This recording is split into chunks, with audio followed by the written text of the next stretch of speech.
doggos decided they needed out right as I was getting ready to start, so I had to take care of that. But, hope everybody is having a good Sunday. Get all my stuff pulled up. I have a couple of dailies that I need to do in Dragonflight, and then we will probably be moving on War Within with Zen, or, no, Terracona, sorry, by Dracthyr.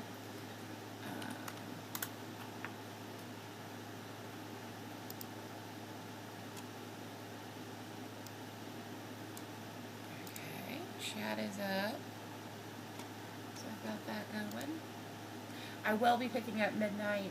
It'll just have to wait until I'm working. So I'm still in that holding pattern right now. So.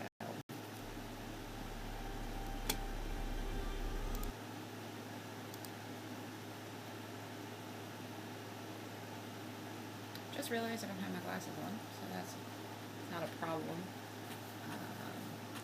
I can see without them. They just make life a little bit easier. So I am going to go grab that once I finish getting my brace on. I will be right back.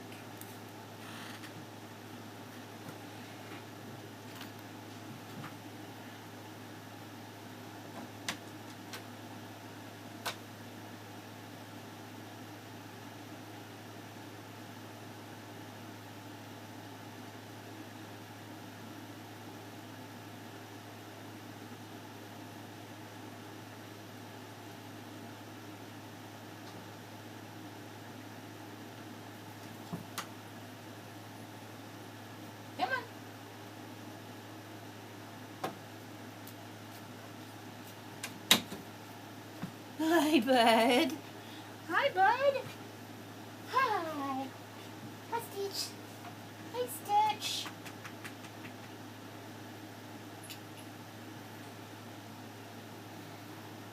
Oh, you want more scritchies? Alright.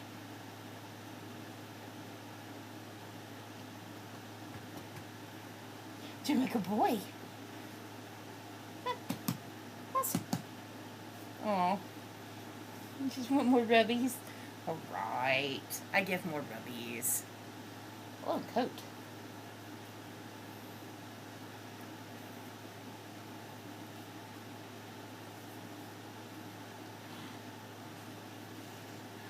Hi. Hello. Hi, Bob. I'm a good boy. I'm a good boy.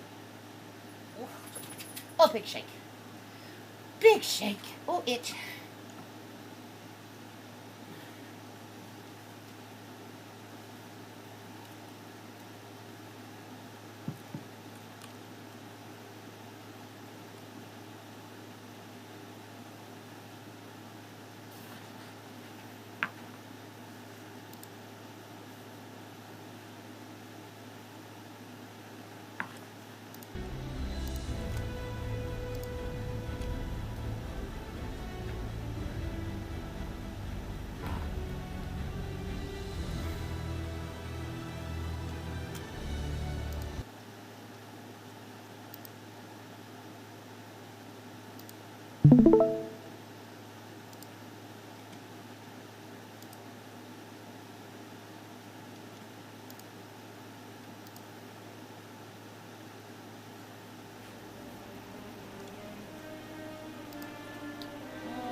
Okay, so I do have quests to do here.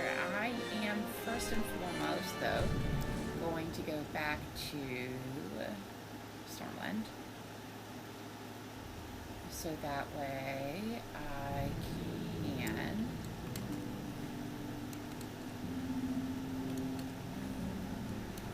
do those dailies.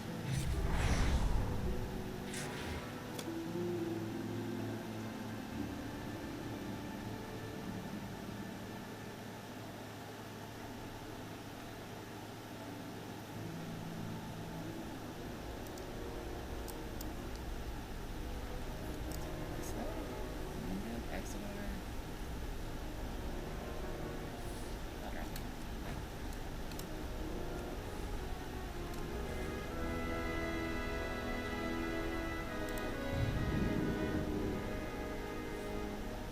I should have one cooking quest left and one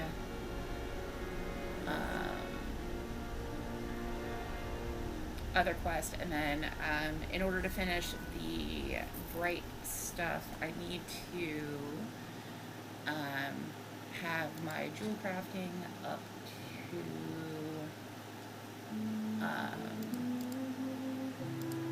25.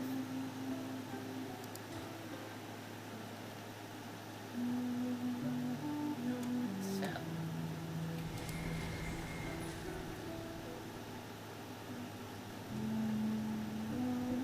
Tame a Thunderspine root.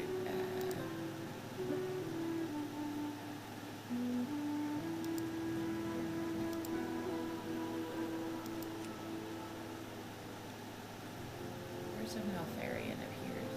Okay, here we go. This is what I have. Okay.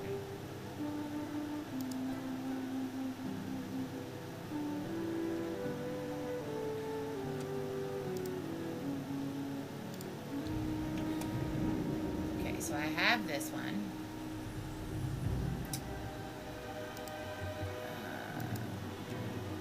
I have Dragon Chart of Knowledge, which is this one. And then, yeah. Hold on, baby girl.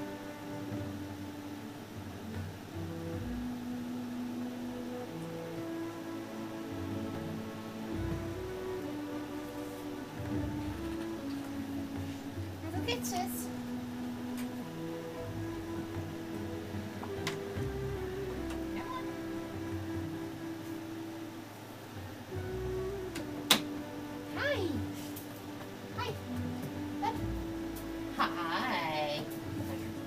Better. Oh, you're stuck. You're stuck. You were stuck in my pocket. You were stuck in my pocket. Oh, do you want Treatos? Hold on. First, I have to get the dog spit off my glasses.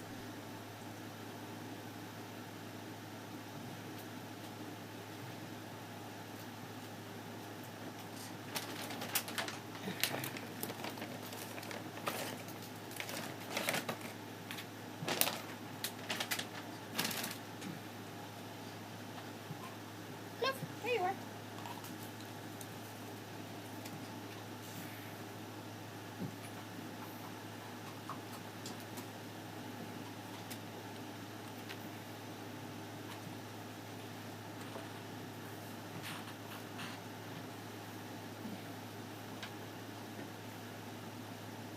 Hey. Thank you. She's been fed. She didn't bother to wait. Okay.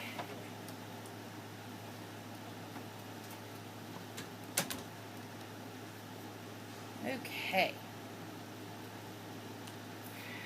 Let's try this energy drink. It's got more caffeine in it than what I usually drink. It's not one of my Olamis. It's a monster.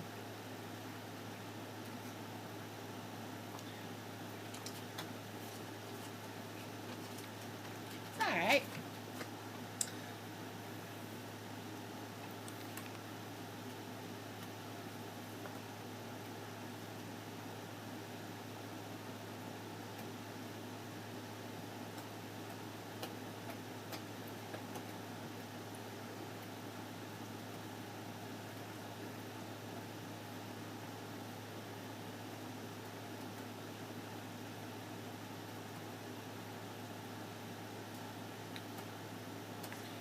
Alright.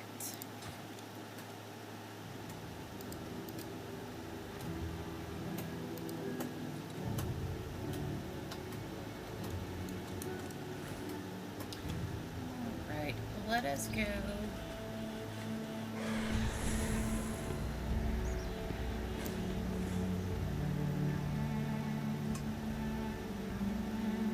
What kind should I get?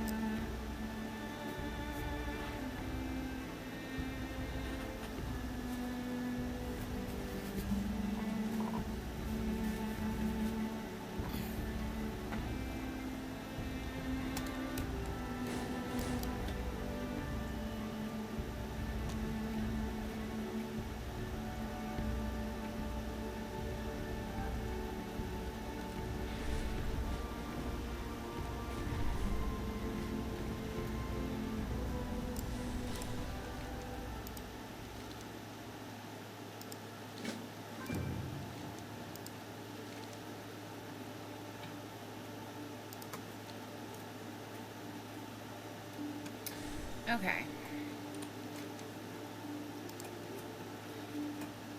Just who Morsel and I were looking for. From the bottom of both our winged hearts, we thank you dearly. We started the Ruby Feast to share the Isles culture with all the Azeroth races, and to learn from them too. We had you running from one end of our beloved continent to another. You helped bring our dream and vision of these gatherings to honored visitors and guests here. As a friend, we'd like to give you a gift. Grab the top journal from our hoard. It's in the behind the cauldron.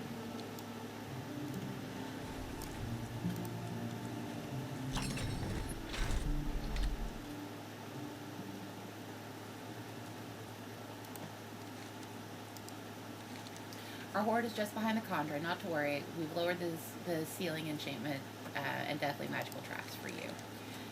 Catch a fish for a mortal, they will eat for a day. Teach a mortal to cook, and they'll eat for a lifetime. Give a mortal your most prized recipe, and they will think of you each time they make it. At least we hope you do. Morsel and Ruby smile at you like only good friends can. Come back any time. The meal is on us.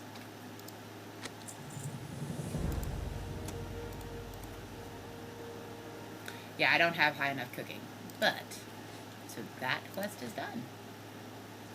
So now I need green curry.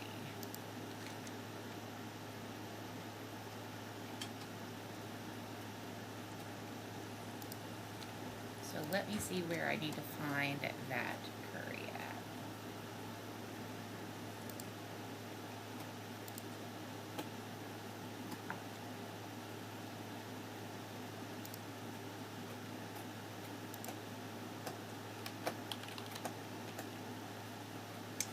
Meluun. Meluun.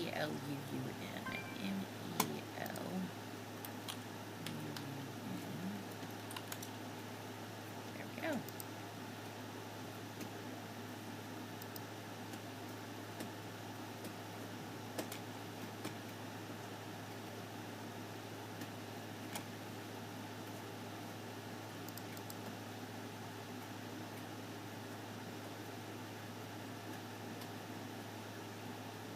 Okay.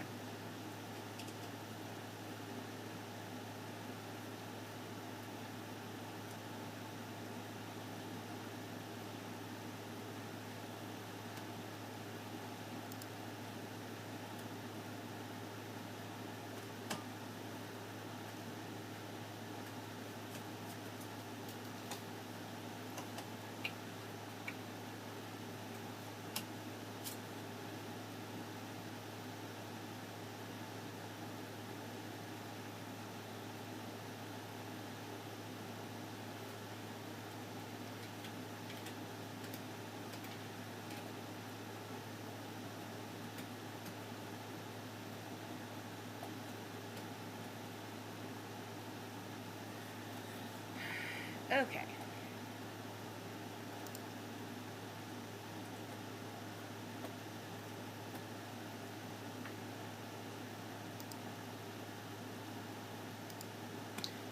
So, I need to go to Initiate Raya. I should be about done with that. And then,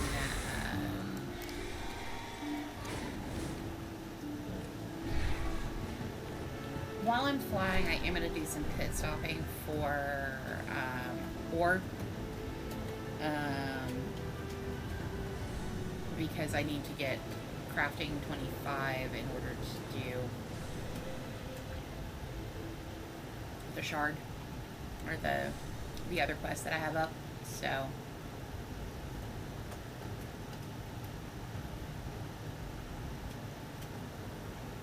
if I fly over any.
Hold your dog. I guess this is Liz's new favorite spot. She hasn't been interested in coming back home after all. She is a wild beast. I have to tell you, I haven't spoken to Melrune since we saved Lizzie. I know she was right, but I don't know how to approach her. She doesn't seem to approve of anything I do. I know I have to focus more on my training. Melrune makes a stomping good curry that Lizzie would love. Do you think you could ask her for it? She's usually working in the Owens house west of the springs. Where will the wind take you? This for here.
How is your health? I recognize you. You visit us often. May the importance and beauty of the springs be impressed upon your mind. Oh, did she? Did she? Well, it's a fine curry. Perfecting it is my hobby. I guess she wants to share it with a particular beast who has a liking for fish-based dishes. Well, you may bring a bowl to them. I know Rido's your friend. Remember this. She possesses strong spirit and talent, and it is my duty to train her well, even if it means being strict. Especially if it means being strict. Hi, baby.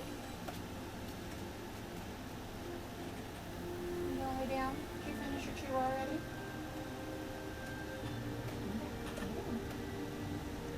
Good, let's be good.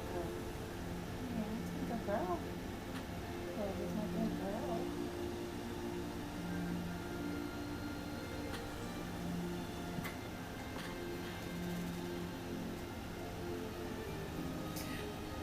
Right after childhood, her home, all she knew and loved, so that she may become a new year. You must know I am infinitely proud of her. Farewell, then.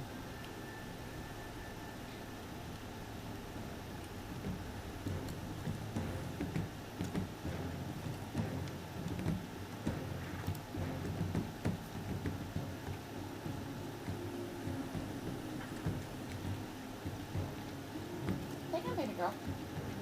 Oh, big yawn.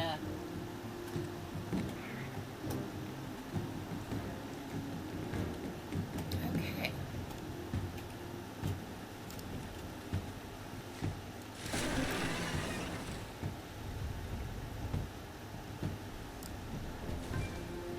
There we go. I'm just pulling a blanket loose. I get cold really easy. My thyroid doesn't work right. So, and we keep this office cold purposefully. If there is just having the puppies in the office can raise the temperature, and where I can't regulate my own body temperature well, it's always easier for me to add layers than to not. So, hi, honey bunny. Do not. Hey. Leave brothers chew alone. Clove. You little shithead. Alright. Hold on.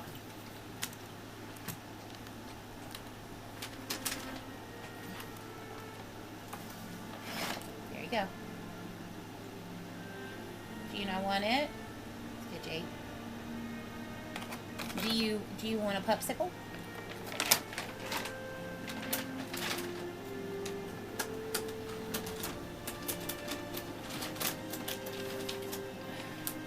Do you want one of these?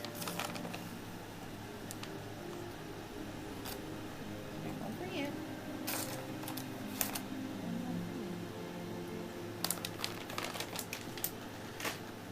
Okay. Now Mom wants some popcorn.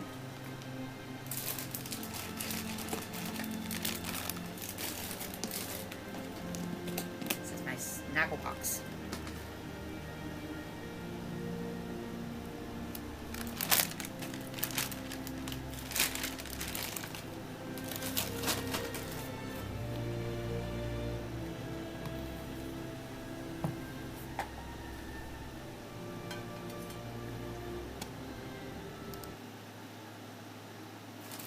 Come on, chat. There we go. All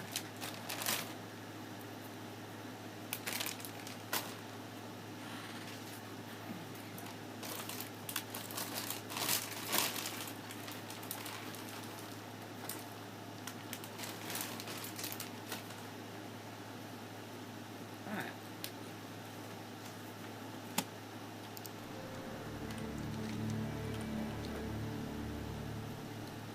Hold on. I want to get this ore over here.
Greetings.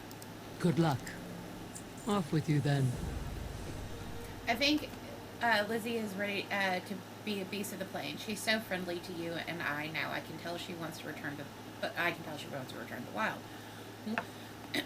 One day when I'm a wind sage, I'll be able to explore the world beyond these springs. But first, my mid-season initiate trials. How time flies. I made a saddle and reins with the wool you gathered. Lizzie will be happy to come at your call. Please take her on all the adventures. Stay sharp. Go well.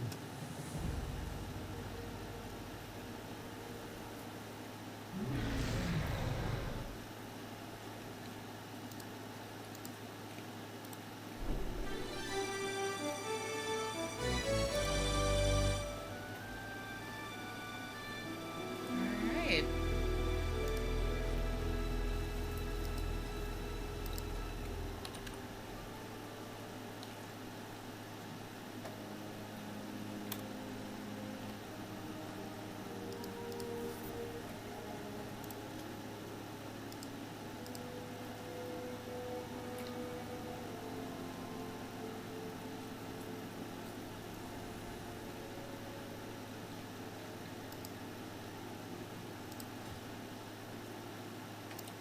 Alright. So that's done.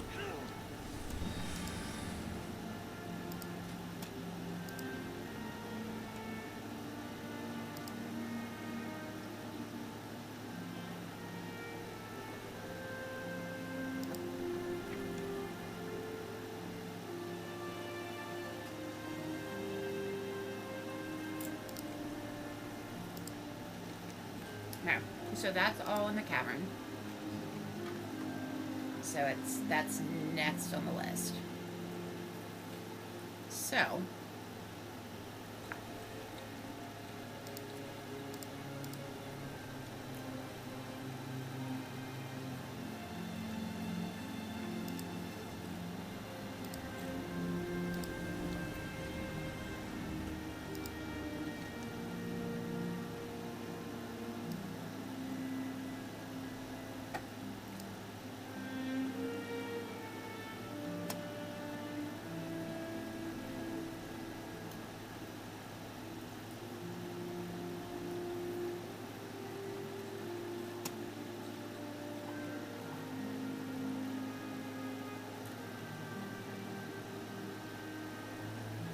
is that who I'm looking for? No, Veristos.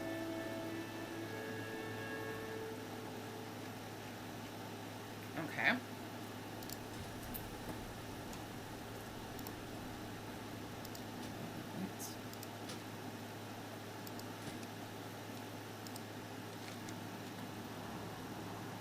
Okay, I need to figure out exactly where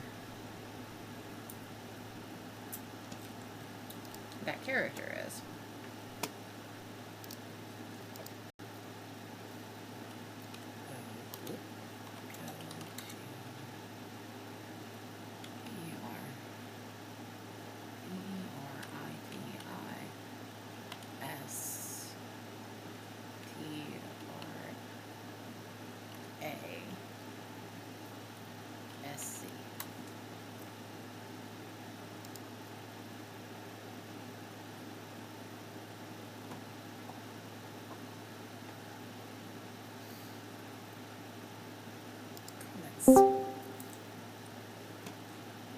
Hey, babe. That's beautiful.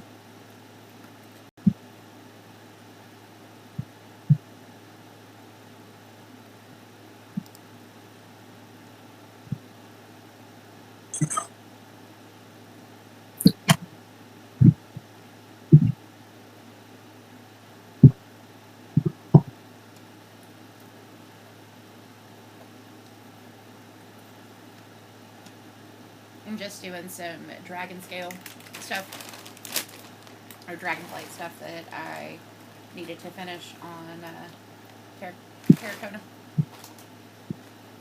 Okay.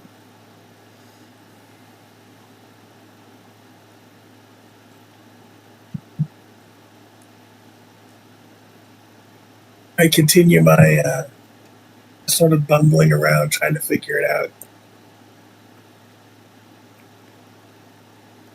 Okay.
I'm also doing some mining and stuff because I have to get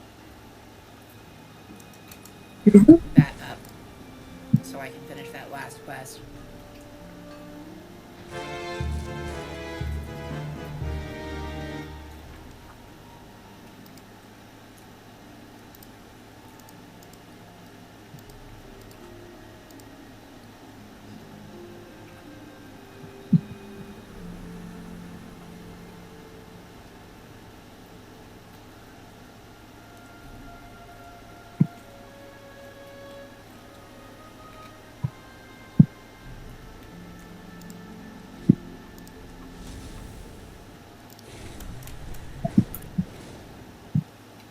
what do you want to do here in a few minutes? Well, I don't know. We can do Dragonflight stuff as long as you're not gonna mind me like reading quests and stuff, because I didn't.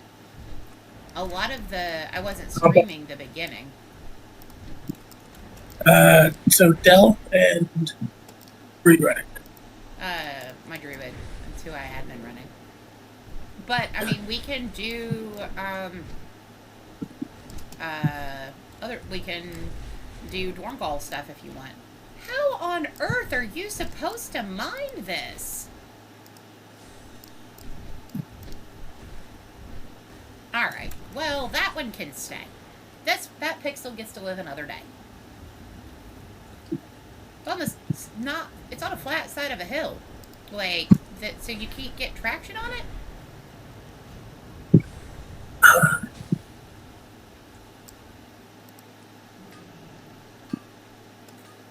So it really doesn't matter to me. I'm game for either. You're just gonna have to deal with me reading quest text. Well, no, I'm fine with reading quest text. That's fine.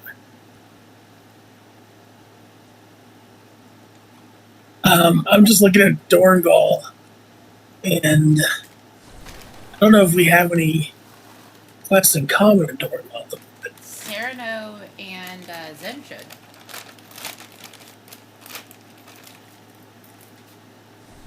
Because remember, we were questing them together the last time we were questing. We were trying. Yeah, we were trying to. I don't know if we... Yeah, we had found stuff to do together. So again, it's up to you.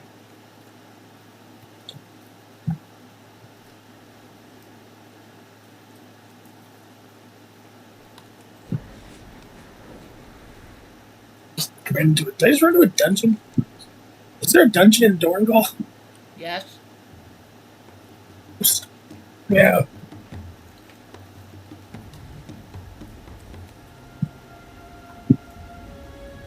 That should not be it looks like the entrance to the city. I've said pretty much the same thing to John.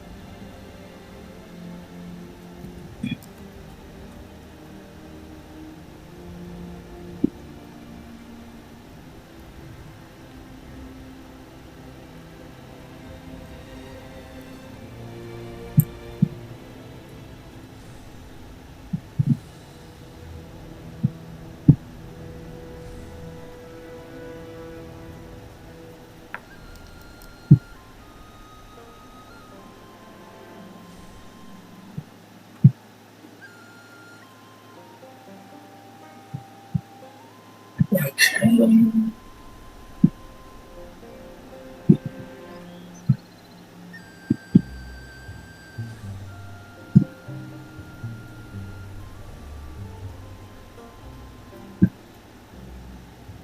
Let's see what else we've got running around out here.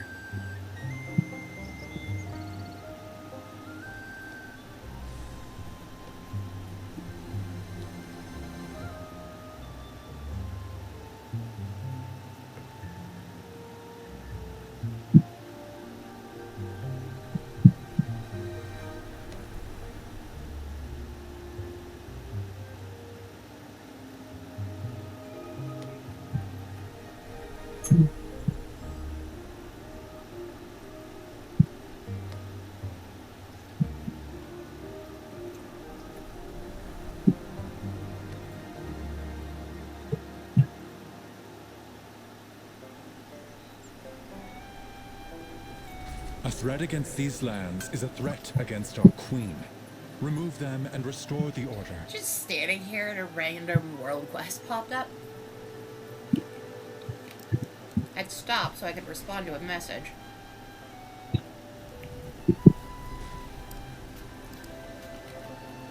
That is a...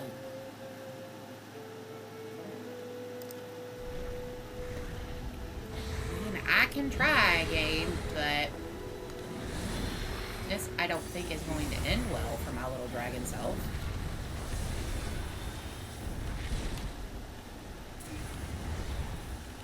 Maybe.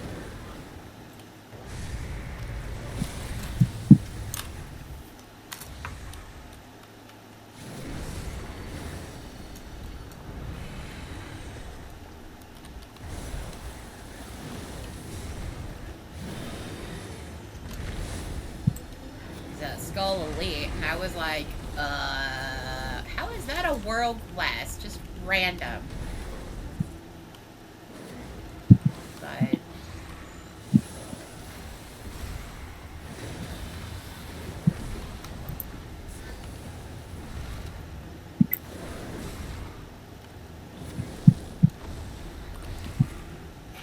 I'm gonna try and convince Morgan to try WoW. Like, just do a demo, a trial account. Because I think having somebody to play with on a regular basis would be good for her. You know? Mhm. So, I had, On behalf of Alex Strasser, I thank you for Now, if you want to go play solo, I was attention contemplating, like, if you want to run around, contemplating playing the Dracthyr. okay, you can play your Dracthyr. We don't have to play together. We can just chit-chat.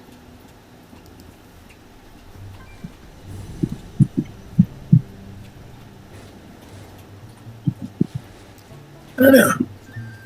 I love my Dracthyr. Seriously, it's one of my favorite classes. I love my little wings. Play one. You'll get You got tail huh? in her. Got tailwind. I haven't played her. Mm-hmm. And a wing buffet.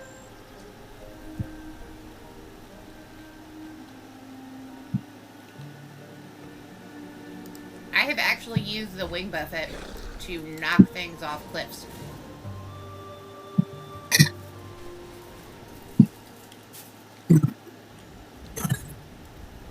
And we'll get to a place where we can probably still play together if you want.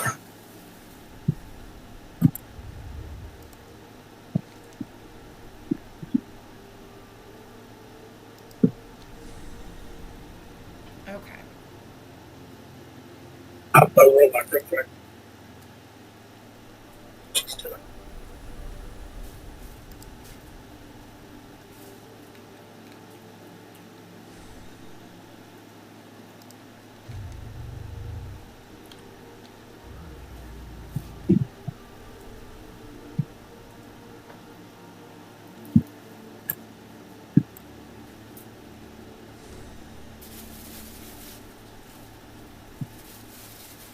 Oh, you getting your newspaper, baby girl?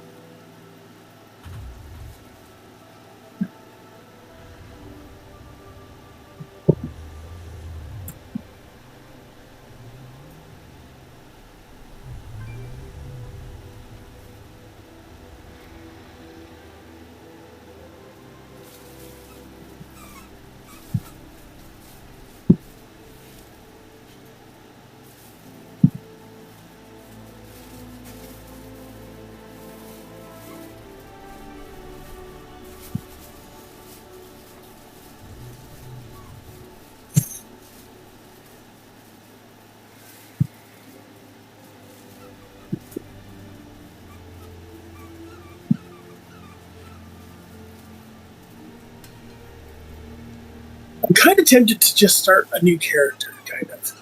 Okay. So Dracthyr, like there's a lot of Dragonflight that the Dracthyr only get to do, Okay. and I really, really have enjoyed my Dracthyr. It's this combination. It's like John and I were talking about it last night. It's like this combination of rogue mage or like elemental shaman. Like it's this combination of melee and magic, or like not melee, but close range magic. But it feels more like physical. I love it.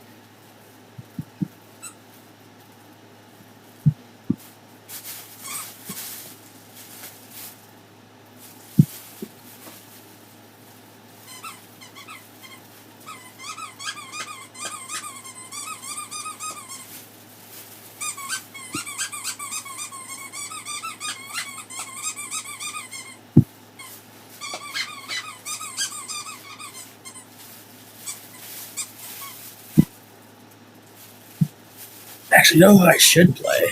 Hmm. Zelfer, the hunter, you know, OG. Yeah? Do what you want, baby.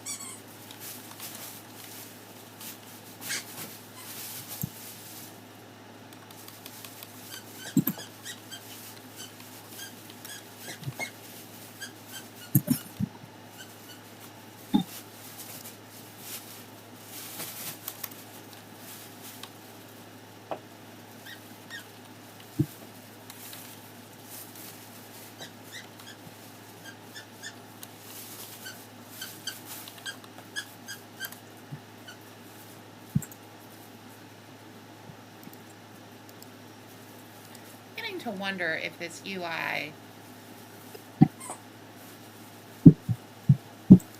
doesn't have some quests funky.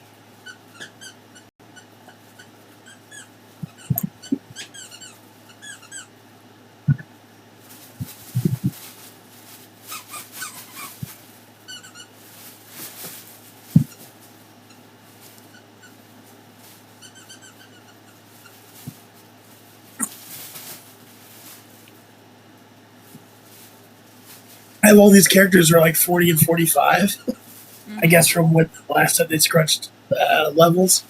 Yeah. So it's like, they're all like, all right, go to the Dragon House. Everybody goes.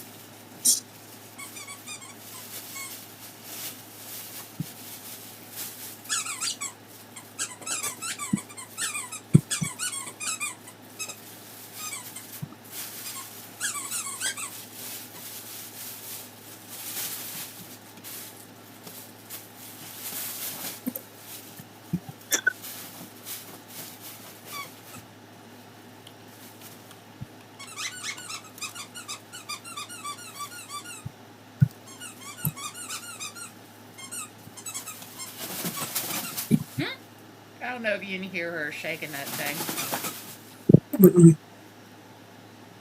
She's shaking it like she's trying to kill it.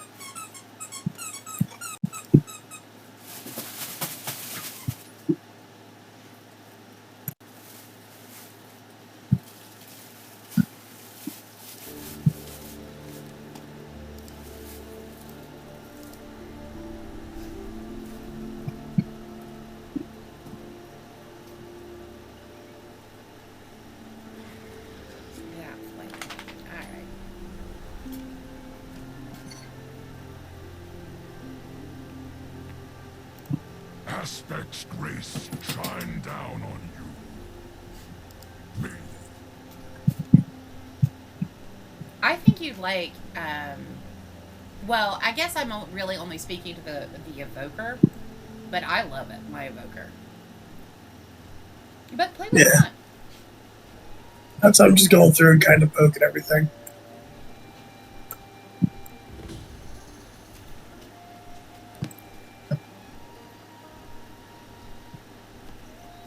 Hi, buddy.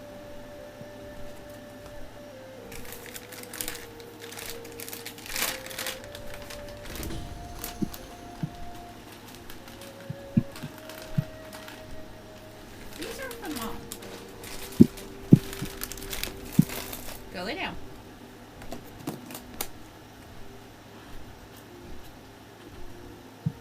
Oh, your figs or dates are in here, by the way. Oh.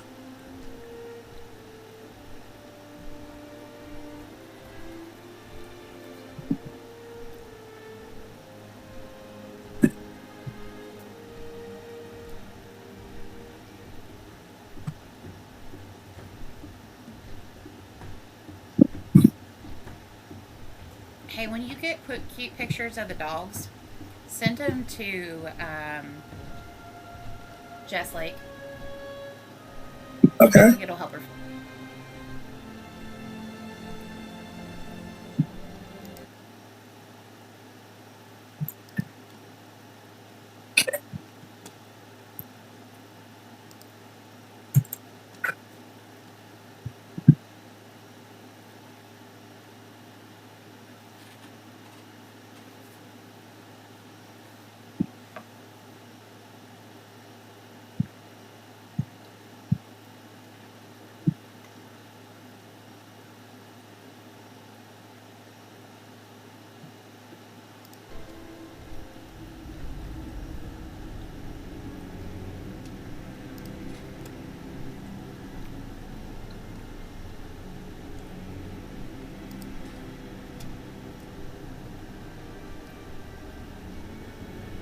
So what are you thinking about playing?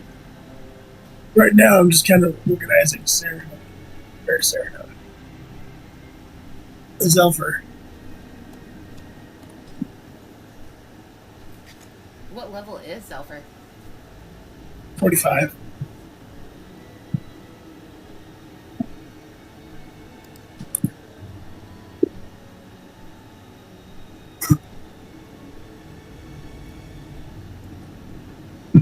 If you wanted to, you could run a bunch of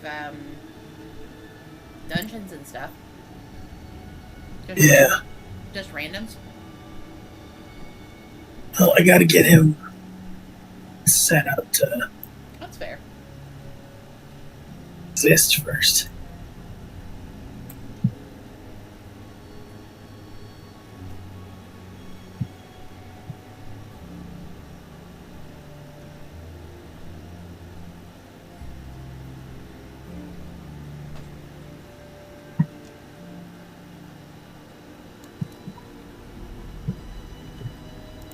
Yes.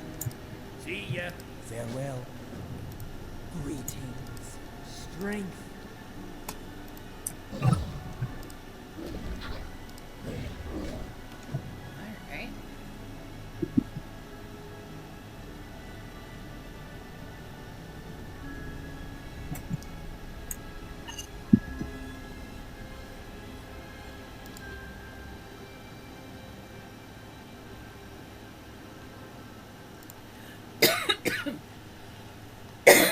Excuse me.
The healing properties we discovered deserve additional experimentation.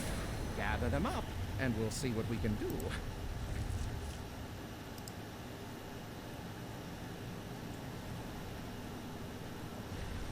I love you. Love you too.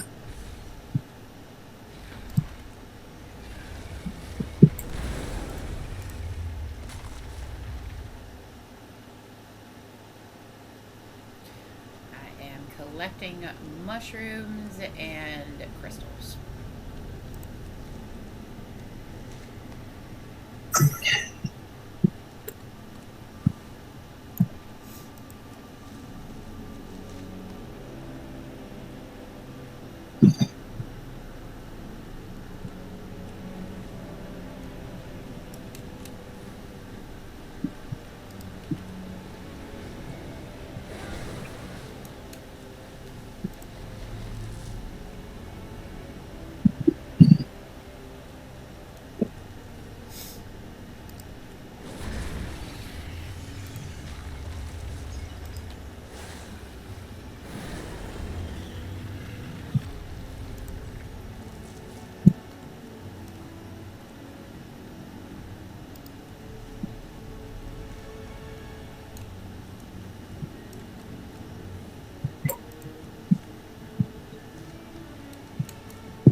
Are you still running with your pig?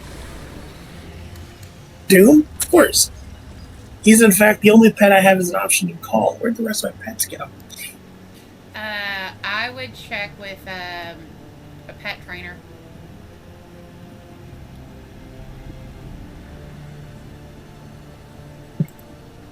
You also might have to redo your talents.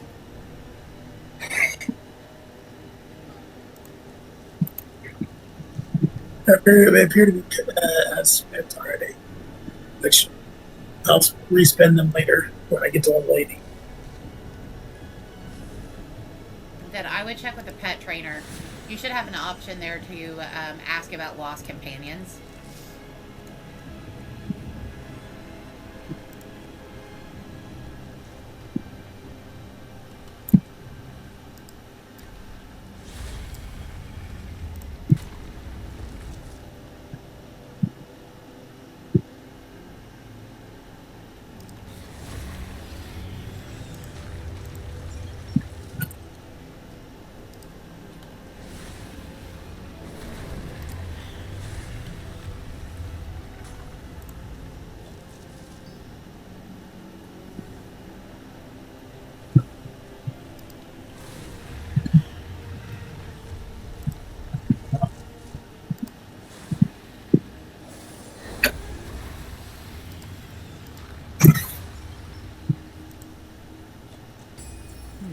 Let's see. Distill the essence, liquefy, drink. No, not yet.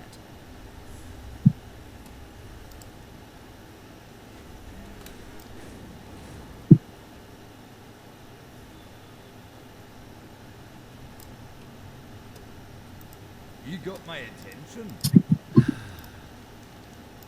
Till we meet again. Lothar, go forth to victory. Go with honor.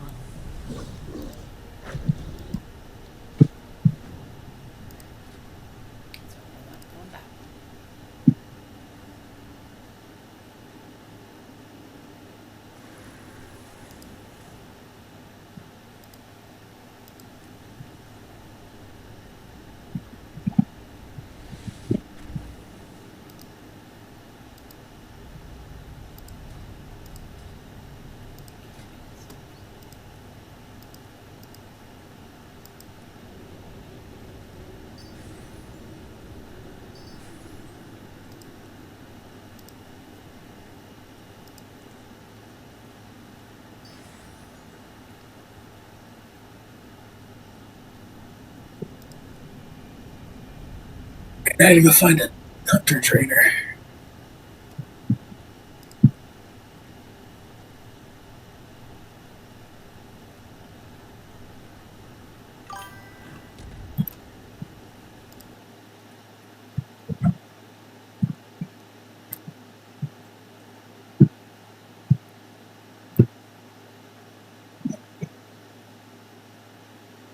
It seems to be going okay.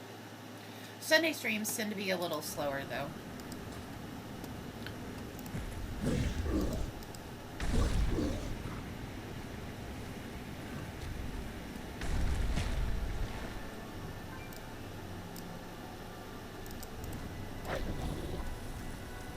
How very rude. We've turned up to introduce ourselves politely, and we were attacked. Ruffians. Bringing disorder to order. How incredibly rude. I know we did not bring gifts, but this is hardly a way to greet visitors. There's no excuse for such terrible manners. Scoundrels. Cats. Brutes. Rupert coughs into his hand. What I meant to say is these watchers appear to be a threat. Anyone who tunnels in here could be in danger. Would you be able to make this place safer by eliminating them? For context, What are you after? that was an elemental. A room without a view. The vault is of Black Dragon make, which means the contents are my flight's property. Normally I would have suggested we venture together, but I was not expecting aggressive watchers. I will protect Rupert while you search for artifacts for us to examine. To keep you safe, I'll cast a spell on you I use when I'm fighting the Grom. I'm sure we'll meet again.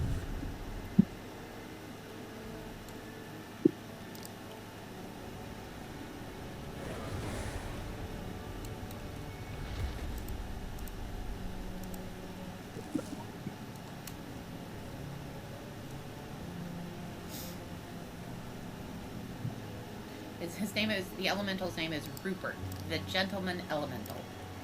And he has a top hat and a monocle.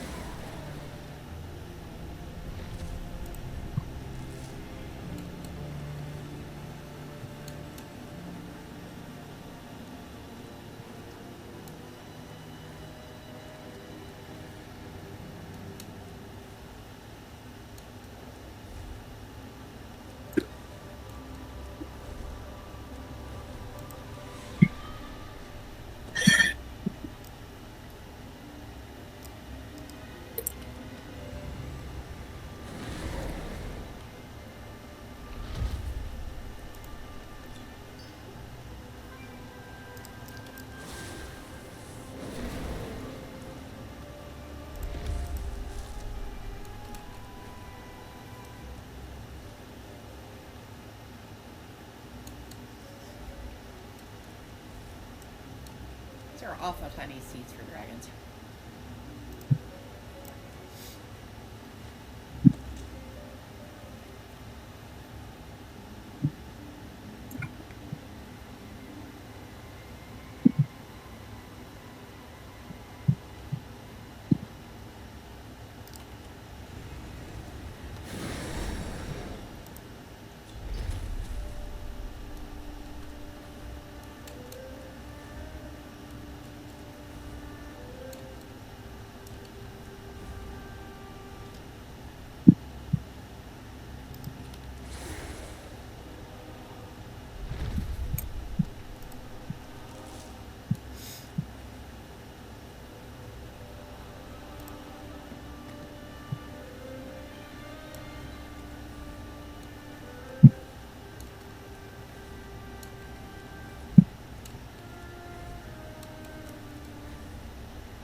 So how are you going to remind yourself how to play your hunter? This quest? Right now, I'm just still trying to figure out. Yeah, I'm still trying to figure out what everything does. I think I can find a stable master. Yeah. Yes. Go on. There's one Now over that here. on my life in Outland, I have no idea what these artifacts are. You said you found a journal? We should bring these back to the Dragon Scale team. They may know more. Braxton notices you looking at it, the dead watchers around him. Ah, yes. We had a bit of excitement while you were in the vault. No matter, it has been handled. Don't underestimate the Isles. Good. This place is much safer. Those ruffians will not bother anyone else. Rupert grumbles under his breath about the terrible manners of the Watchers. I have to say, I'm quite done with this place. Would you like to return to camp? I just don't think I have any of my old pets anymore besides the original.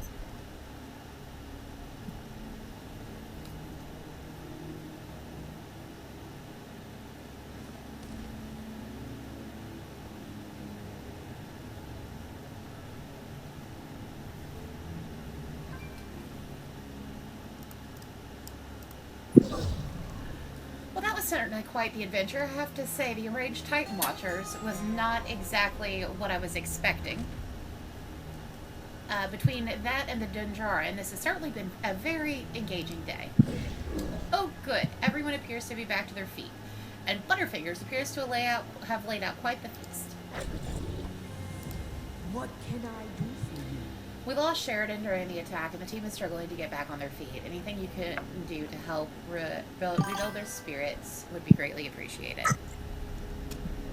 Hey, Jess. Farewell. Thank you for everything you've done for us. We've been able to get back on our feet. Now Butterfingers has cooked up a meal. We lost a member of our team, and everyone is still a bit shaken. We could do with some morale boost for a good meal. Would you like to join us? Go forth to victory.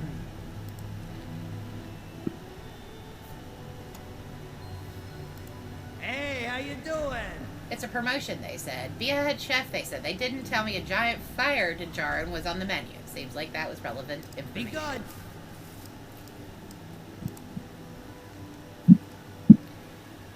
I guess it's a good thing about flesh is it's a lot easier to heal with magic than metal is. Someone should probably work on magic to repair metal. That's got to be a thing, right? Those impressive swords, are you the warrior of the group?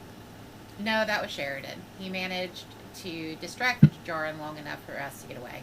Honestly, I don't even know how to use them, other than stick the pointy end of the other person. Why do you have swords if you don't know how to use them? Because everything is bigger than me. Take wasps or snakes or whatever, they've got fangs, stingers, you don't mess with them. When you have things that look like wasps and snakes, you think, oh, that looks bad, gotta stay away from that. Same thing with swords, it deters. Although not enough, apparently. I know some people are adept with swords, which if you would like to learn. No thanks. I really am more a book sort of person. That's what drew me to the Dragonscale Expedition. The only thing prettier than reading about old things is finding old things and figuring out what they're for. Or at least I think so. That's my first outing. I haven't actually discovered anything yet. Now you're in an underground cavern that was Netherian's secret base of operations. Well, yeah, but there are other people down here as well. It's not that special. It's just a thing that happened. It's not like I did anything to discover the cavern. I just walked in. Things rarely feel special to the people they're happening to. Huh. I hadn't thought about it like that. I guess if it wasn't happening to me, I would be interested in reading about it. Those crystals are different from the ones we've seen around. Telwyn absentmindedly stops talking and starts furiously writing in his journal. Are you trying to nest because Sissy Cat took the bed?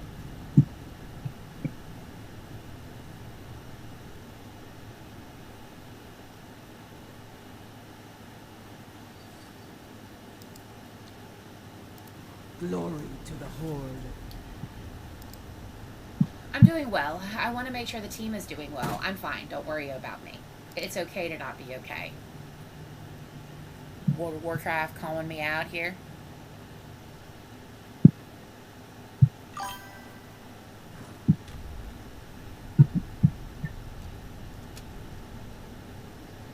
Hello. Welcome to the chat, Shadow.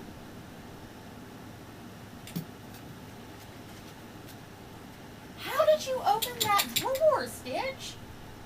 Sorry.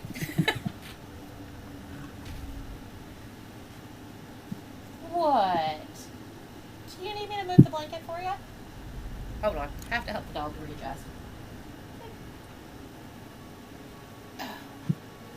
Here, bub. There you go. Stitch.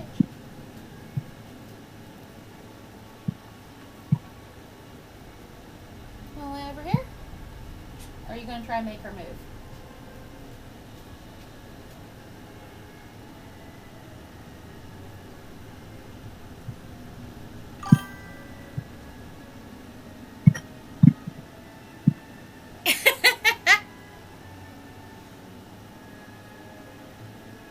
Well, I don't know about any plastic swords. I have real pointy ones, and I know where I can find some foam ones. But believe it or not, as geeky as I am, I do not have any weaponry in this office. I really should fix that.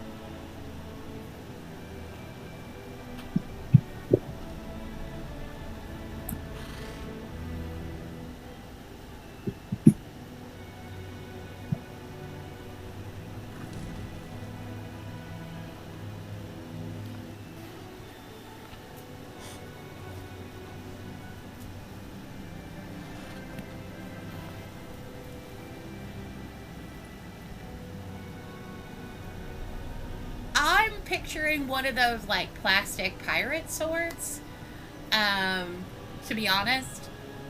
It also, I guess it could be one of those plastic katanas, and or I would also include in that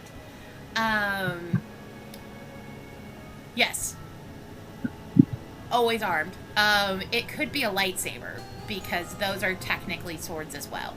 So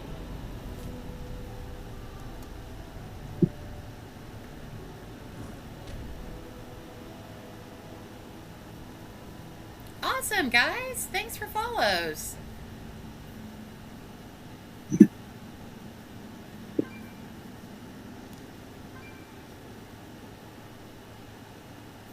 Um,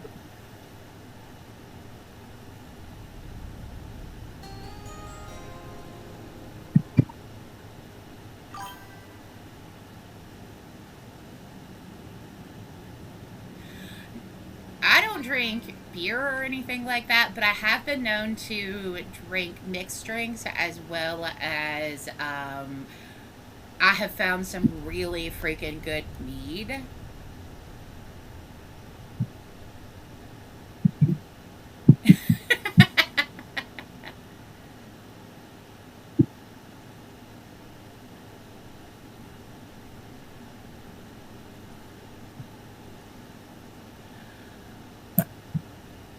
I'm bad enough at WoW sober. I have a monk that I really need to play again, but there is a reason why Roll is not on her bar. My friend Sarah and I were playing in Outlands when before they crushed the levels down, and you really kind of had to still progress through the content. And we were out in Outlands, and I don't even remember. I think it was Nether Storm. And I'll be damned if I did not roll my little pudgy panda ass off the world. She's like, "What killed you?" And I'm like, "Would you believe me if I said I fell off the edge of the world?" And she's like, "Yes." "Did you hit your roll button?" It's like, that's possible. Even though we haven't played WoW together in years, she still teases me about that.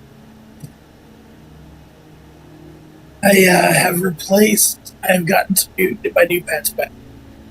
You got your pets I've back? gotten a couple. Well, I've got two, my pig, and I went and got Red Princess. Okay. Who are you missing? Like, I had like 12 or 13 pets. That makes me wonder what pets I've lost.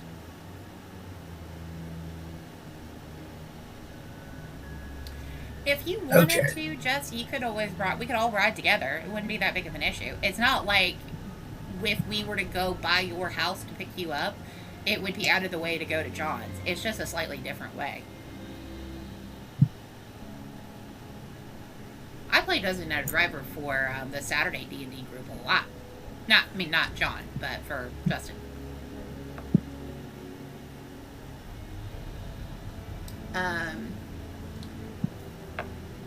It takes strength to admit you need help. I failed my team. I was the first time on a mission. I was the only veteran and I failed them. Sheridan is dead. Everyone else in the team is severely injured. If the dragons hadn't turned up when they did, I think we all would have died. I don't think I should be leading this team anymore. Yeah, so he can't see the chat. He's not in my stream, but he is in Discord. So I can share the Discord link if you guys want to pop over there. But he's playing a hunter, and a big part of the hunter class is having pets. And you send the pet to aggro. It's very similar to like a warlock, just not quite as squishy, or soul stealing. I digress. But I'm wondering if they changed it to where you can't have some of the pets that we had collected in, like they've changed it to certain things. So, but yeah. You've been saved by others. The great Terracona. From what I've heard, you're the one that does the saving. Every story I've heard of you has been defeating great threats to Azeroth and walking away with your head held high.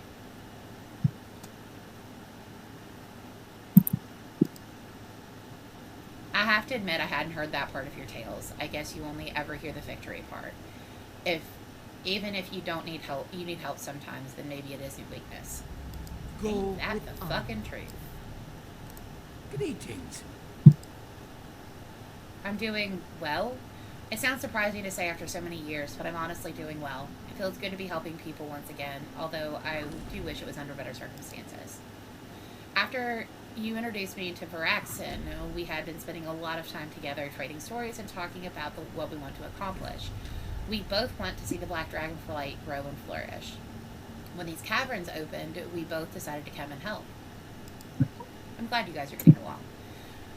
Don't tell him, but I'm starting to become fond of him. In many ways, he reminds me of Destaya. She wanted to explore the past, to learn from it, bring those lessons forward to a new time. He wanted to come down here and hear stories from local inhabitants about the obsidian flight of old. He hopes they are positive ones. I fear they won't be, but I'm here to support him. I'm glad you're doing well. And no small part to you.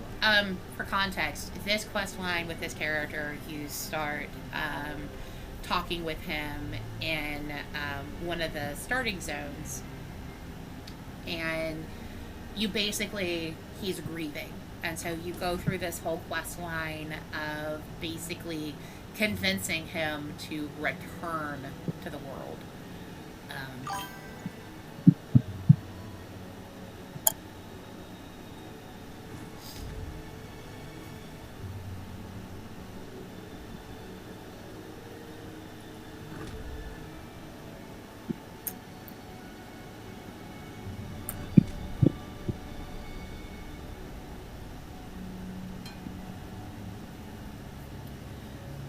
You listened to the live shrine when I needed to talk. You didn't judge. You introduced Varaxen and helped give me the push I needed to start helping out the Black Dragonflight.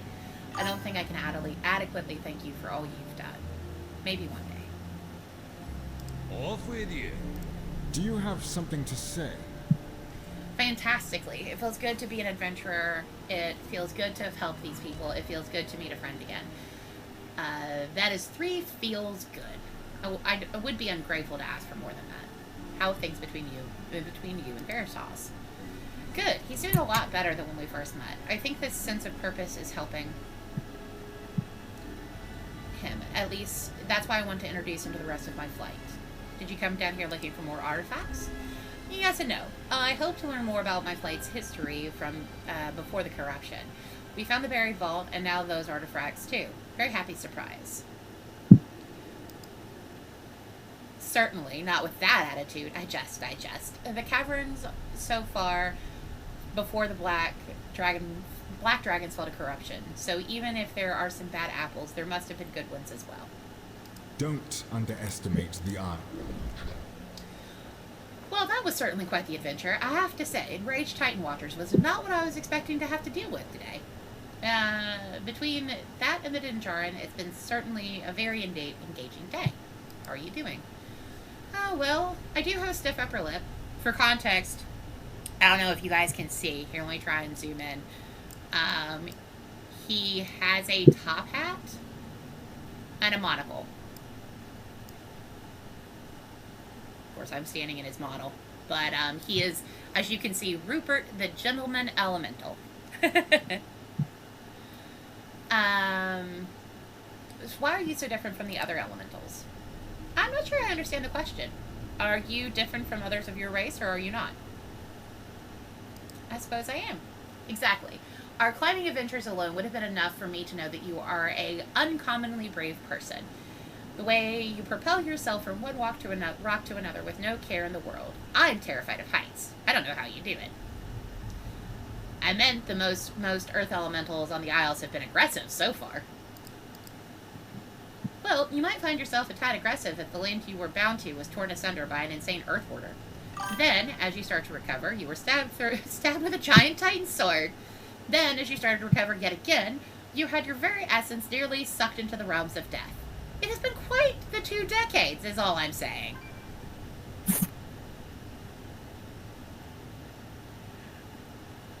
So the person to be asking that would be the person I've been talking to in Discord.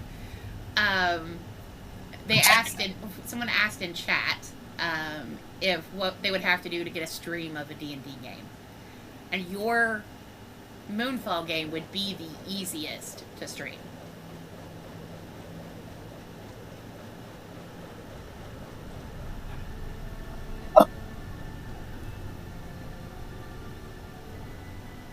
You can hop in chat if you want to.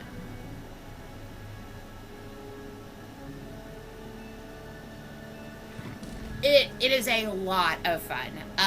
Now, the Friday late night game, Moonfall, that I was talking about, is not standard D&D. It's a modern adjacent. It's a game, like, narrative and system that my husband is building. You can't see, it's behind where my camera is, but that's something that we could.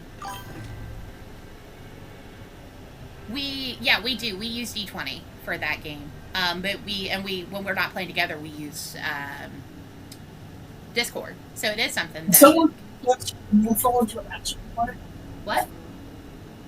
Does someone suggest doing most of as an action play? A live stream it? So, a friend of Jess's asked about streaming D&D. Oh boy. And yours would be the easiest because every other week it's every other session is playing online. So. Yeah, it's alright. But I would consider myself deeply unprepared. But we could record it as a VOD. Yeah. I mean, it's up to you. I would have to ask the Humblewood game if they'd be willing to do that. Humblewood is the other game. We play that one in person 90% of the time because as a DM I can't handle Discord.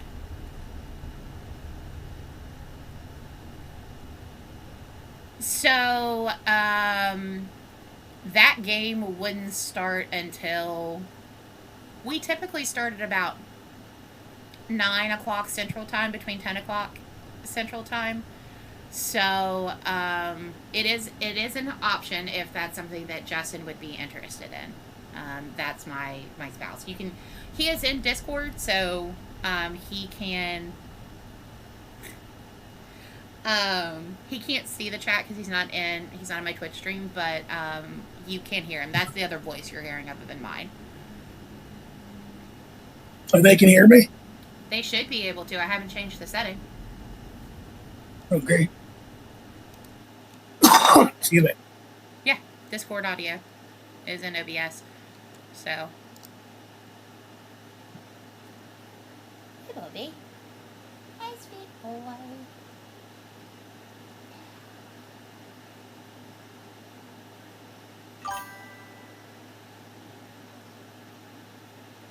He said hello. I think he had forgotten that it was one of my regular stream nights and that I was streaming and that he was the one that suggested I set up Discord so my stream and VODs could hear it. So, you'd forgotten that, hadn't you? Yes, I did forget that. It was your idea. I was aware of you actually doing it. You helped me set it up, goofball. Uh-huh. Lord.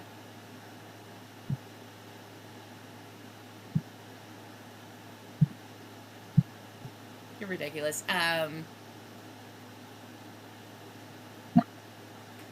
Okay. I prefer to rely on diplomacy where possible. It seems that most mortals are trying to help Azeroth. Holding many accountable for the actions of few rarely get you anything except hate and violence. That's accurate. I prefer to try and bring together rather than push apart. It's much easier to do from the inside, as it were. Thank you. That does mean a lot to me. Gosh, now I'm blushing. Rupert turns away and tries to hide his head.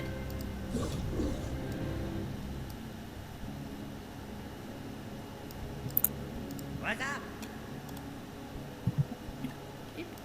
Time is money, friend.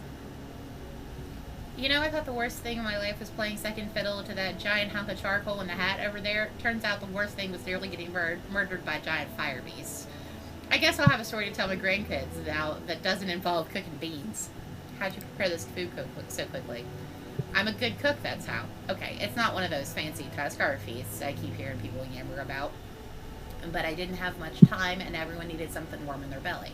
Sometimes you can make something tasty and quick and healthy. Not often, mind you. But it's not exactly high cuisine, but it'll do in a pinch. Have you always enjoyed cooking? Yeah, I've been cooking since I was a kid. My mom said she could barely get me out of the kitchen. I just like to see the looks on people's faces when they eat good food, you know. The difference between slammed together cheese sandwich and one made with love is night and day. Unless you're Telewin, in which case, apparently food is just food. Your food is having a positive effect on everyone. Their spirits seem to be lifting. You notice that too? Nice to see, right? You cook yourself? I consider myself a good chef. I don't. I bake. And I don't do it all that often. But, and this character can kind of cook. I always love meeting another chef. Maybe next time we can cook a meal together. Keep it real. Alright. I guess the good thing about Flesh is it's a lot easier to heal the magic. I already wrote that. So I'm asking him about the artifacts I can collect it, which didn't prompt anything. Farewell. I don't want to ask more of you, but could you possibly help us finally complete our mission? We were ordered to investigate the gaze of Neltharion. We were defeated on our first approach. But with an escort of 2 dragons and the mighty Terracona, I'm not as worried about the Dinjarin. I want us to move out soon. Could you scout where the first tower is? Strength.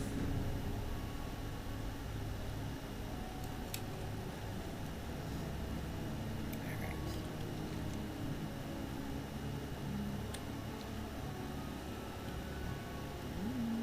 Do I need to talk to somebody else? To What yourself. can I do for you? Yo!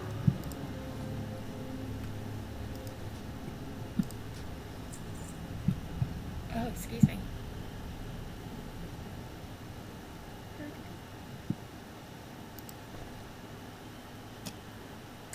Have a good one.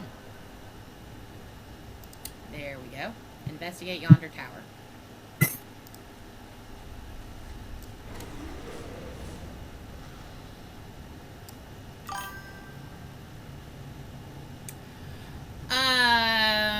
So Justin and I just recently finished watching Farron.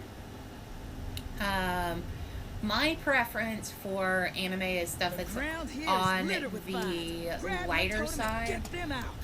As a therapist by trade, I prefer lighter fare. Farron was really good. We also recently watched K-pop Demon Hunters, which was surprisingly adorable and good. So we did that.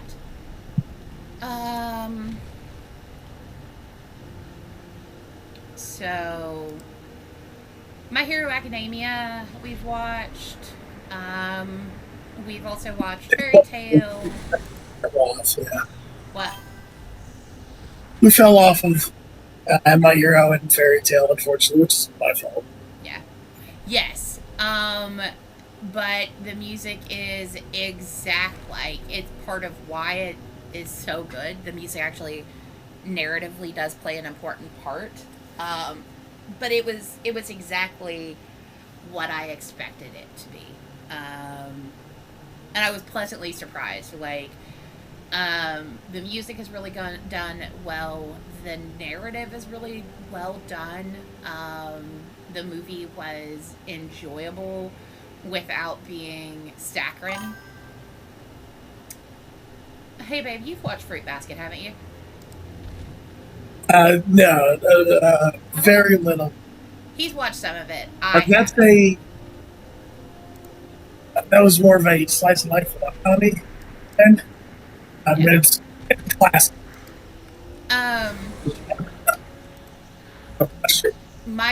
The Life of Psychic K is really good. It is goofy and knows exactly what it is. The first 4 or 5 episodes, I think, are on Netflix. So technically, I think there's 3 seasons. Okay. Yeah, but some of them are just rehashed episodes. But The Life of Psyche is good. The Show House, I have not.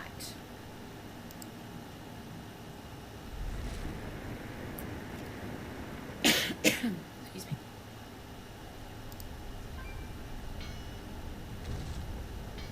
we're in terms of anime, we're kind of basic bitch.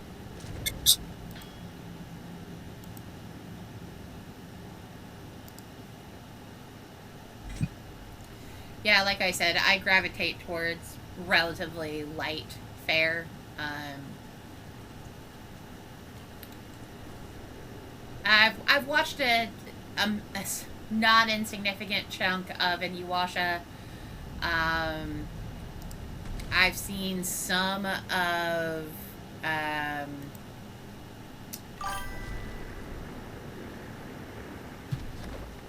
That's a big chunk of history right there.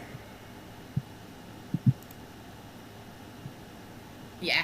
Inuyasha is one I watched relatively early on. I would say Inuyasha was actually probably my introduction anime. I am I'm an oddball that was not, It wasn't Dragon Ball or Sailor Moon? yeah, it wasn't Dragon Ball or Sailor Moon. What else have I watched? I've watched Cowboy Bebop. I've watched a few I'd make you watch episodes. Trigun at some point. What? I'd make you watch Trigun. I've watched a couple of episodes of Trigun. We've also I've watched some of Naruto. I'm not a fan of Akira. I have seen it. That is time of my life I will not get back. I mean, I guess I know it's formative to modern anime, but like it was just not my cup of tea. Same with like my husband loves the anime where no one gets out alive. Which one? Shinji. Oh, Neon Genesis Evangelion. Yeah, Neon Ava, essentially. Neon- It was Yeah, not Ava. like I got about 5 episodes in and I was like done. No, you made it almost halfway through the season. I think it was episode 5 where the black Ava gets destroyed. Unit 5. Yeah, that's basically halfway through the season. Yeah. I'm like, nope. At that point, I was done. Now, I love, like, Miyazaki films. So, like, Spirited Away. I haven't seen Nazca. That's just my husband's favorite. But I have seen, Kiki's Delivery Service, House Flying Castle. House is my favorite. I've watched a lot. I've watched.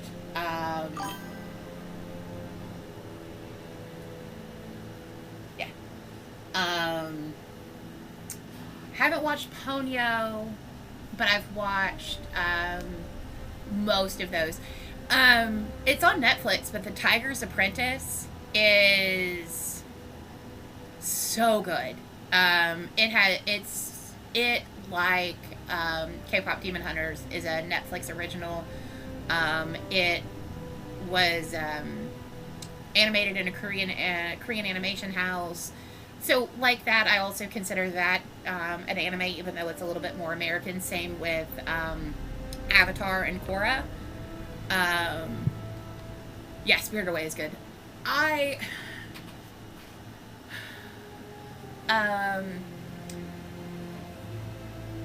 still think House is probably my favorite just because I love Calcifer.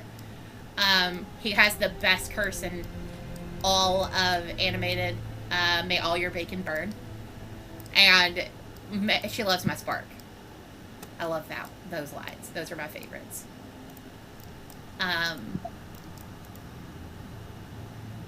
Spirited Away is really good. Yeah, House Maybe Castle. I always say Flying Castle for some reason. I've always said it wrong. I don't know why. But House is fantastic. I love Calcifer. Earth Elemental, you keep getting underclick.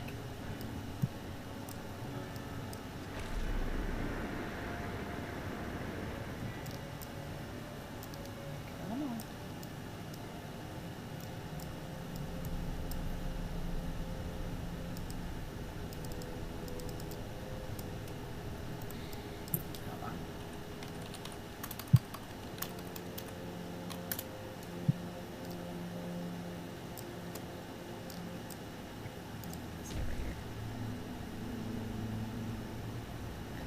closer than I want it to be. Hold on. I want it closer, but not that close.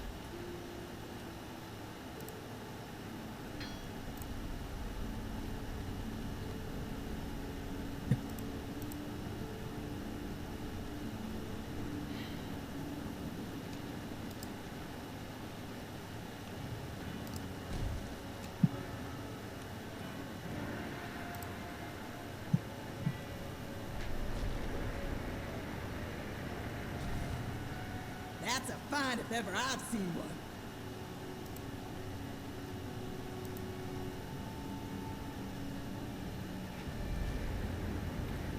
Summer Wars is not one I've heard of, but I think the next one that my husband and I have been talking about watching is Spy X Family. I enjoy. I'm trying to get you up again. I enjoy slice of lives. That there is a historical treasure. This'll really give our research a leg up. Okay. It's frustrating.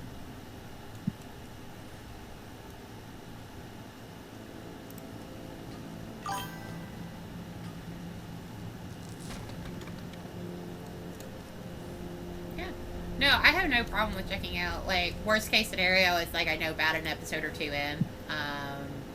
I try and give everything, especially like with series, I try and give everything at least an episode or two, just because I know that sometimes it takes time for, especially anime, to build.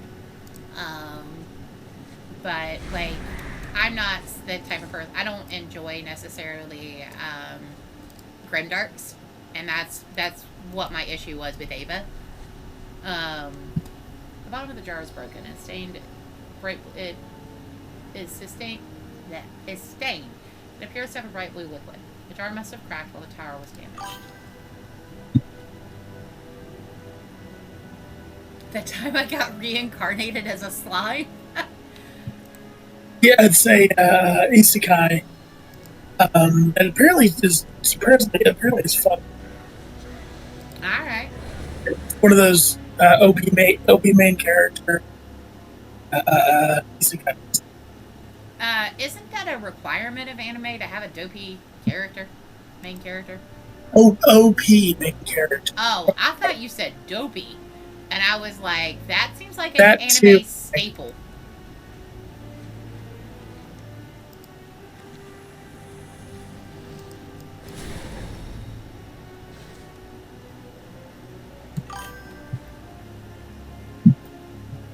Okay.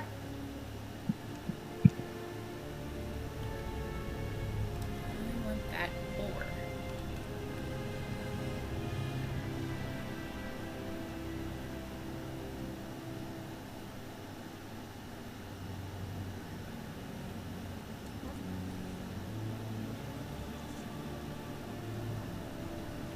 Aha. What is the name of that anime where the guy gets run over by like the bus is a big part of it? Something about a killer bus. There's an anime that I think someone made an anime that is Truck-kun. Okay.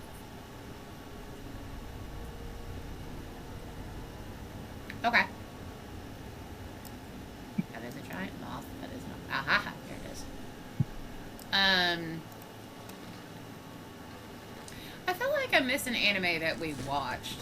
Like, I feel like I've watched more than just that handful.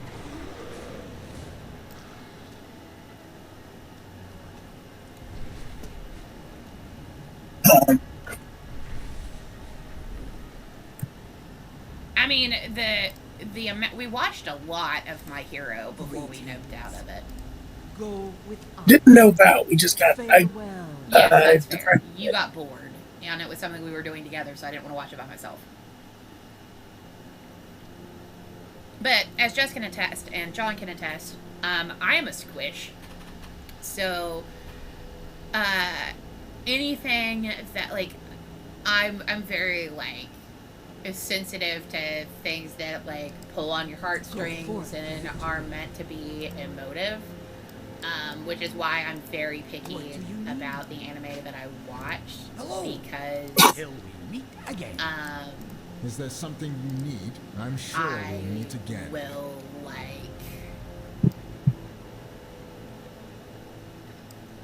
well, it'll just be like I'm sitting here watching something that's supposed to be relaxing and I'm crying, you know, which is not enjoyable for everybody else involved, nor myself.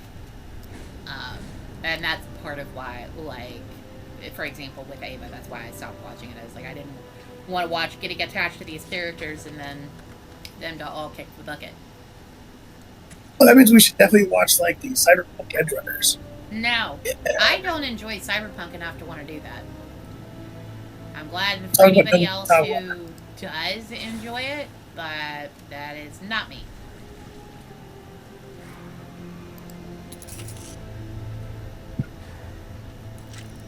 You're saying we're not getting into Cyberpunk and Warhammer 40k? No.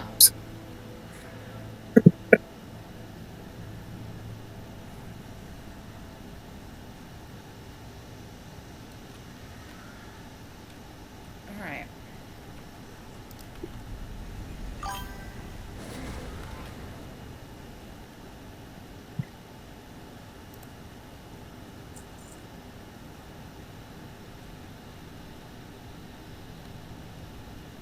Taking pictures of.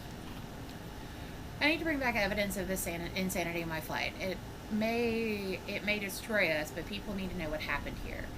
I borrowed some of the cataloging cameras from Telewin to put me in documenting these atrocities. I can provide you with simple protection to that which I gave in the vault. I will leave any fighting to you. I cannot bring myself to cause more suffering than my flight has already brought.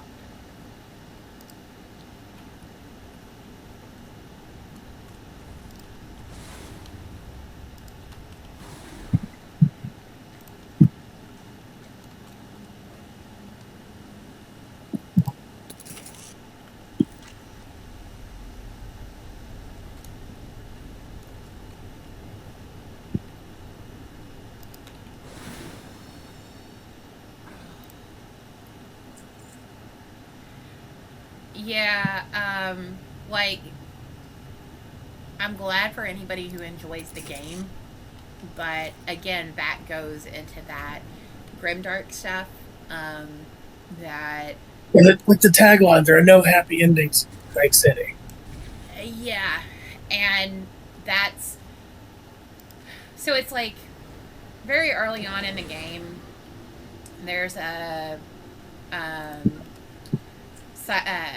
whatever they call the people who are corrupted by, like, and driven crazy by the or something psychos. Yeah, the suicide scene. So they'll stop with all that commotion. As somebody who deals in mental health, they did a good job by not sweeping it into the gutter, right? Like, it didn't happen on screen, so to speak, but it was done in a way that was not disrespectful. However, I say that, and I also say this.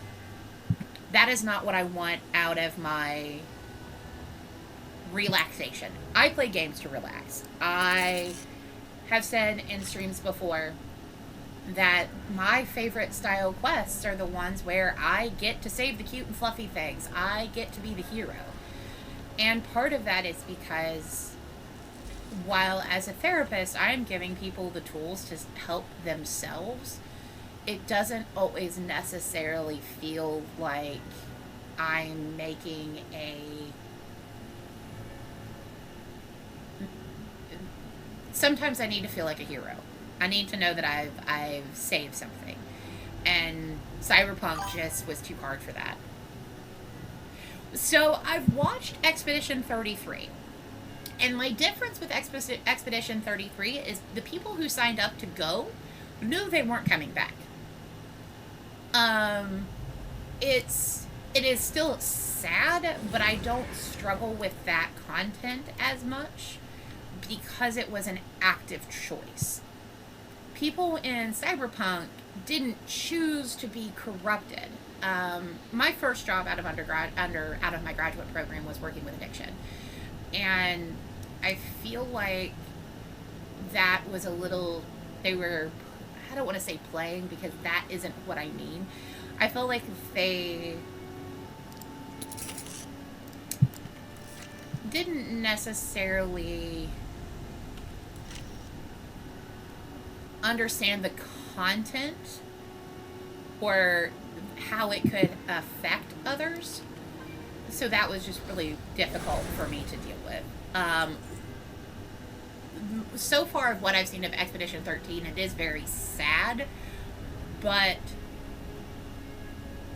the people who are part of it were making active choices. Does that make sense? I hope that comes across as making sense.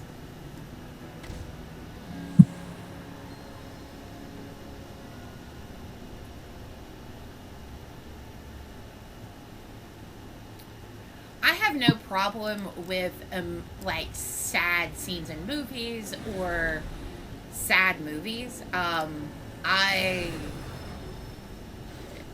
still have like unresolved trauma, and I can, yeah.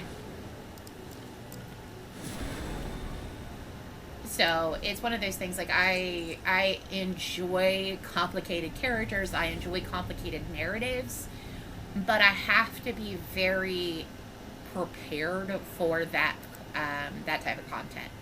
And so, like with WoW, I like being able to be the hero. I like being able to be the person that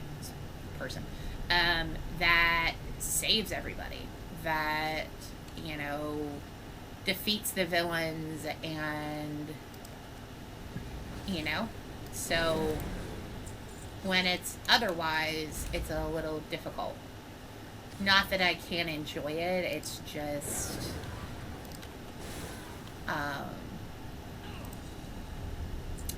draining, I think, would be the best way for me to describe it.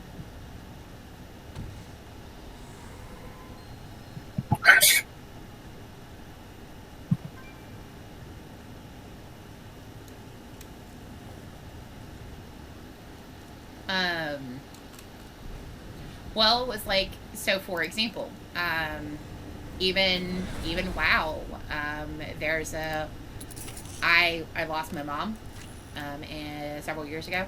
Well, you're And certainly bold. one of the quest lines that you do deals with essentially parental death. And it was very difficult. Those quest lines were difficult for me to do because they poked at it. It was like,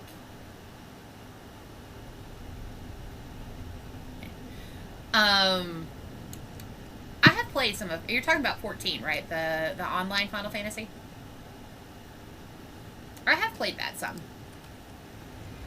I didn't play a whole lot of it, but it is something that I have. I don't know how Nintendo is funky when it comes to streaming, so I'm not for sure that is something that I could stream and not get in trouble for.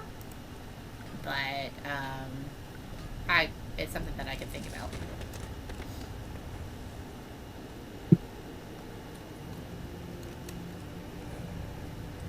These lava things, the Surfire Deep Striders, look like what I kind of always pictured the aliens in War of the Worlds to look like. I have played a very, very little bit of Final Fantasy Online. Now other Final Fantasies. I've played 10 and 10 too. I thoroughly enjoy 7. I'm not very good at it. Although interestingly enough, that was the Final Fantasy game my dad played. Back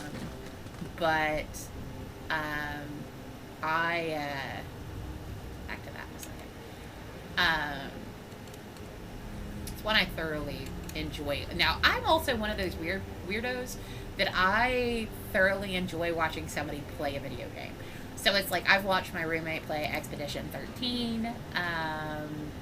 I've 33. 33. 13. I don't know why. Thank you for the correction. So I've watched him play Expedition 13, 33. I did it twice.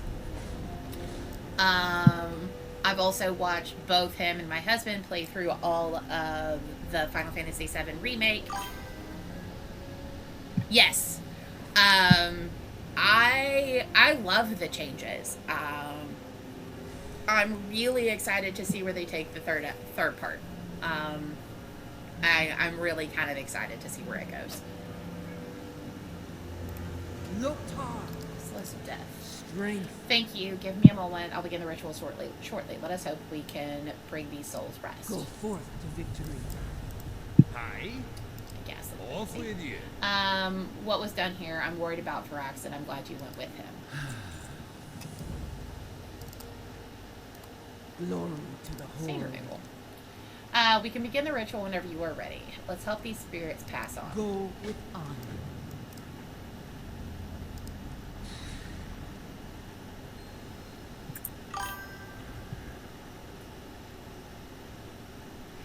Yeah, I know that they've talked about it being, there's going to be at least a third part. I don't know if they're going to be able to fit it all into 3, but I'm curious.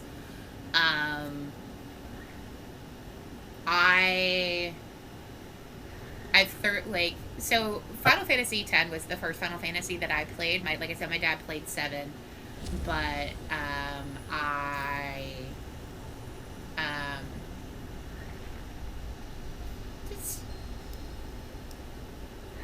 someone just absconded with 2 of my people. Somebody just absconded with 2 of my people. All right.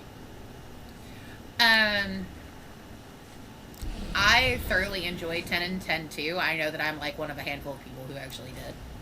But I will... Yeah, I think it'll probably end up being 4. Which is appropriate, because if I remember correctly, that game initially was 4 PlayStation 1 discs.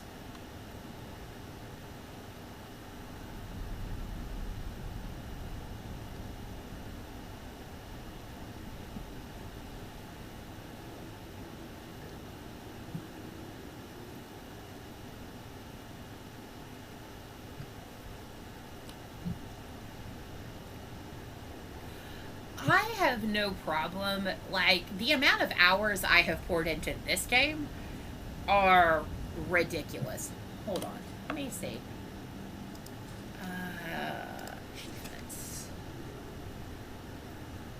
There used to be a way to track playtime. I think it's /played.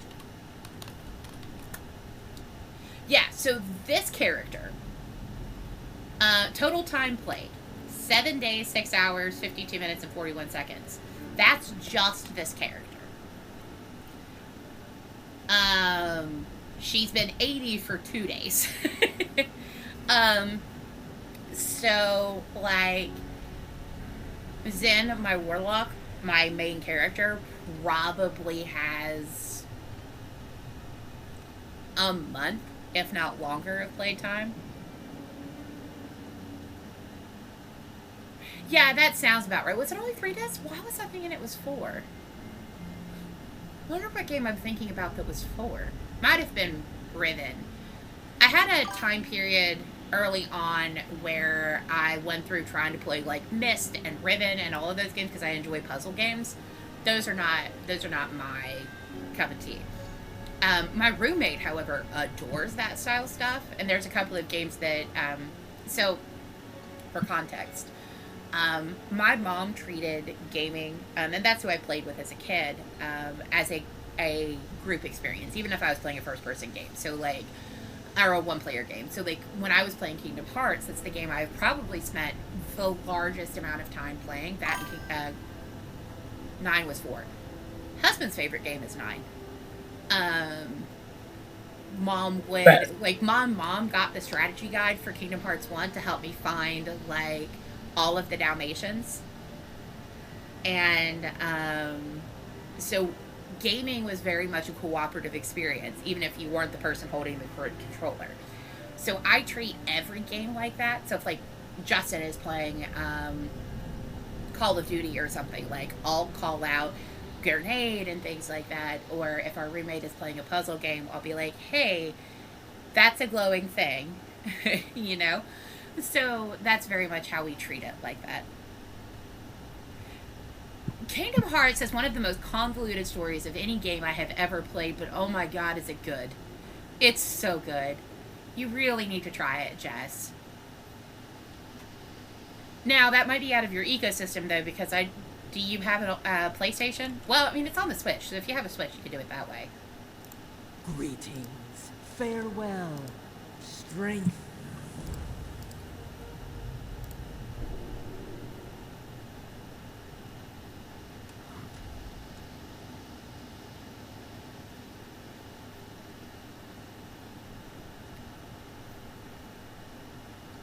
But yeah, no, Kingdom Hearts is hands down one of my games. Like, I haven't actually finished Kingdom Hearts 3 because, one, I waited 15 years for that game to come out. 10, maybe? Somewhere like that. And since my mom's passed, it's just kind of one of those things. Okay. Then yes, you absolutely need to play it, Jess. Like I said, hands down, it is one of the... No, it's convoluted. Do not ask anybody. Do not ask anybody to try and explain the story to you, because it's convoluted, but, and difficult, and just, you need a flow chart. But it's exceptionally good.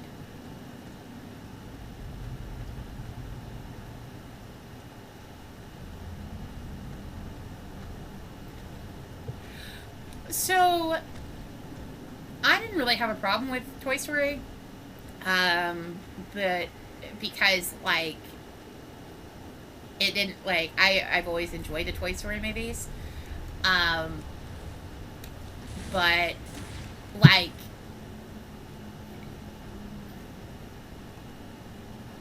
Kingdom Hearts is a good, like, honestly is a very easy pick up and put down game. Like, that's one of the things I like about it.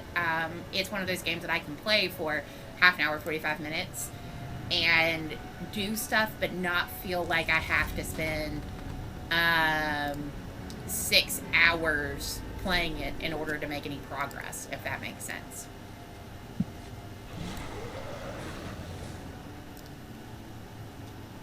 Well, I can try to answer it if the question's for me. I make no promises. There are more secrets. We must uncover them, yes? We should start scrying.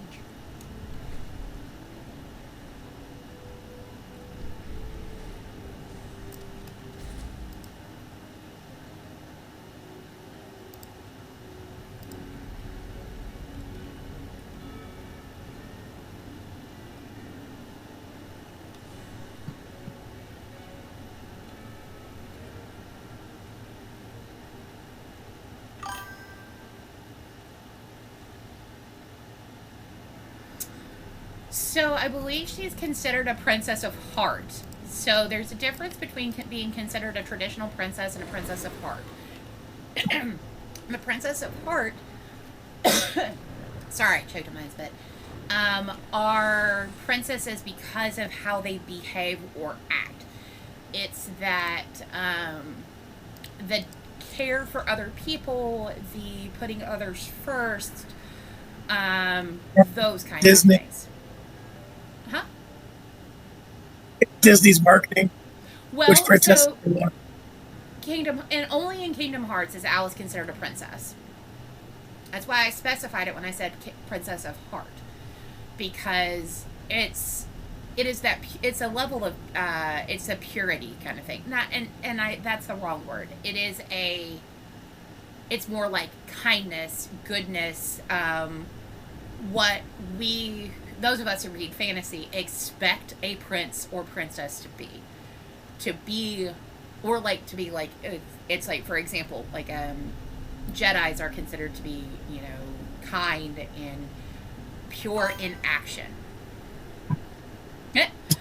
God, I could write a thesis on this fucking game. But for me, the big part of it, I've always kind of understood it as kindness, goodness. Jess, that's exactly what Justin said. Jess said Disney nonsense. No, for me, it is very much that kind of concept of goodness, kindness,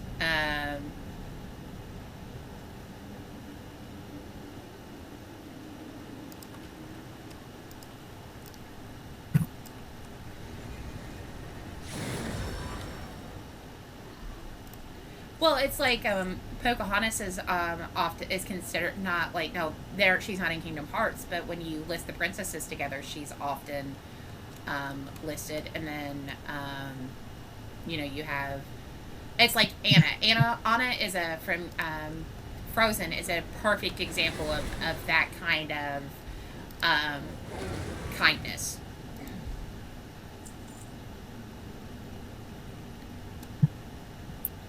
What am I supposed to be killing?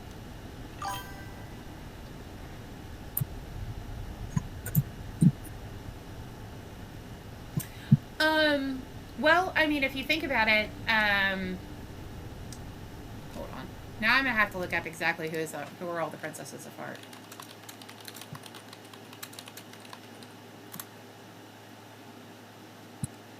Okay. So Snow White isn't. She isn't until she marries the prince.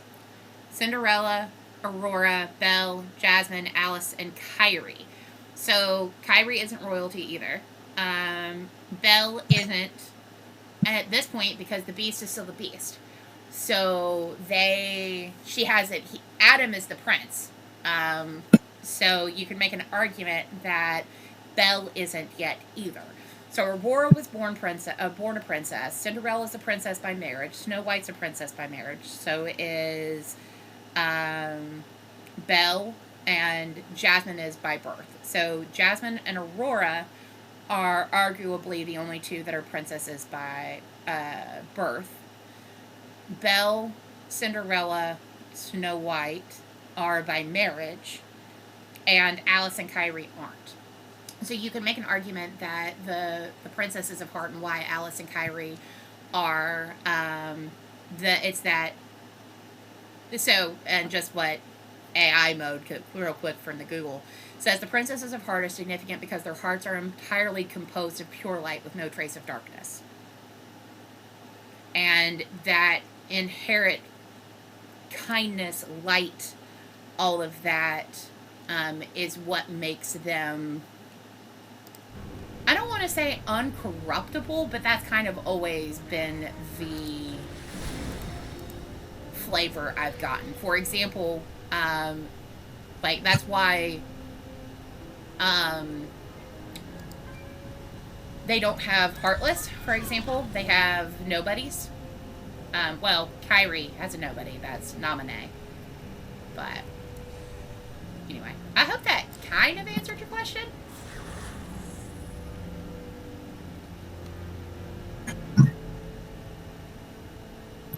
Well, come here, you ugly snake.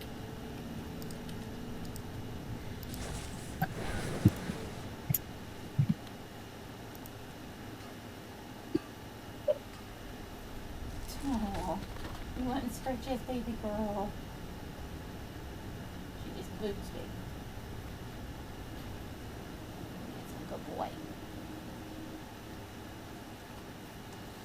Okay. Yeah, you hit on the hyper focus with Kingdom Hearts.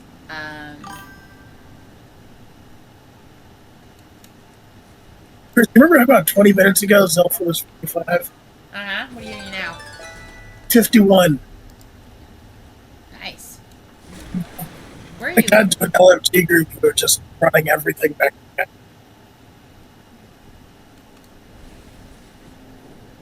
Ah! Yeah, I can't drive to save my life.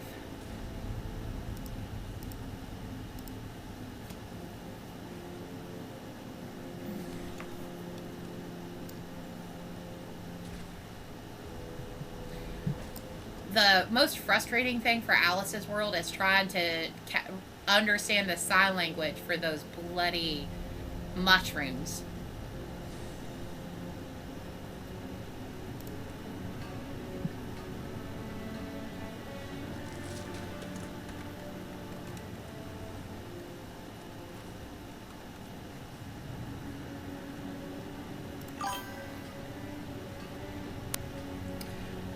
So, I enjoyed all of them. I think with the exception of the game that I found frustrating because I never really truly understood the mechanics was the card game. So,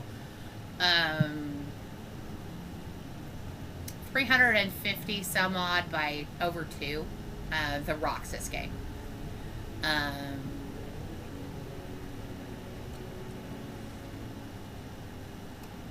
Now I liked Birth by Sleep. I liked the one where you played as I can't remember the name of it, but the one where you played as Zora and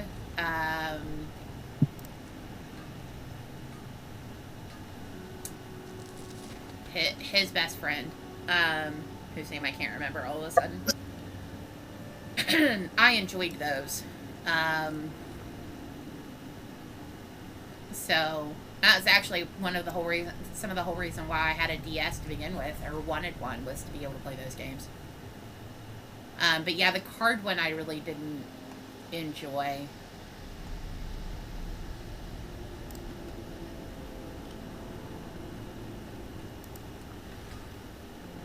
It mechanically just felt off. Yeah, I like Dream Drop Distance. Yeah, I love the little dream creatures that you collected and whatnot.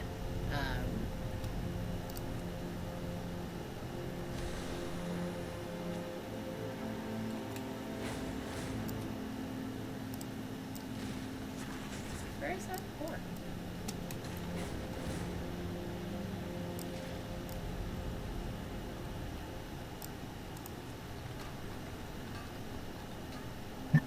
But my favorite games were the more traditional 1, 2, and 3, the story-driven hack and slash. If you haven't Riku, thank you. If you haven't played the Darksiders games, I highly recommend those.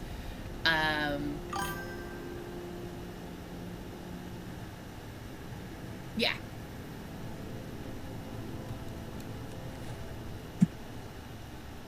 But the Darksider games, especially if you like narrative-driven hack and slashes, they fit into that. They're also really well voice acted and extremely well just done story-wise.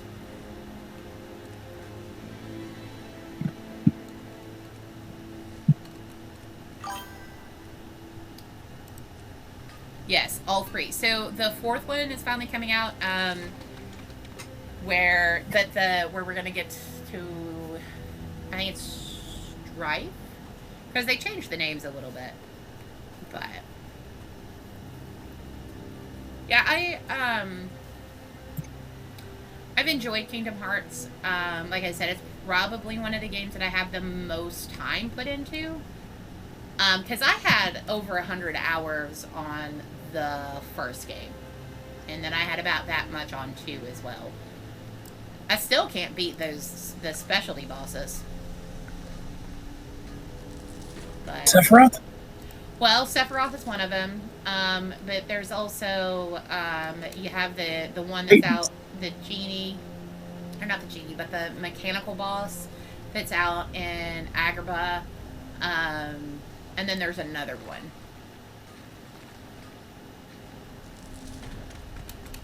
But I would say, if I were to pick console games, Kingdom Hearts and the Darksiders games are probably 1 and 2 for me. And then fighting game, it's always going to be Mortal Kombat. Mortal Kombat's part of my childhood. And that again, that was a game that I played with my mom on a somewhat regular basis, believe it or not. So it's part of nostalgia for me. I have Mortal Kombat 1 on both the PS5 and my Switch.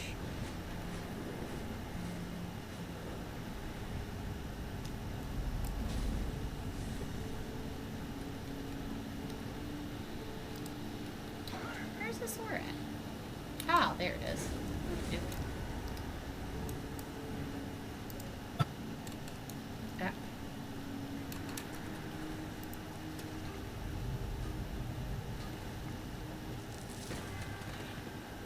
Yeah, Yeah, I love everything being spelled with a K. Probably, I think the one that we had for the Sega was 3. Get things back to neutral so they'll stop with all that commotion. So, but it was an interesting, you know, like Mom and I had house rules, so to speak. You weren't allowed to do the same move multiple times more than 3 times in a row, or was, you know, you couldn't cheese. Yeah, because of Mortal Kombat.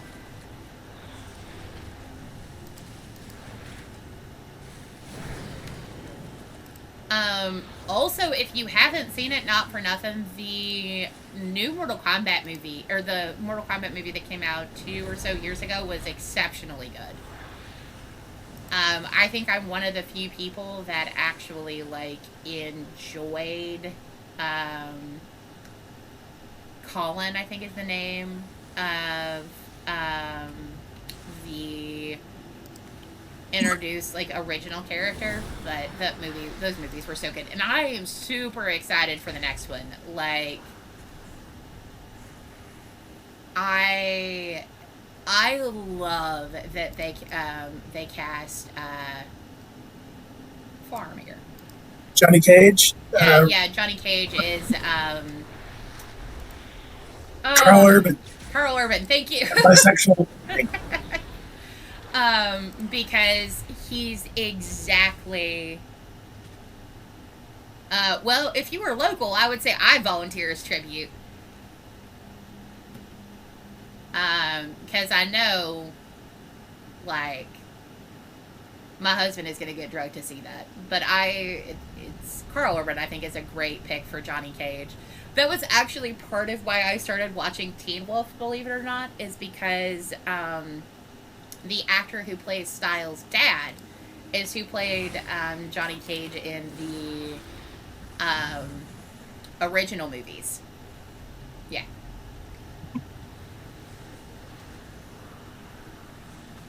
Because I'm one of those weirdos that I go through a phase of really being interested in a particular actor. And so I will just watch everything that actor is in. I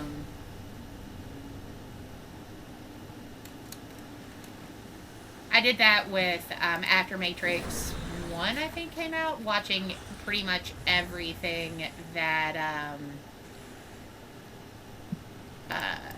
Keanu Reeves is in, which is why I have seen his one horror movie that he doesn't like talking about being in, because he kind of got tricked into being in it. Yeah. The Watcher? The Watcher, yeah. Finally, it smells like things have calmed down.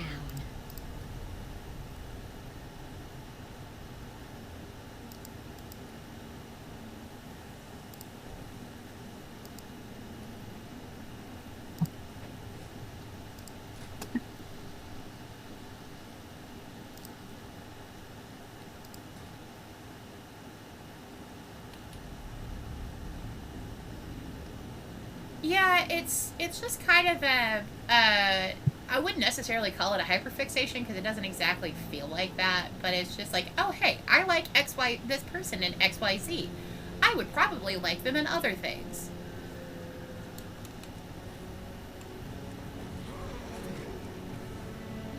Just want the ore. You don't have to beat me up. Hi, pup.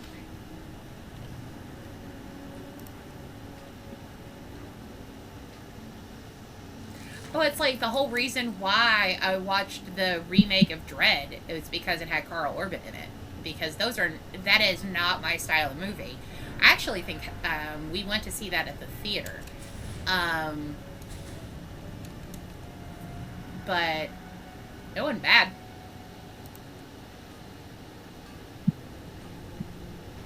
It's not a movie that I would pick to sit down and watch.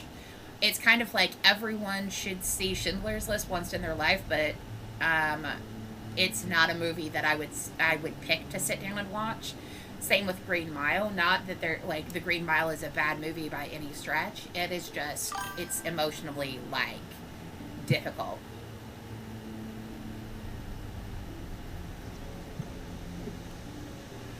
Um, Jess has probably heard me do it. I know the others have. Anytime I feel like I hear Matt Mercer in something or any of the Crit Roll cast, I have to go look it up.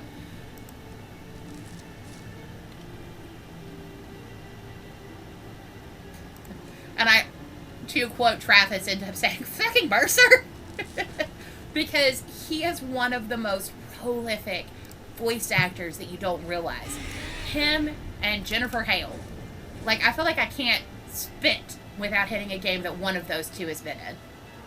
Or an anime, for that matter.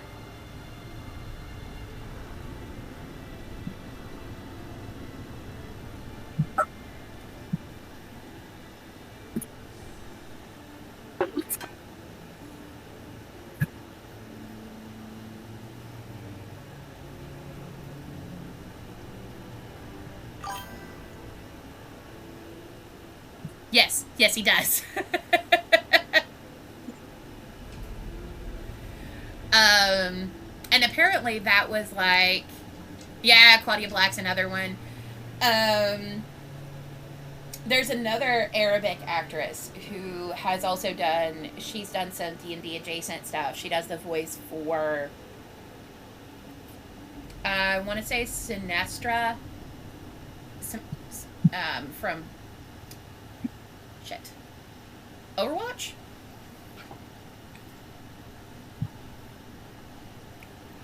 But yeah, Claudia Black is another one. I mean, I want to say Claudia Black was in Mass Effect. That's another game series that I fucking love. Both. What? Black and the lady. I cannot understand a word you're saying, my love. Claudia Black and the lady who played Ana in Overwatch. They're both in Mass Effect. They're both Corrians. Right, that's who I was trying to think about. They're both in the Tali loyalty mission. Yeah. In Mass Effect. Well, it's like she was Morrigan in Claudia Black was Morrigan in Dragon Age 2.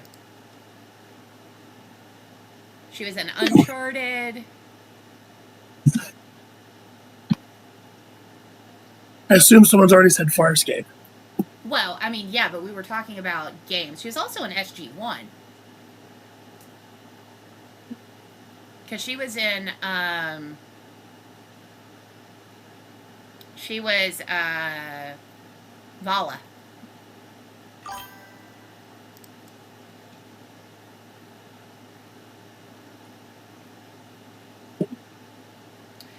They're also fucking adorable. Lizelle, Shadowheart, and Karlak. Actually, the whole crew. I love Neil. Neil, I love them all. Like, watching them play D&D together is hysterical. If you haven't played the Mass Effect games, I highly recommend those as well. Yes, it does. Oh, I am unabashedly a geek. I don't know if you can see, like, in the background what's on my bookcase, but, misguided fools may be beyond saving. Hold on. I've got D&D books here on the bottom with my my X-Pack boxes. All of, like, the... Yeah. I mean, Steve Bloom is another one. Steve Bloom and, D. Bradley Baker. Also, like, I don't know if you're my age, but like, the voice for Pooh Bear is literally all over our childhood. Like, he was Don Carnage, Jim Cummings. He was Don Carnage in Tailspin. He's Hondo in Star Wars. All of the Star Wars animated stuff.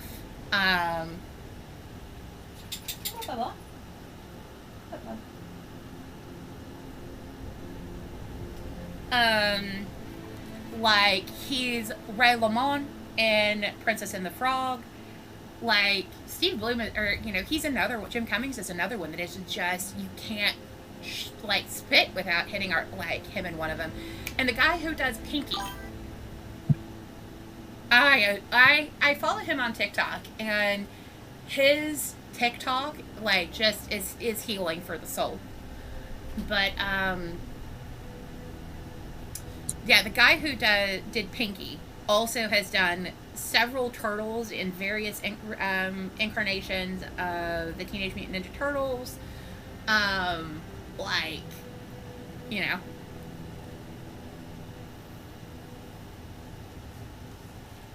Did you decide you didn't want to lay on the blanket anymore, puppy? Okay. But yeah, I've got a bunch of geeky stuff all over my bookcase. Yeah, he was the singing double for Jeremy Irons. Jeremy Irons did about the first half of the song, and doing that growly voice wrecked his voice. So he wasn't able to finish recording it. So Jim Cummings was who did the other half. He is a mimic. One of my favorite things that he does on his TikTok is he'll talk with other voice actors that he's worked with, and they'll say each other's lines and the voices that they do. So one of my favorite ones is he had Christopher Judd on there, and they're talking about God of War, and him doing some of Kratos' lines as Winnie in the Winnie the Pooh voice is fucking hysterical. I adore him. And some of my, like, then there, of course, you know, the flip side to that are videos of him with his great-grandchild singing to them as Pooh Bear. So.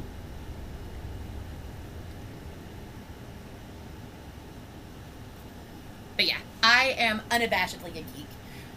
Video games, reading, movies, all that kind of stuff.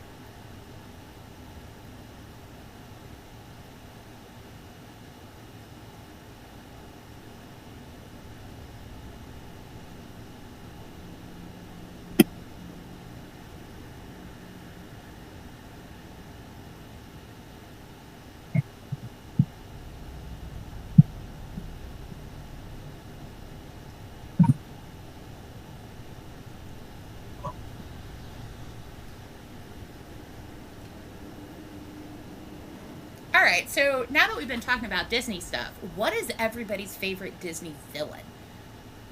I know Justin's is, and I'll go ahead and say this for him, his is Frollo.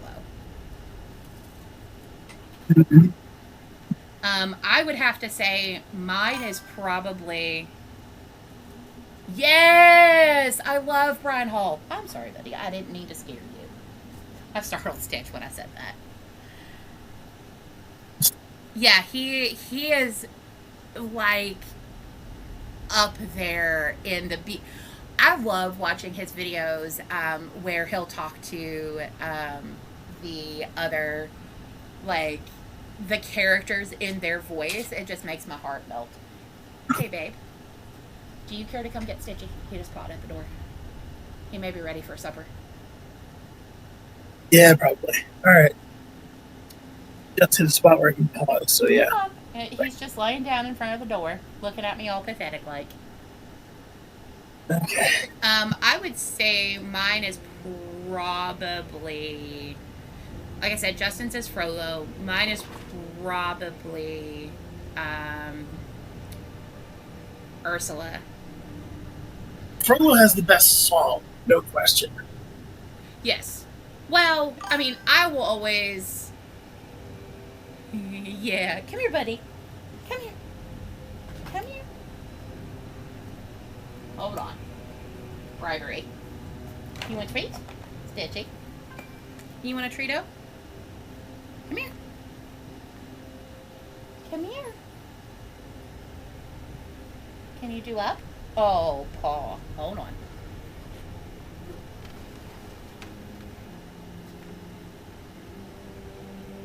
I have to wait.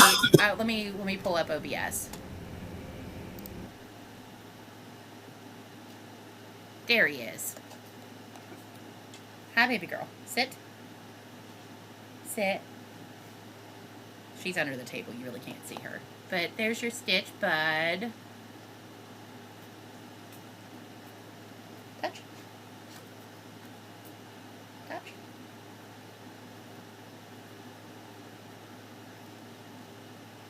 You do high five.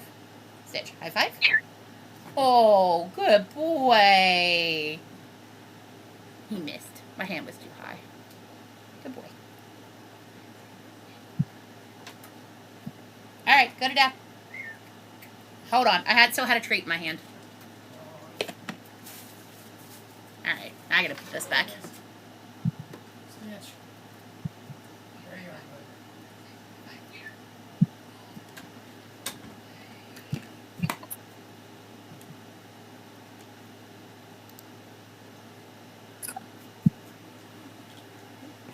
Yeah, Stitch is, he's my older boy. We've had him, he's about 7.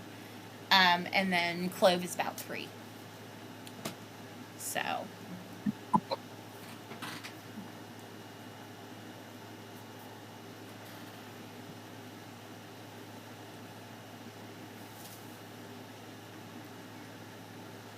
They love being in here in the office with me.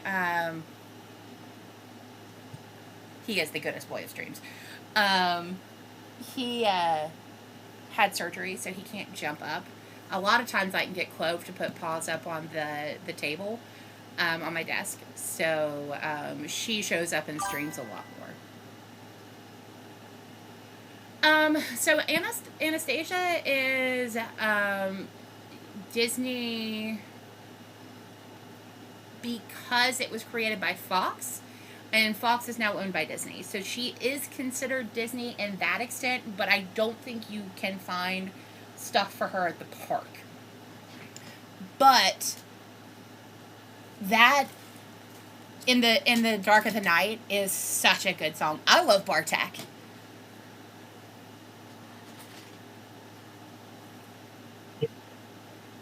So I think it's considered Disney adjacent.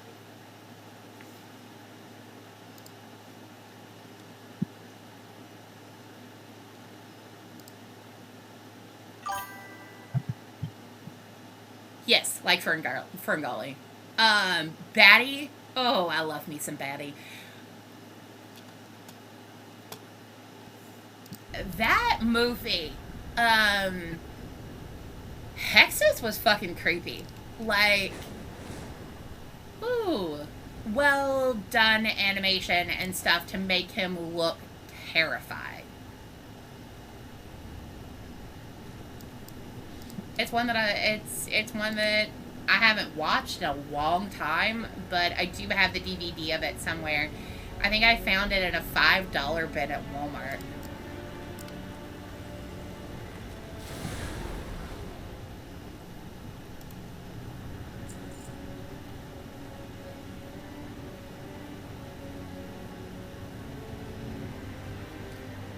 Are they taking them down because they're rotted or what?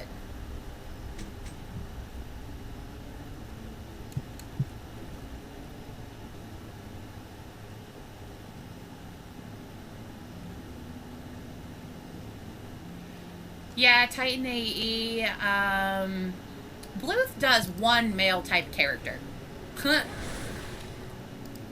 And those 3 are the greatest example of it.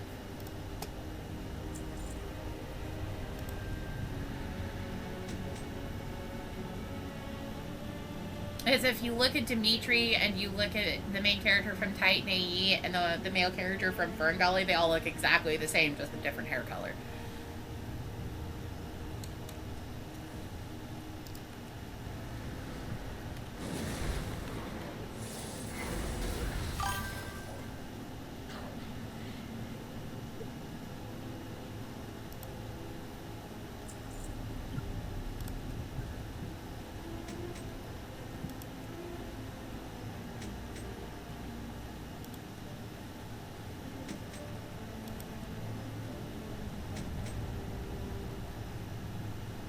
I love, shoot.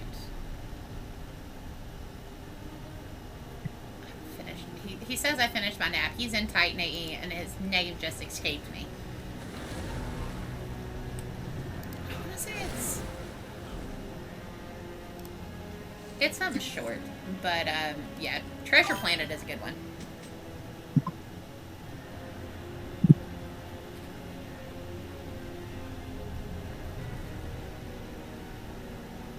I believe.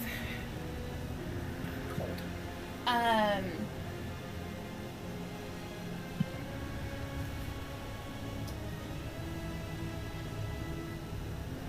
I think because of it being Vox, it didn't have the. Well, Kelsey Grammer sang Hey Song. I'm pretty sure Kelsey Grammer, who does the teacher character, did his voice or did his own singing, because Kelsey Grammer could actually sing.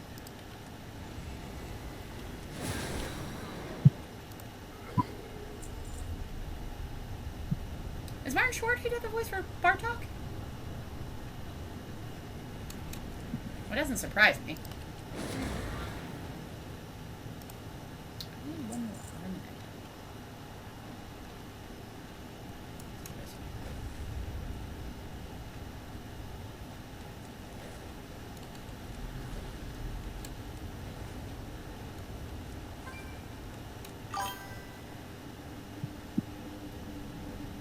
No, Anastasia and Dimitri, neither one sing, but I'm pretty sure Kelsey Grammer does, but that's because Kelsey Grammer could sing.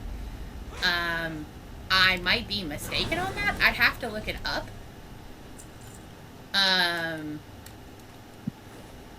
But I don't, you might be right. I don't think any of the other ones do.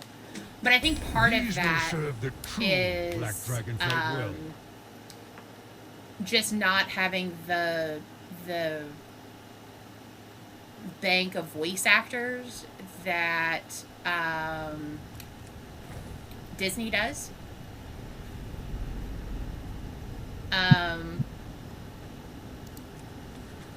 Probably what a lot of people don't realize Bluth is the most well known for was the Dragon, I want to say it's Dragon Knight or Dragon Adventure old SNES game?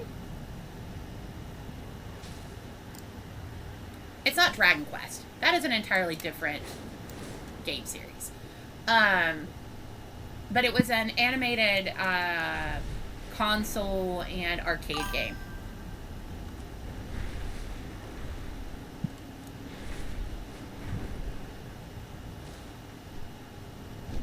Things in a cave? Where am I? What am I doing? Cave. Cave? Aha!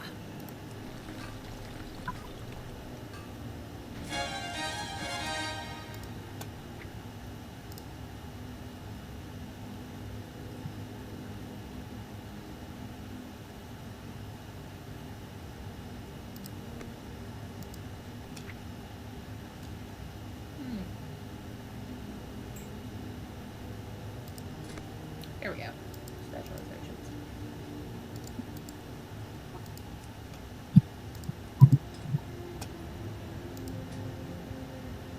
Okay, I could do mining process, metallurgy, or mastering the elements.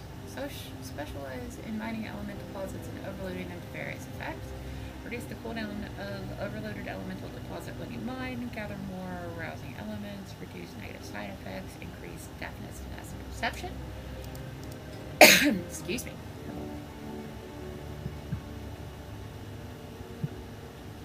Metallurgy.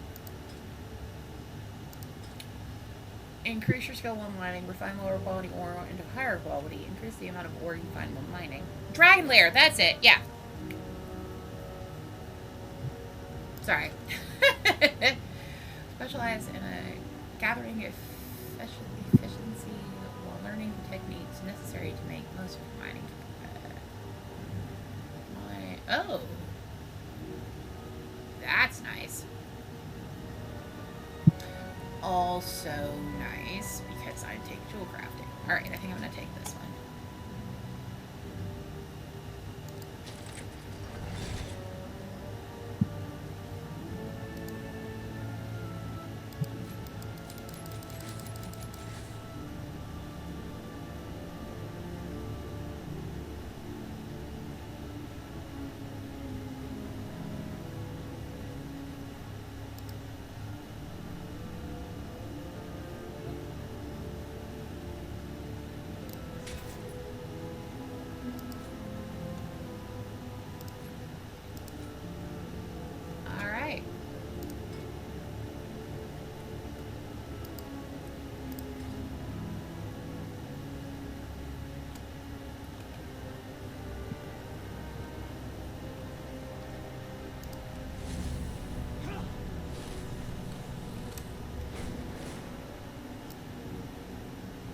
another cave.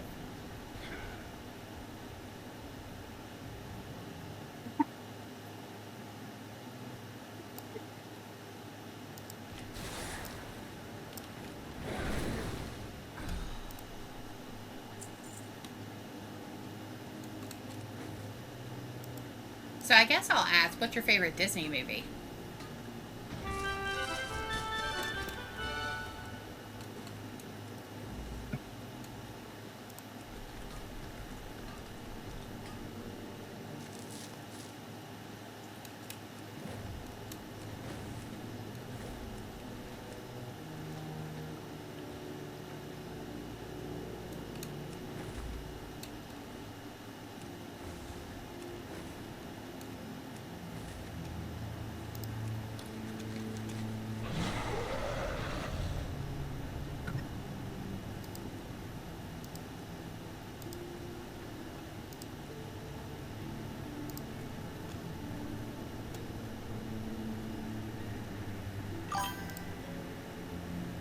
Yeah.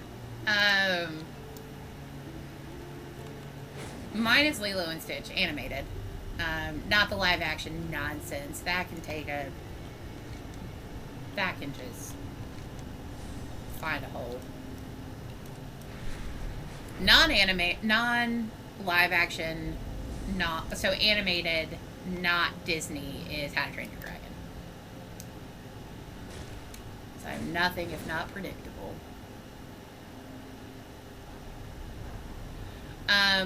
Live action Disney, I would probably have to say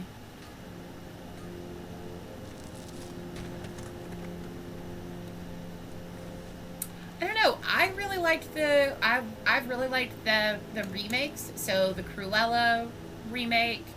I did not mean to attack that moth. I love the Maleficent movies. I enjoyed the live action Beauty and the Beast. I thought it was exceptionally well done.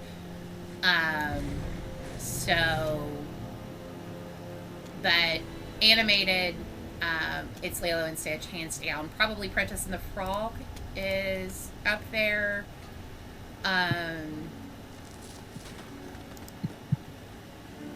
Again, villain song, Dr. Facilier's Friends on the Other Side is exceptionally well done. Again, Keith David. He is all over our video games.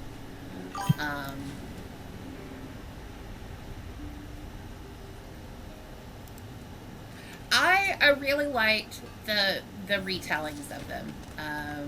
I enjoyed both the Maleficent movies, and Cruella was exceptionally well done.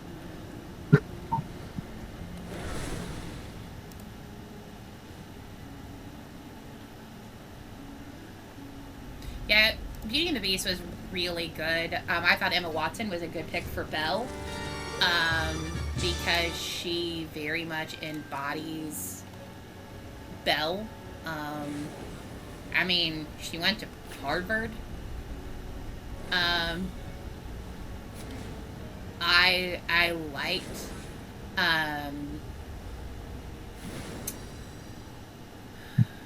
Luke Evans as Gaston. I thought he was a great pick, because Gaston has to be charismatic or he doesn't work. Moana's a really good one. The song, or the song that she sings to Phoebe, the I Know Your Name, like, just, that, it's beautifully done.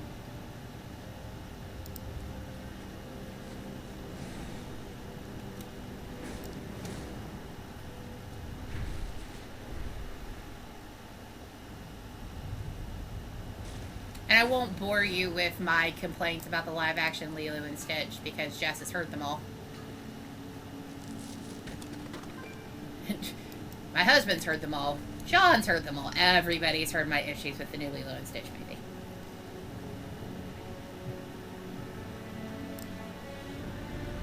So, here's the thing. The Rock, like John Cena, play great bombastic characters. Now, I don't expect either of them to do really good, serious, emotive work, although John Cena is kind of surprising me a little bit there with some of the scenes in Peacemaker. We're not going to talk about the live-action Aladdin, because I can't get behind Will Smith as the genie. Now, I like that they gave Jasmine a song. I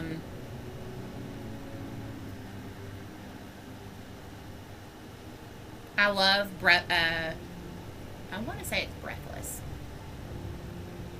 That's not it. Anyway, Jasmine's song in the live action is really great, but I can't. The genie will always be Robin Williams to me.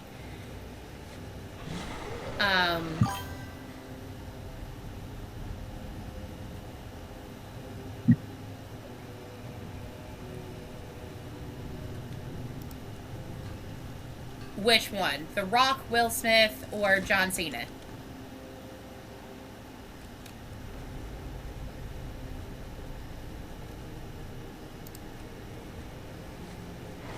Oh. So, I love him in other stuff, right? But I just can't. I just can't. Now, as to what I was saying about The Rock, like, Maui was exactly what I expected him to be. He's bombastic, he's loud, center of attention, and so The Rock was perfect, because that's what I expect. Whereas, you know, I wouldn't necessarily cast him as a, like, I don't know. I hope that made sense. No, I don't think I love him. Like, I saw the second Journey to the Center of the Earth movie. He's in that. He's fantastic in that. He's also he's great in the Jumanji movie. He does great comedic work, is what I'm saying. Comedic action work.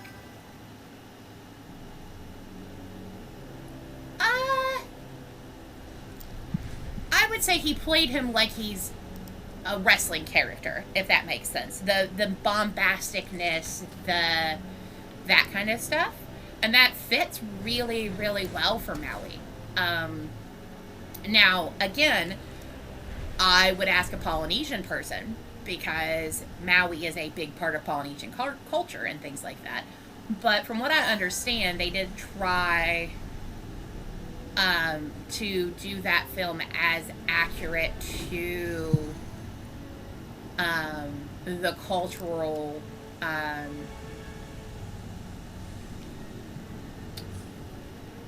as well as they could be, if that makes sense. They try to do it as culturally or narratively accurate as possible.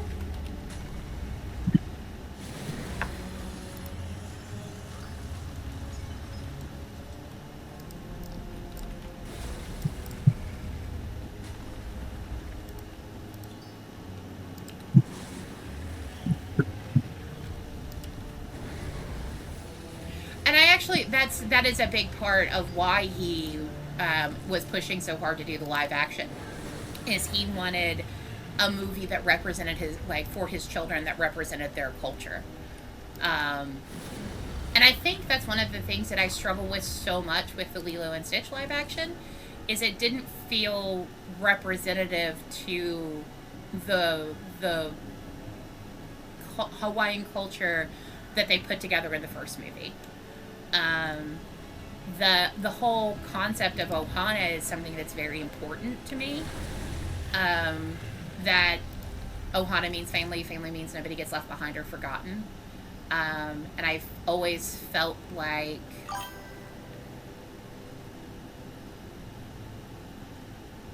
that's fair.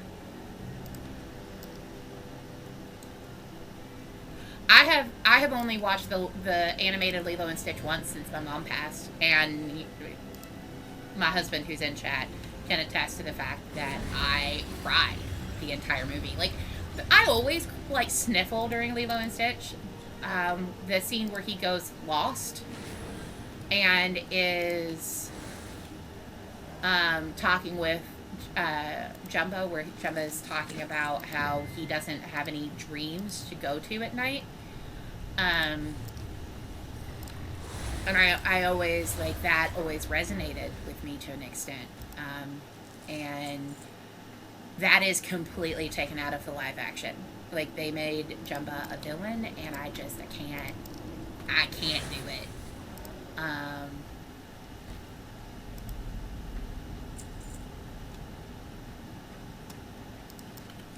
But the last time I went to watch Lilo and Stitch, before we went to see the live action, I started crying about the first third of the movie, and I cried pretty much until it was over. Yeah. There are times where just certain songs will do that. I'm very emotive in that way. I would also say sensitive in that way. When it comes to certain pieces of music, it's like I haven't watched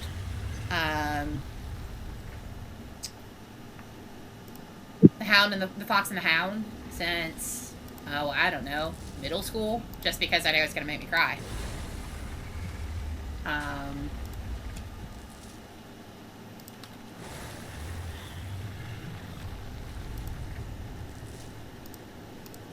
But I think that's when you can tell a narrative is well put together, is when you can watch something, read something, listen to something, and it triggers emotions. It's like Mass Effect 3, the song Leaving Earth. Every time I listen to it, it makes me want to cry, because I know what's going on in the game when that piece plays. Hi, babies! Did you eat your dinner? Huh? He was hungry. He went down. He went for his bowl in like 30 seconds. Oh, so he was hungry. Hungry. All right. Come here, Clove. Baby girl. Come on. Come say hi. Oh. Oh. My sweet girl. My gentle baby. Yeah, your mom's gentle baby. Alright, one more. Up. There we go. Whoop! We lost it. There it is. There it is. My gentle baby. There you go. Just participation treat. No moss. Well, at least later. We'll wait till later.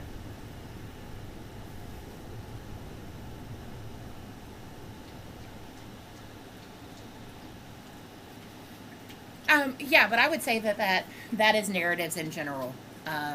Whether it's a movie, whether it's a video game, like if it pulls on your heartstrings well enough that you have an actual reaction, then that's what it's supposed to be.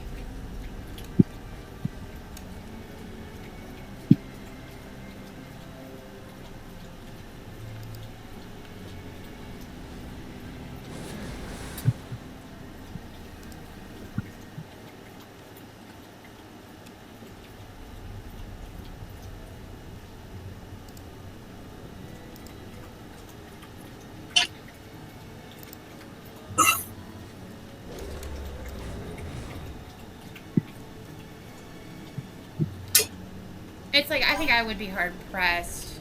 Yeah. I've heard the I'm not, I don't play those style of games, but I've heard the Gears of War story is really well done. Oh, you know just how nasty and confrontational those deep players can be, don't you? Soon they'll be swarming over Loam, unless someone clears out that cave. Never played Gears of War, but I assume there's a reason there's like 5 of them. Well, I mean, yeah. I mean, you can say the same thing about, like, the, There are a lot of games that you could say that. Whether just because they have a lot doesn't necessarily mean they have a good story, though. Well. Oh no, Land Before Time. I don't. All I have to do is hear the "Hold On Together" song, and I can picture Littlefoot's mom dying. That movie meant like, oh.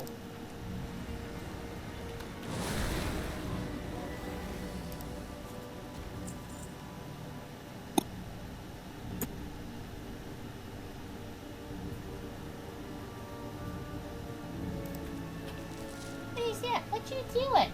What doing? What doing, baby girl? What doing? What are you doing? What are you snuffling at? Huh? What are you snuffling at? What? Hi. Hi, baby. Come on. Puppies. Oh. No, you're not getting any more Treatos. You're not getting any more Treatos. I give you scratchies. Sorry. Dog distraction. Oh, picture. Come on.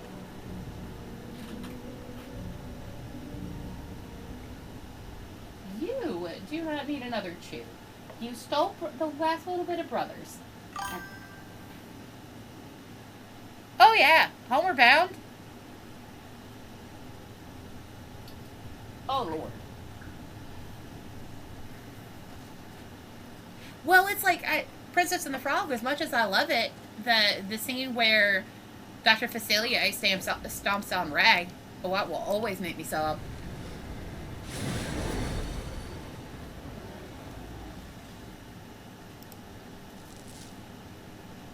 It will just it just always hurts.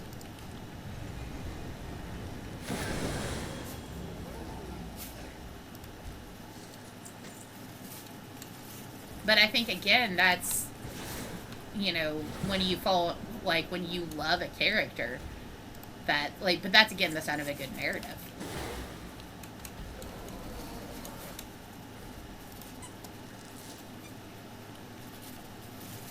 I've actually seen it's like The Never-Ending Story. The Never-Ending Story is another one of those that is just exceptionally good. Now we don't talk about 3. 1 and 2 are great. 3 does not exist.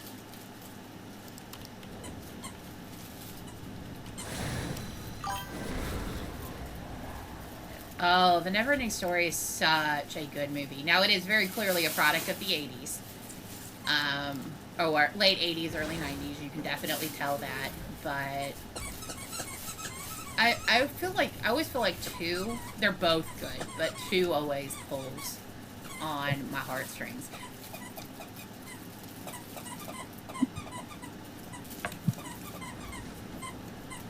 The concept of the nothing, which is essentially just darkness, is, and it being a monster.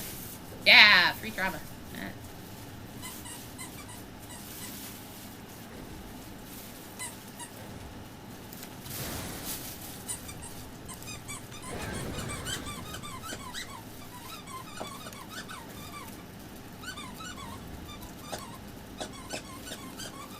I don't know if you can hear the squeaking.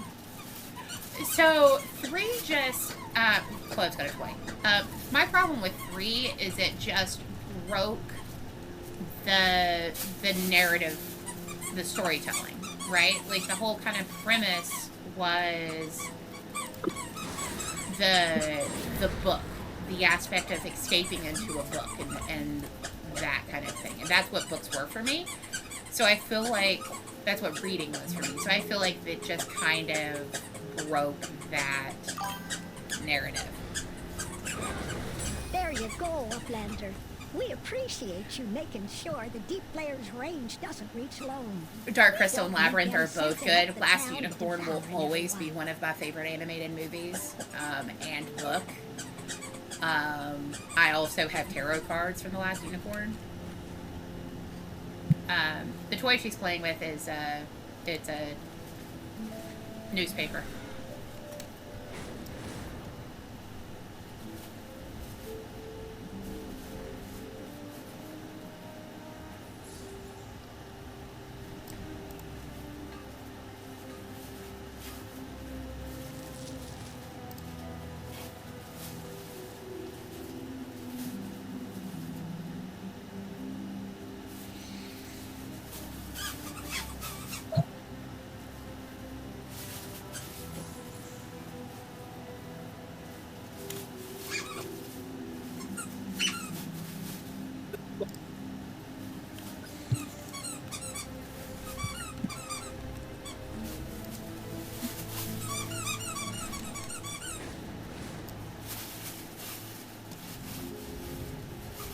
And Willow is another one. Willow was actually based on a whole series of books. Okay, so Onward hits a grief button for me because of the dealing with parental grief and parental loss. However, that movie is exceptionally well done. It is just so good.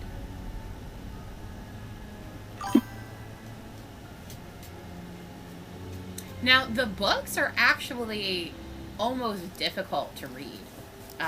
It doesn't translate well. Missing out on World Quest today. Damn it.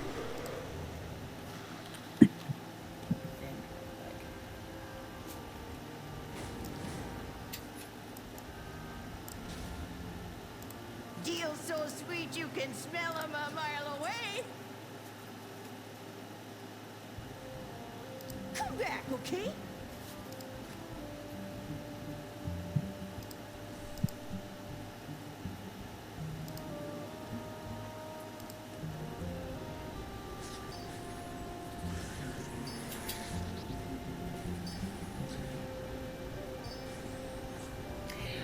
Yeah, well, it was like right after my dad passed, I watched Good Dinosaur, and that was one that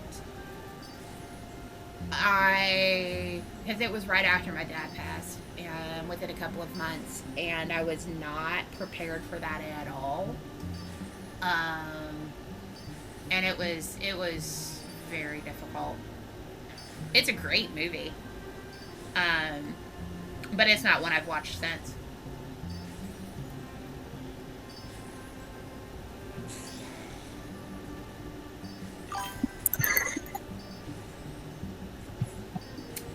Yes. Yeah, he was Wicket, specifically. And if I remember correctly, that was one of his early works. And he has talked a lot in interviews about how kind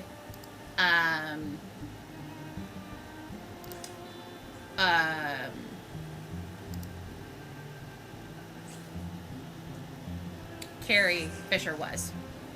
Like, there are pictures of her holding, like, juice boxes, because that was what he could eat and drink in the costume and things like that. They're some of my favorite behind-the-scene pictures. That's also my favorite of the Star Wars movies, is with Endor. Endor? Right planet.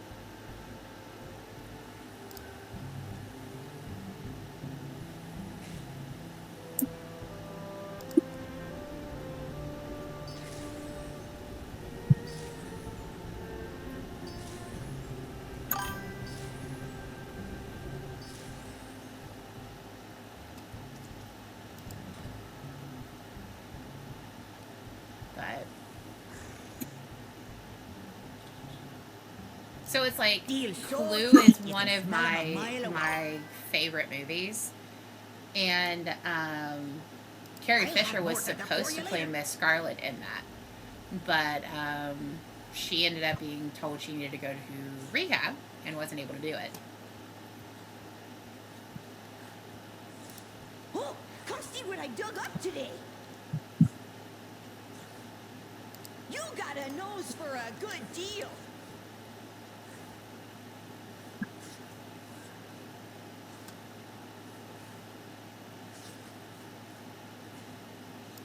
Thanks a bunch. Oh. See anything that tickles your fancy? Or your nose? Oh, I'll have more dug up for you later.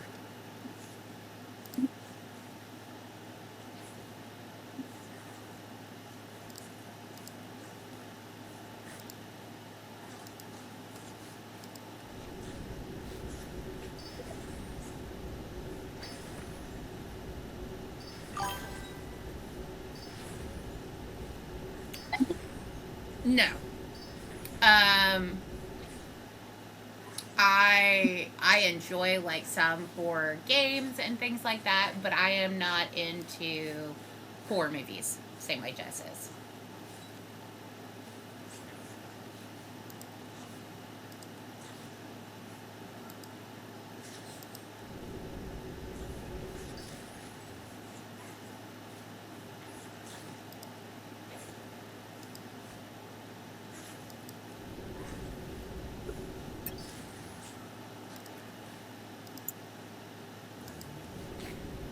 Hey, Bubby.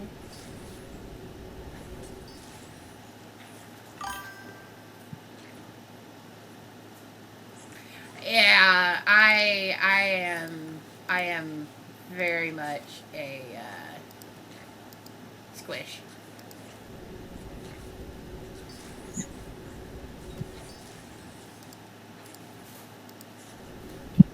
You having problems getting? Are you nesting? Are you having problems getting comfy?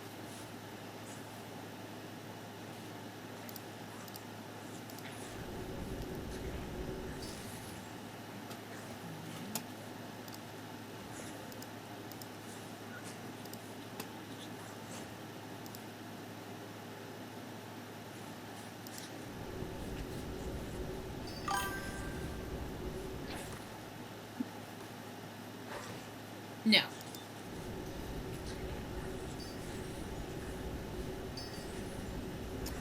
Just trick or treating. You're not gonna get me in a haunted house. No, I love what they can do effects wise with haunted houses. So there's a couple of YouTubers that I follow that I will watch do walkthroughs through haunted houses, but I also can't do strobe lights. They will physically make me sick.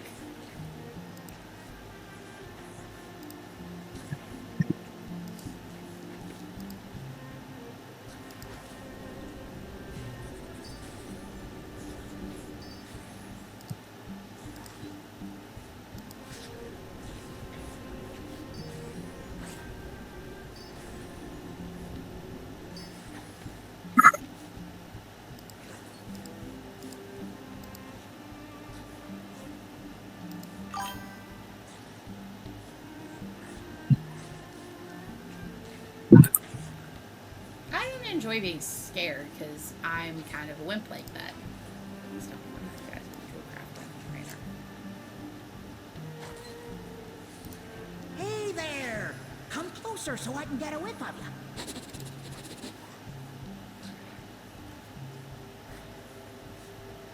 Okay, all the way back to Dragon. Don't matter. Sorry, I'm muttering about the game. Yeah.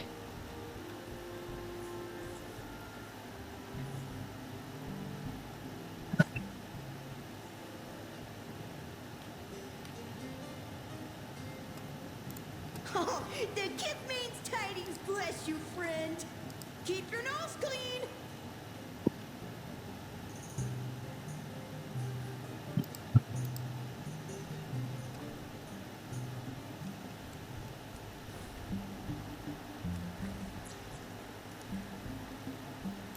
How can I help? Don't forget your buddy.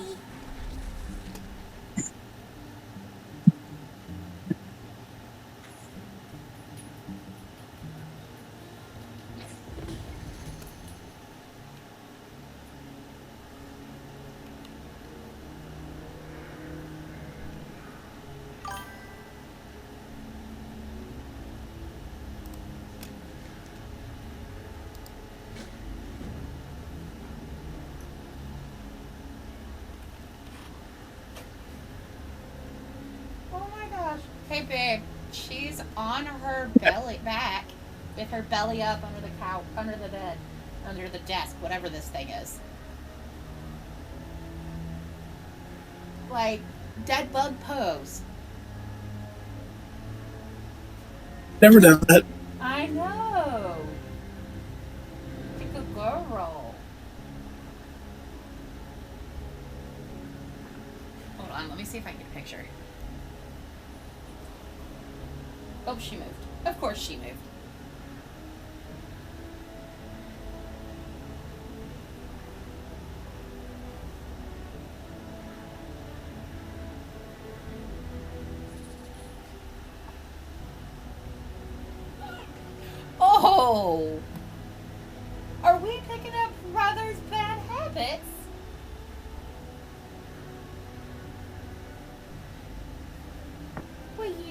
doing, baby girl? Are we being playful? Are we being playful? Hold on.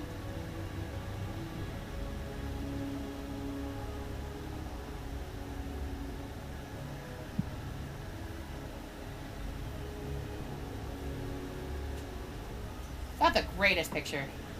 Hi! Well, somebody's in a playful mood. She's definitely feeling better, baby. Good. Did you see the picture? Not yet. I'm currently flying. Come on, you can do it. Come on. Come on, baby. Up. Up. No. I refuse. I just want scritches. I have not signed a release for you to video me.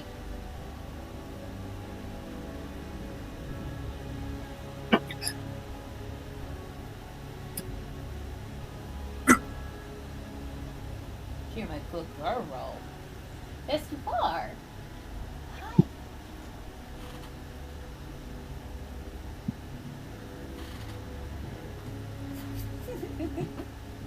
Hi, Mischief. Hi. Yeah, get my baby girl. Catch my baby girl.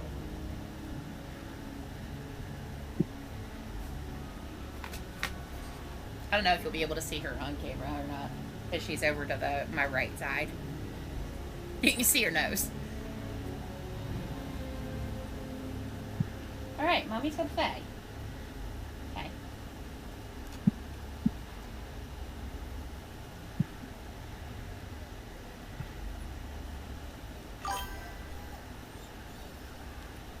What?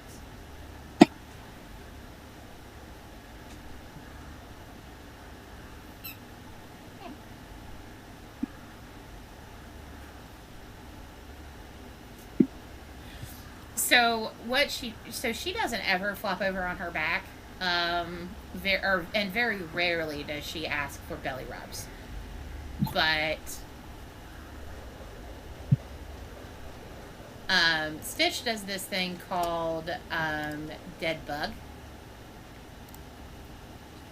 where he will flop over on his back, and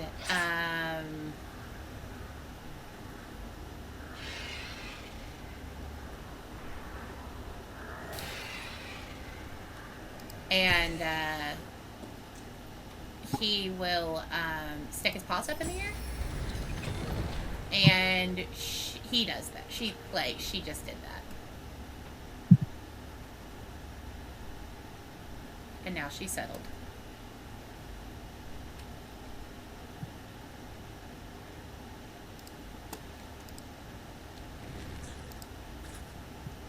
There's treasure everywhere. Just gotta sniff it out.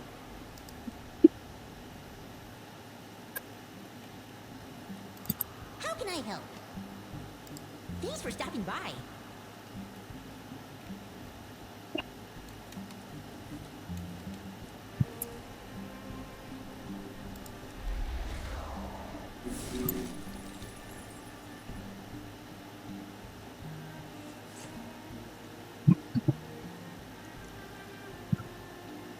Actually, one of my favorite things to do as an adult is to pass out candy. I love being able to see all the kids in their costumes, and especially when I can recognize things. Smell you a mile away. I just love it. Don't put your nose where it don't belong.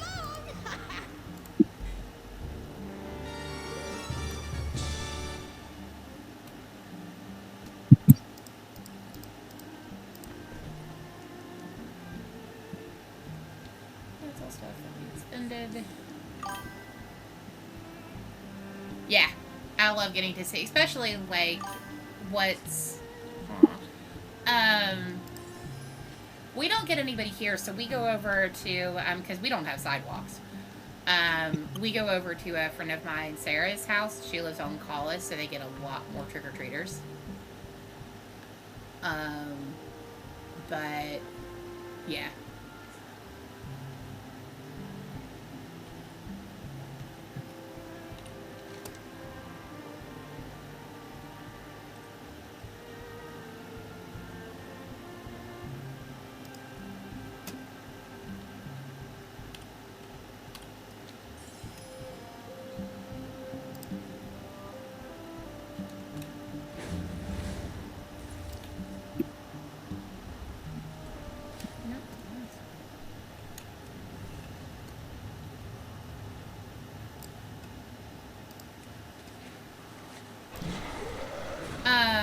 Does Asher get trick-or-treaters? You could always go over there.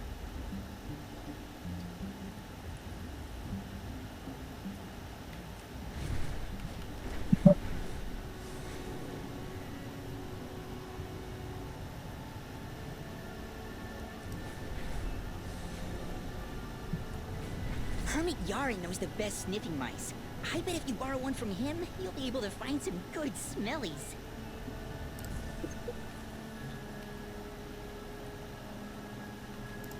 Lost your way. Don't put your nose where it don't belong. I mean, you could always ask.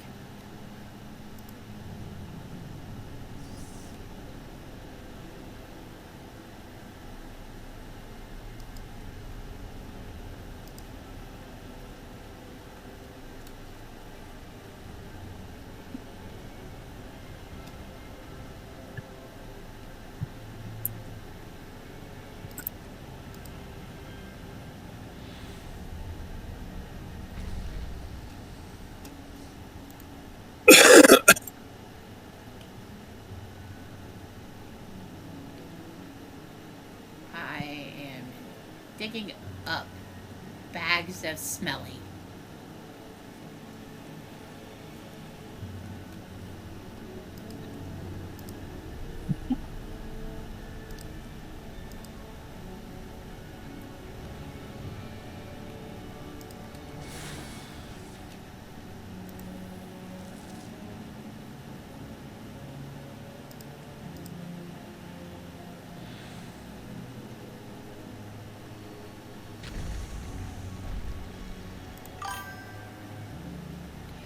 So the area, the zone I'm in called Loam, the people who live here are moles.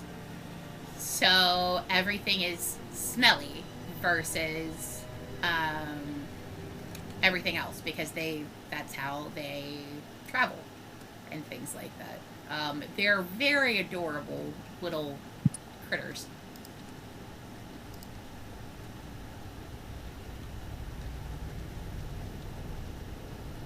But the guy at Argyle is a, I'm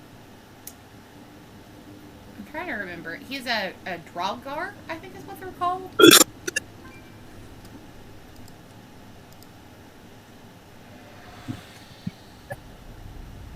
But yeah, I am essentially using, he's just digging things up for me. I have a little mouse on my head.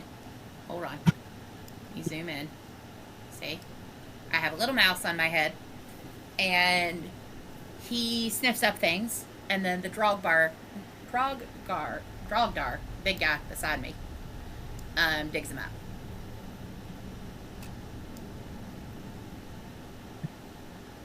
That is actually... I didn't realize just how cute the mouse was. And I have a head. Like, I am a dragon. I have a head. This mouse is huge. Hey, babe. Look at the stream really quick. Oh.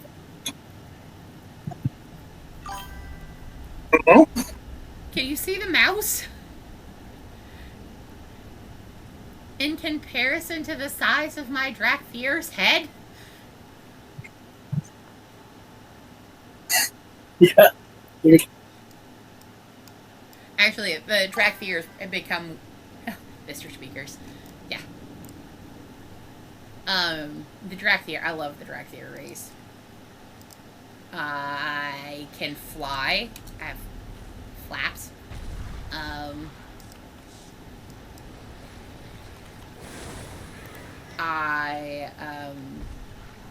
one of my other favorite things I did to suggest that we were running a raid last night. I have an ability called Rescue, which is essentially I fly over and pick someone up and take them somewhere else. Which is just fun to do.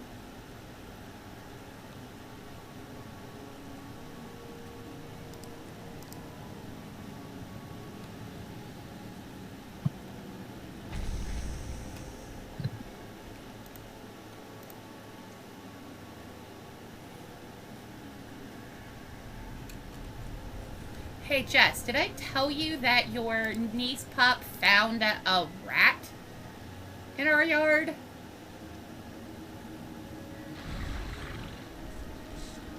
So that deeply underplays the size of this mouse. It rodent. The one that Clove found, or the one that's on my head? No, the one that Clove found. That thing was a gigantic rat. Otherworldly healer. That actually does sound like something I'd like. Yeah, no, it was the size of a small possum.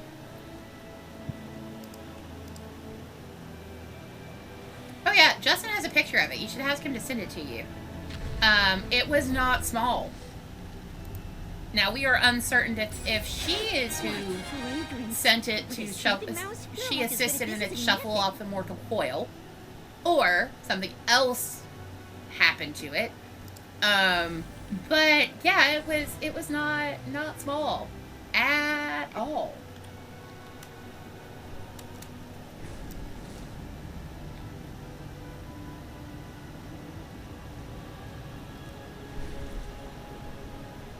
And apparently she didn't want to give up her prize either.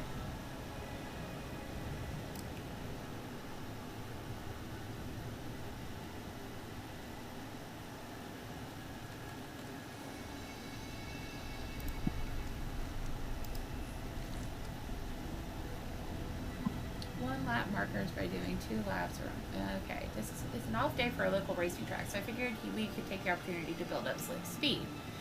Grow some confidence on its own turf, I'm thinking. Take 2 laps around the track. Let's see how your training is coming along. Collect one map marker by doing 2 laps around the snail track.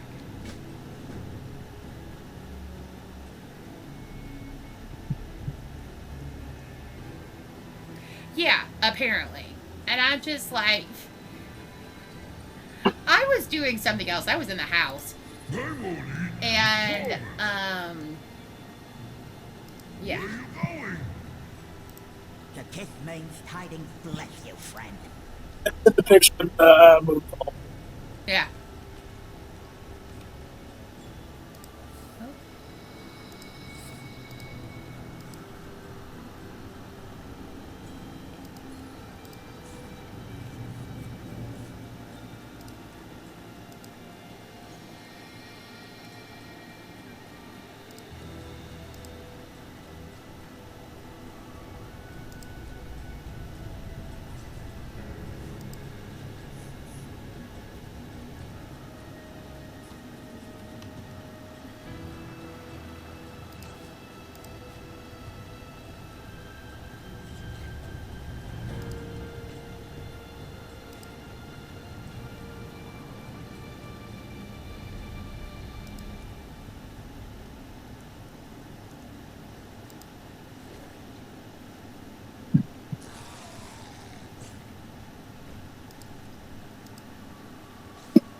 Atlantis is another Disney movie that is exceptionally good and slept on by a lot of people.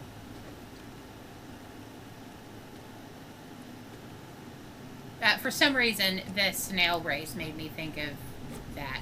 Don't ask me why. Probably because of the fireflies being actual fireflies.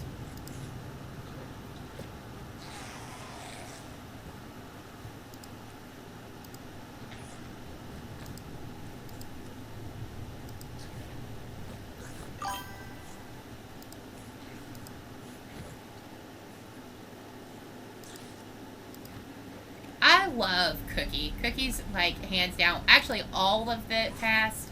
Goon! That's the name of the character from Titan AE. Sorry.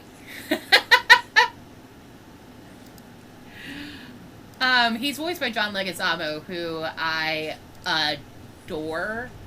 But I always felt like Titan AE and Atlantis were similar vibes.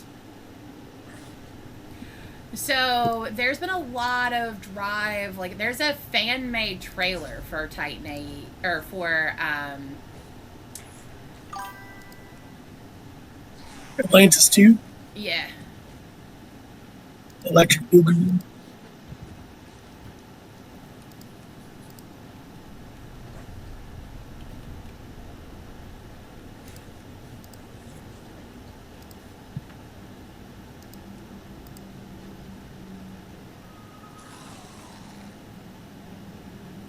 Alright, well I gotta do that again.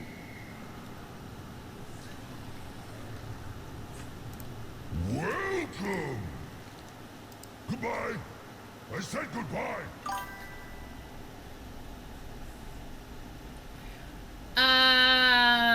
Possibly? I don't know. Are you friends? Yeah, it was... I've not goodbye. seen it, I don't think.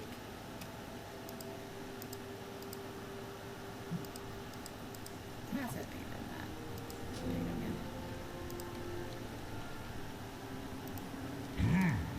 You look strong.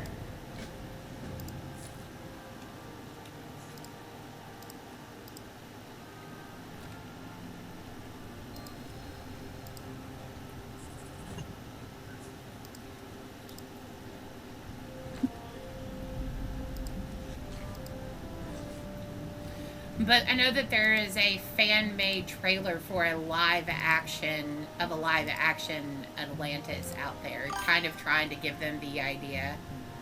Yeah.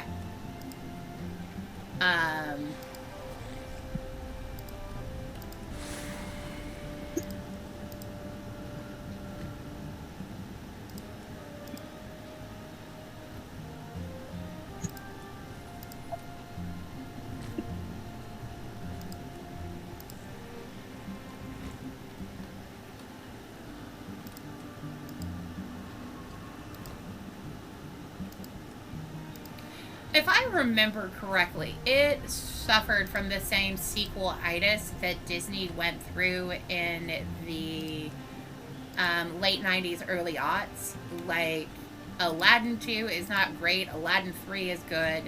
Lion King 2 is not awful, but it was not as good as Lion King. However, Lion King 1.5 is exceptional. Oh, you don't like Kovu? Oh no, I like Lion King 1.5, or Lion King 2. I just don't think it's as good as Lion King.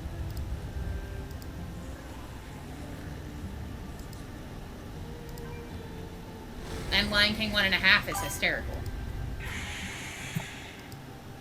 Yeah, I mean, Justin and I had a whole discussion last night about whether or not Lion King was Hamlet or not, and I'm like, it's the main points. I mean, Ophelia doesn't die, but I always felt like Ophelia's death was unnecessary. And all it did was to drive home what an asshole Hamlet was.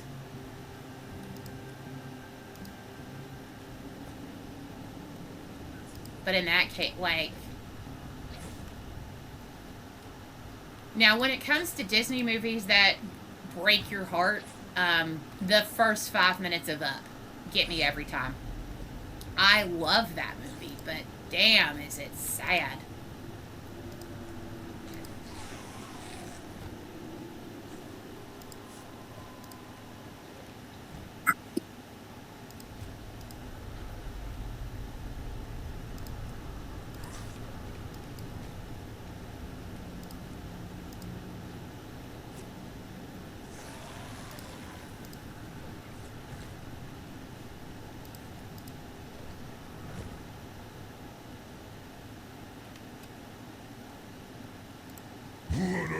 vessel.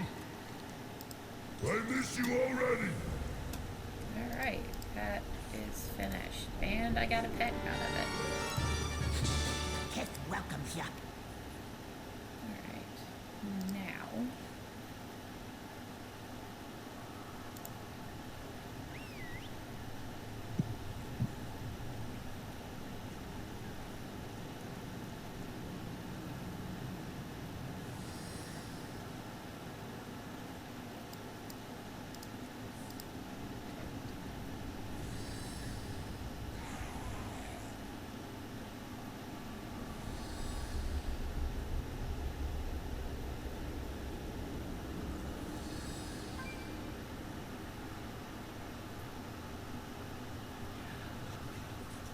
are you, like, I just never, in the original Hamlet, I kind of just struggled with Ophelia and that whole bit.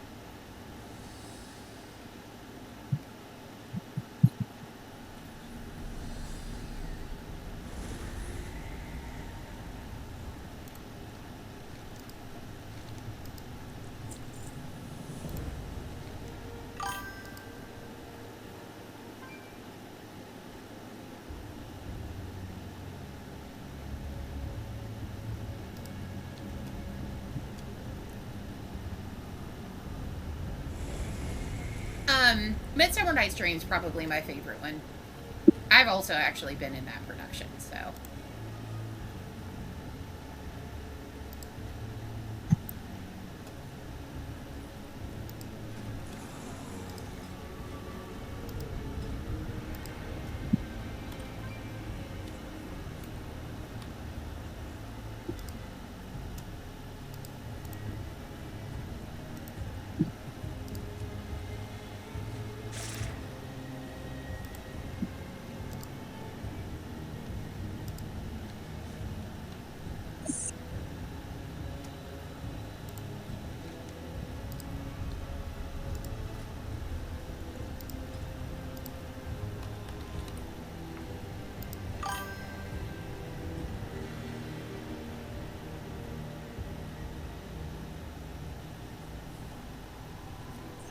I mean, that was not uncommon when it came to Shakespeare. It was very common for male characters or male actors to be play female characters because women couldn't be in plays. You can't let women act. Yes. Have those. Who would keep women in their place? Well, it's just those Victorian,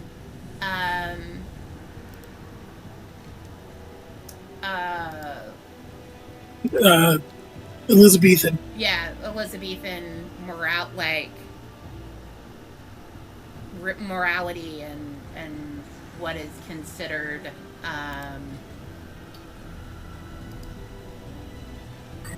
you know,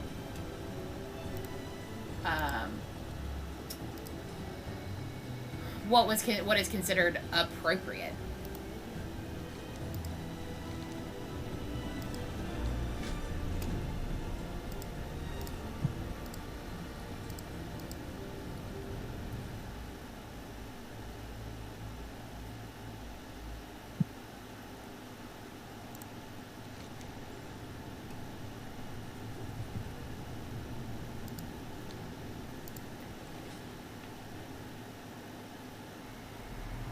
Yep.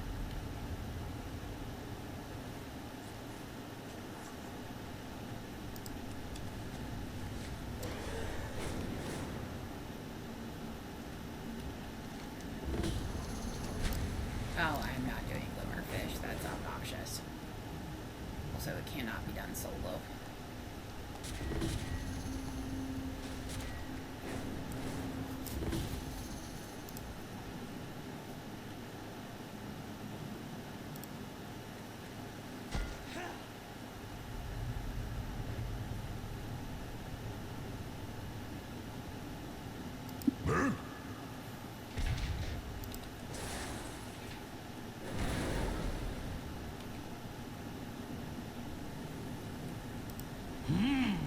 You look strong.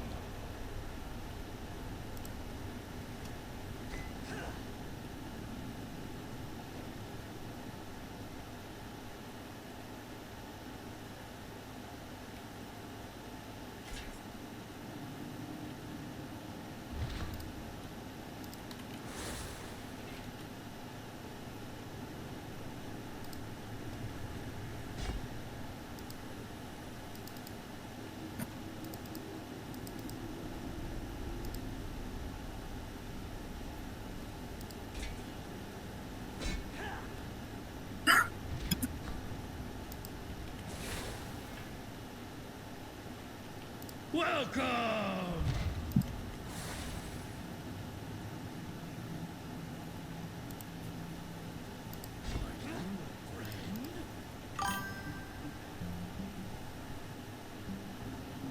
Yeah, Assassin's Creed games are another one that narratively are really well done.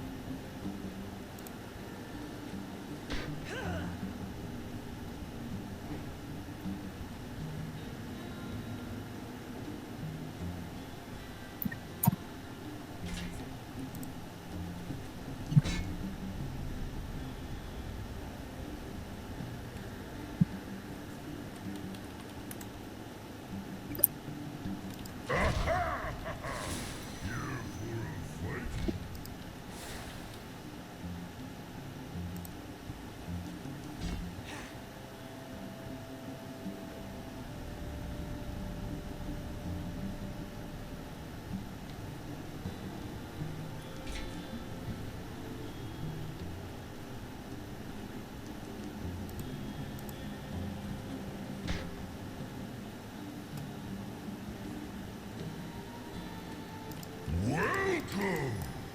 Are you friend?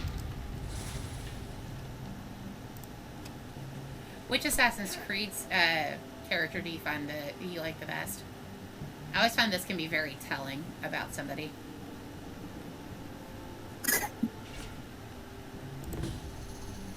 Hard not to say Ezio, just because.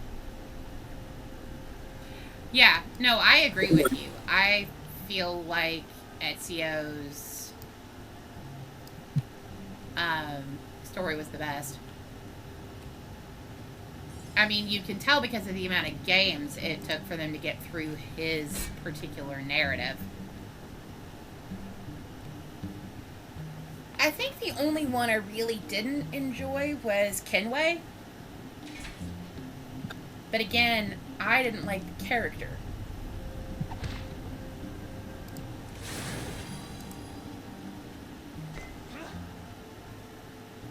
I don't like what? The pirate game?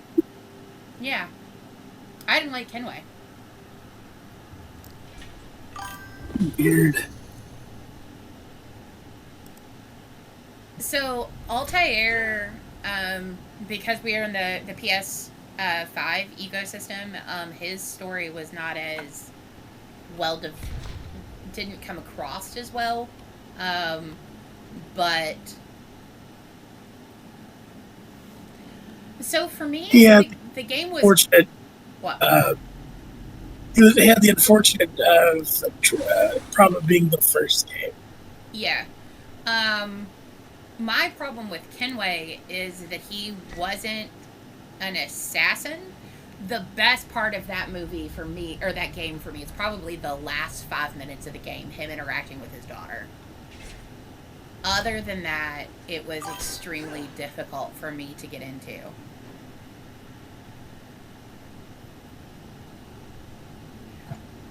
Honestly, the one that I seems to have I've really enjoyed watching the roommate and husband play The most recent one, the samurai one, whose name has completely escaped. Huh? What do you say, babe? Assassin's Creed Shadow. Shadow. Now, I liked Rogue, but that's because I enjoyed the fact that they did stuff with Jack the Ripper. And Jack the Ripper is a... Let's That's just... not a hyperfixation. What? Is that not Rogue? Nope. You're talking about the one in London. Yeah, I thought that You was played Rogue. Assassin's Creed. Anyway, whatever. Shadow, yeah.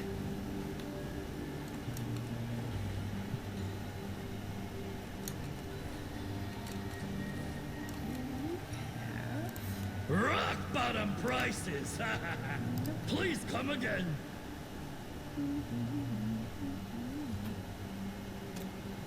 Okay. I need to go back to low.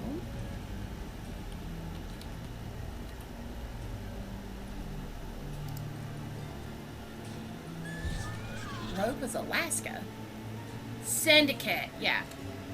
I don't know that I've watched anybody play Rogue then. Probably not.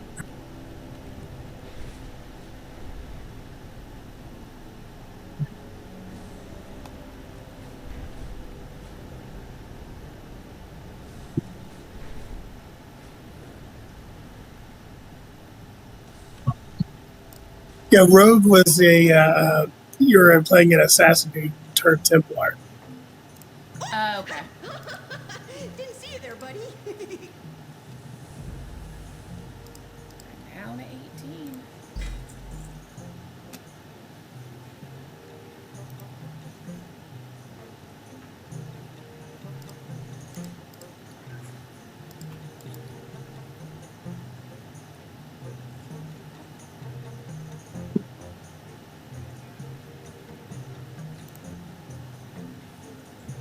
Oh, that's still cooking.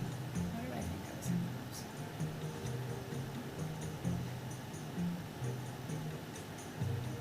in? I don't mind alternate timelines. Hello there, traveler. Like, for example, I don't mind, when, like, I don't mind the alt timeline that's essentially gonna be the upcoming Doom movie with, the Avengers. I think you can do it right, and it can be really well done. But I like the Wheel of Time show, even understanding that it was a different turning of the wheel, and while it was the same characters, it wasn't exactly the story from the books. I had no problem with that whatsoever.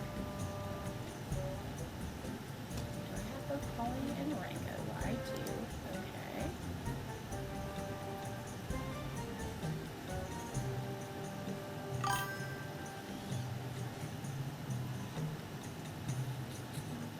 Oh, Victor Von Doom. Avengers.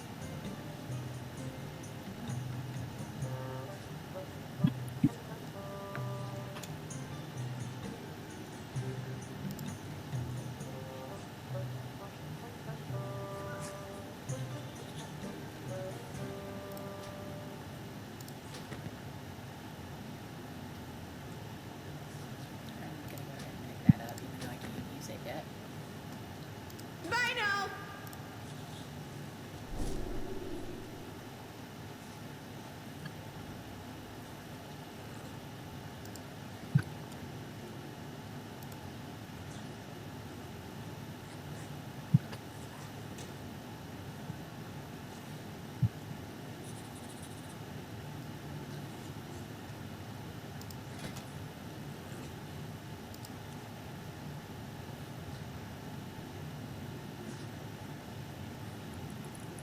Okay. Be right back. I need a quick bio break. AFK second. Alright. You guys stay right here. I'm gonna be right back.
buddy.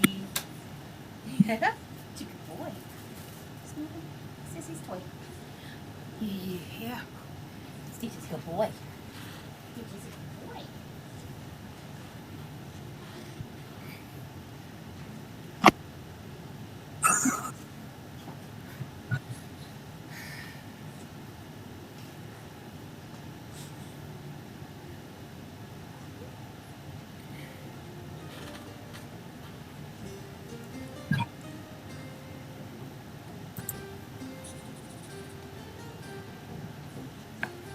Back.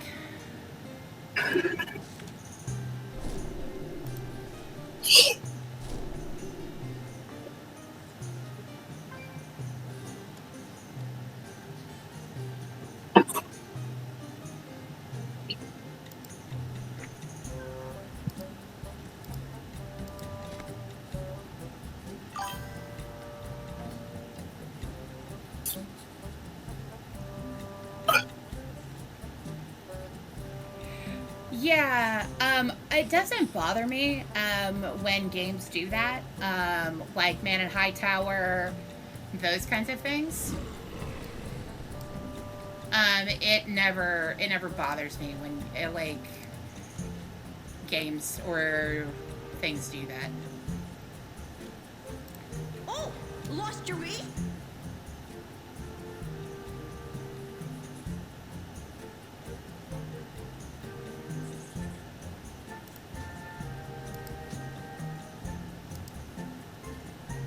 Let your nose guide ya.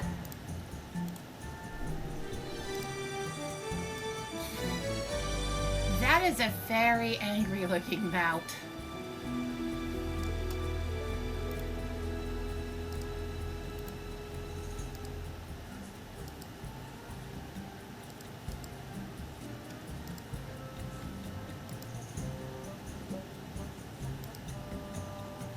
That's a very angry mammoth.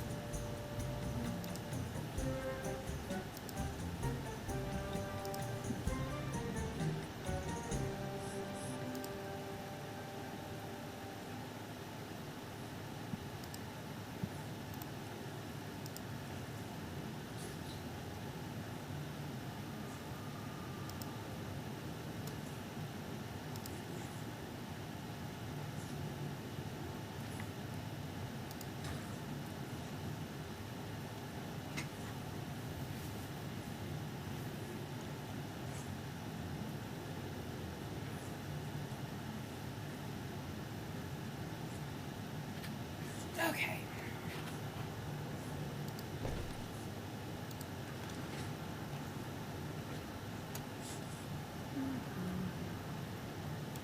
So many possibilities. Farewell.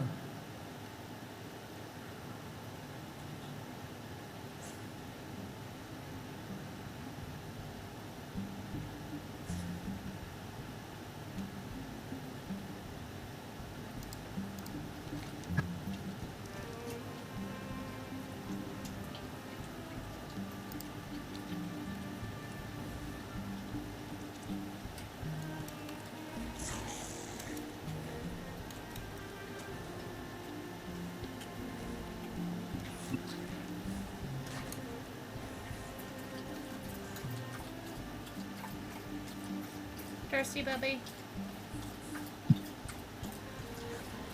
Oh, I have a... Let's go do that.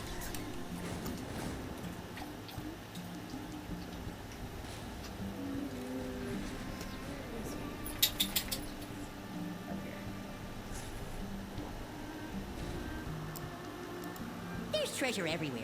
Just gotta snip it out. See you soon.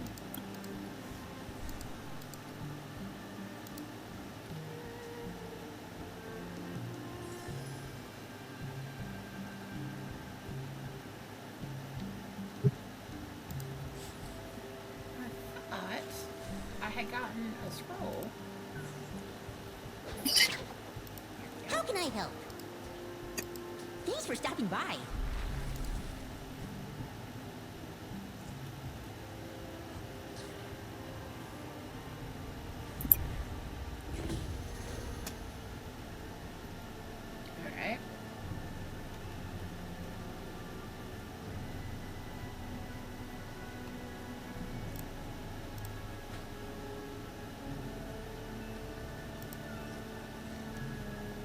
One of our family speaks every word true.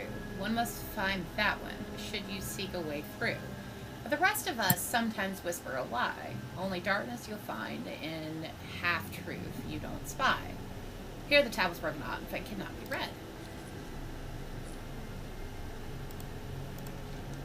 The statue is quiet and dim, and it may need some kind of energy to activate it. Okay. The stone dragon, streaked with gold, has runic inscription that lights up. The stone statue from across from me is wise and truthful, as her owl features suggest.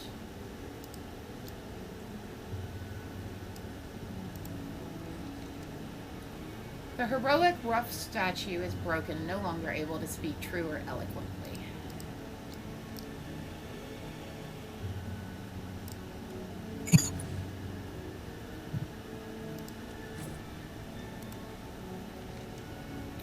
The Taran statue made of iron who holds the hammer is not the correct choice if you seek our secrets. The dragon statue's words can all be trusted.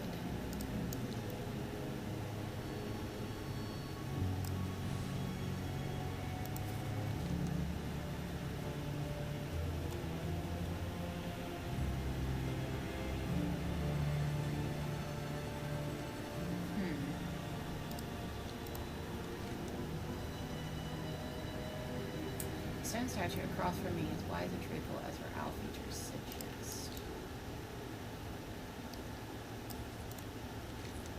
The Taran statue made of iron who holds the hammer is not correct and not the correct choice if you seek her secrets. The dragon statue's words can all be trusted.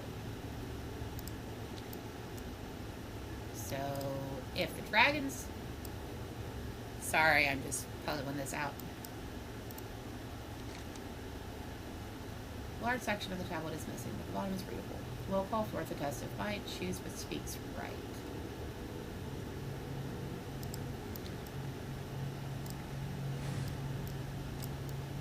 Okay. If the dragon says so it should be this.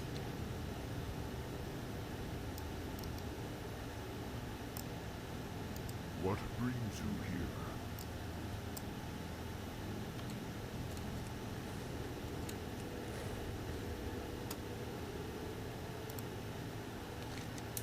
You found a little blank book. Maybe someone in Loam can help decipher it.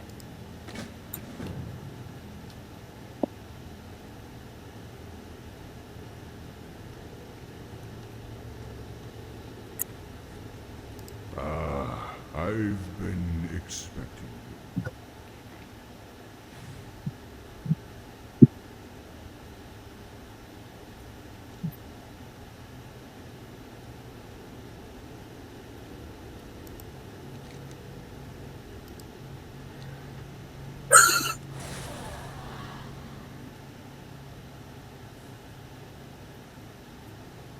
Okay, so it's not the human. It's not the owl.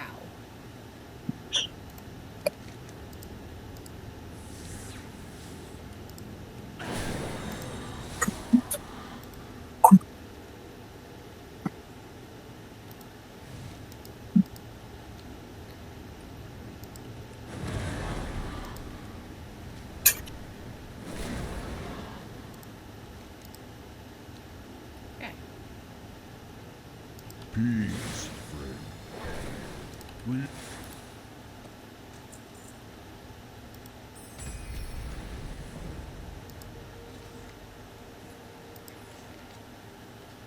Alright.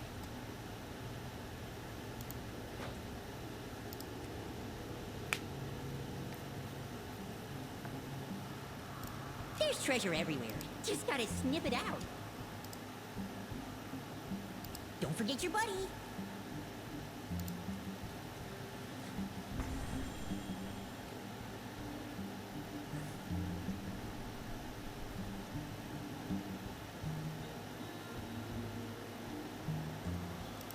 You want it? Huh, you bet we got it! Alright. Nope, that's not what I want. That.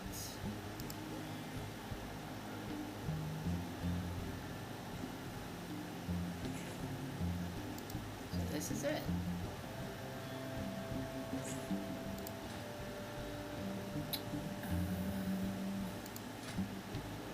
Need to go back to Valdraken anyway.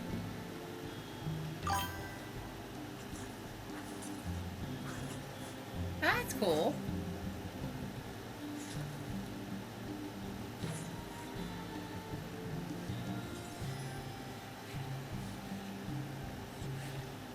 I have no idea what Dragon Warrior 3 is.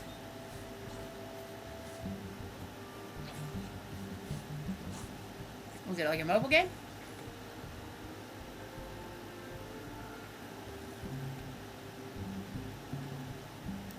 Could smell you a mile away.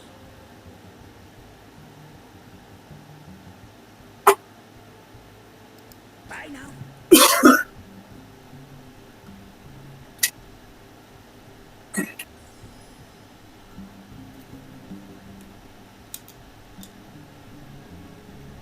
Deep Hollow Lake's water is fed by underground currents. Sometimes strange things wash up from the depths.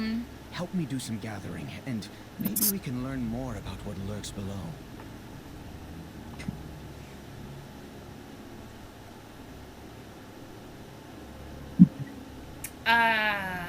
What, so...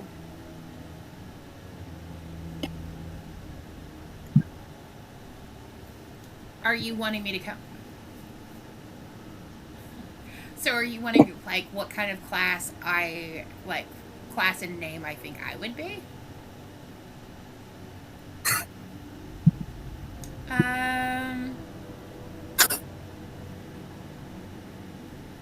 I play druids a lot in D&D. I play that and rogues probably the most. So I'd probably druid if that's an available class. And as for names, I would say probably.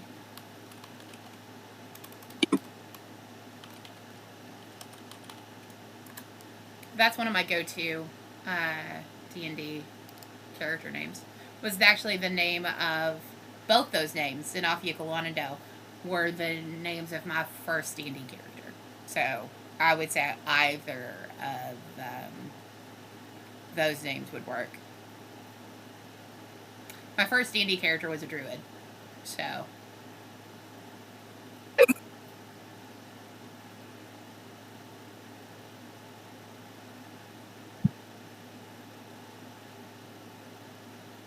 And the short for either of those names, like if you can't do it, Zen, so Xen, or Del, Del.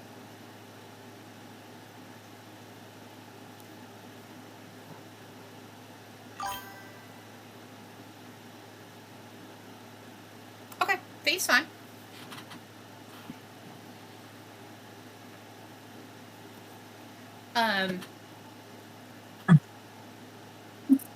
Warrior Mage.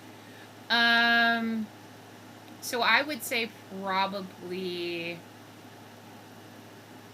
those style classes, Thief works, Mage would be fine. Like I said, I'm a therapist by trade, so...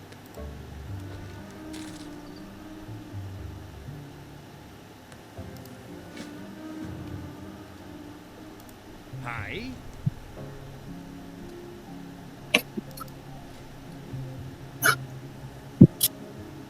Safe travels.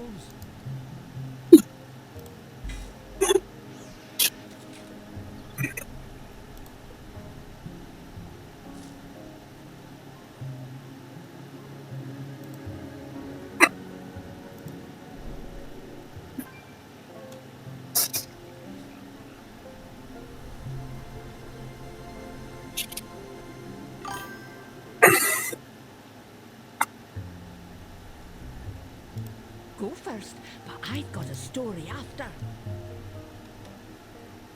Can't wait to see what you discover. Lord Admiral's favour, friend. Safe passage to you. Keep the wind in your sails. Smooth sailing. Look always to the sea. Safe passage to you. Keep the wind in your sails. Smooth sailing. Ahoy!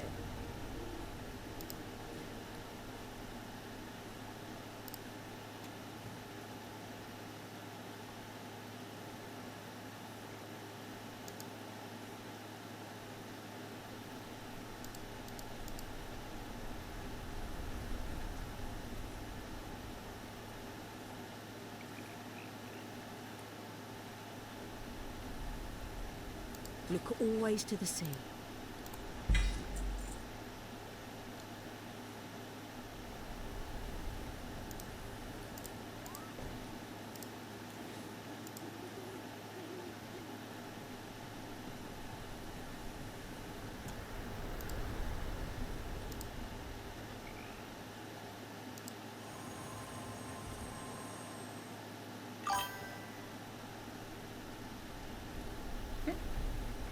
Yay! That's fun.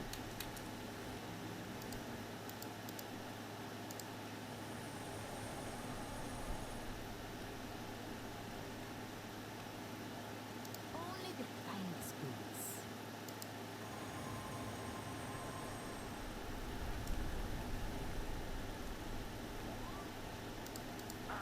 Quickly, quickly! Hey, babe. They're asking in in chat waste if you my would want time. to be the last member of the party that he's putting together for a game. It's just like a. It's called. Why do we do? It's called Dragon Warrior 3. It's an RPG game, so he's making the party, and Jess is one, and then he did one for me, and then he was asking if you wanted to be the third person. Sure. So. It's on my phone. He said yes. Dragon Quest 3. Oh, yeah, my dad used to play those games. I was never really good at them.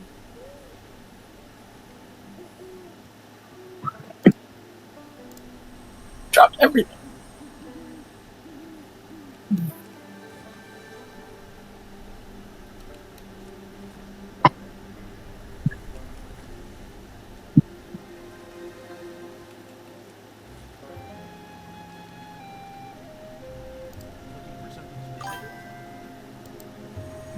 He wants to know name and class. Okay. Report.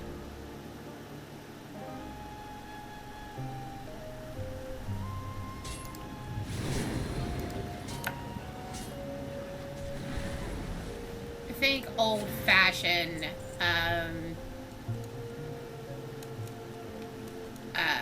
RPGs. Okay. So, like, Druid isn't an option, but it's Thief instead of Rogue. So, like, Merchant is one, Mage is one. What adventure brings you here? Can I join?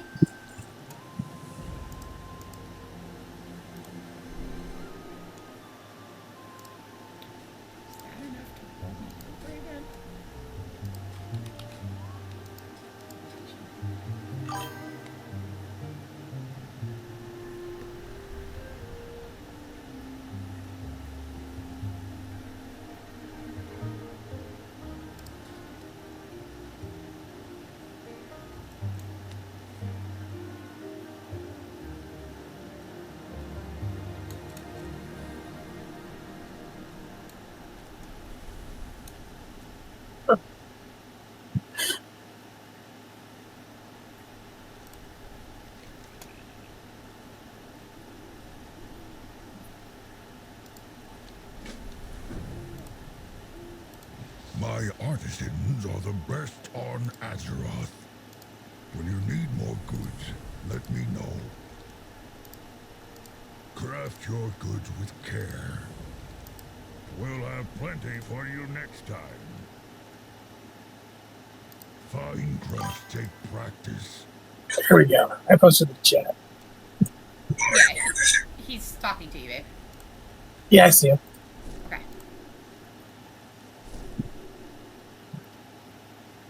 Okay.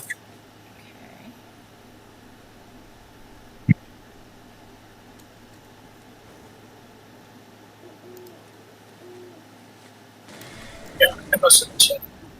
I heard you. That's all. I always keep the chat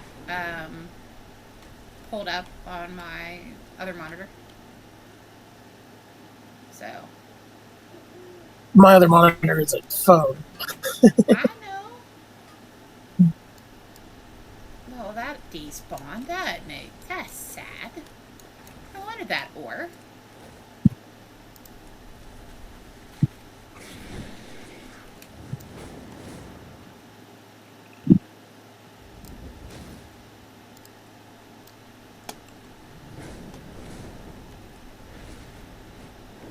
I just heard myself. Oh, do I always sound that raspy?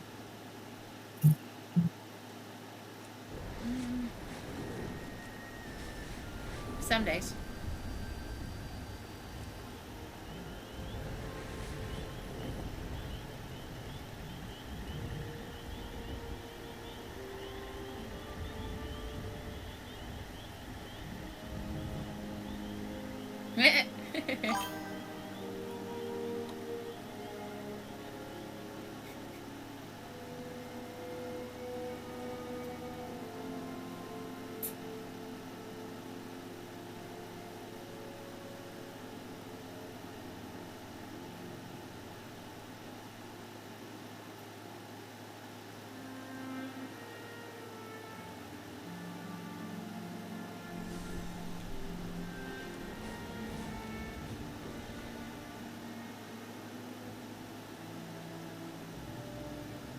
Silent Hill is on the list of games that husband and I are going to talk about when we, because of how it deals with grief.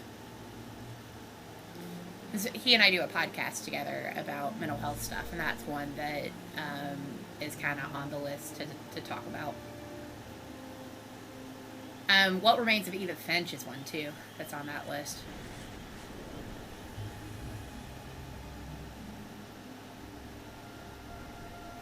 Well, I'm going to park here for a second. I'm out of flying steam.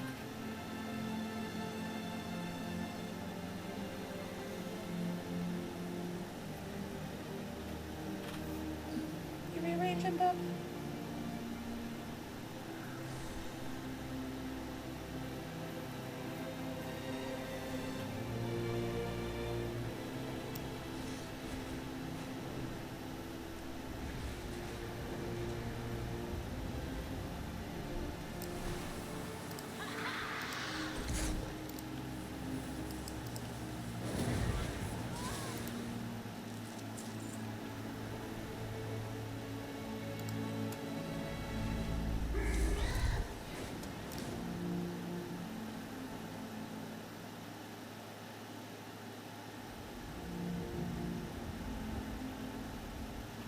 The new Silent Hill.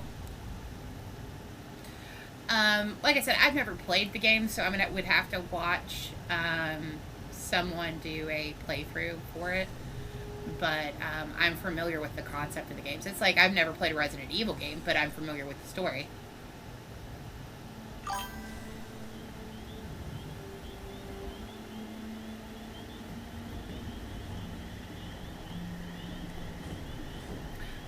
I believe the Norman Reedus Silent Hill is what became the game that he did with Kojima. Where he carries the baby around. Death Stranding? Yeah, that. Yeah, I have read explanations of that game, and I still don't know what the hell's going on with it. I don't think anybody knows what's going on in that game. Good day to you. But I think that's a Kojima thing. He likes things to not make sense. Keep the wind in your sails. What can I do for you?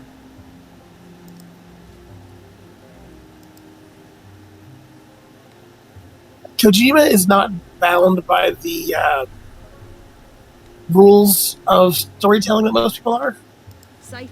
Like, it all makes sense if you have all the information, but he almost never goes out of his way to give you any information, which can be a very interesting way to, for storytelling. But, like, boy, is it... you just have to... It's one of those, you just have to take it as it comes and not question things. Just like, yeah, no, this is happening, sure.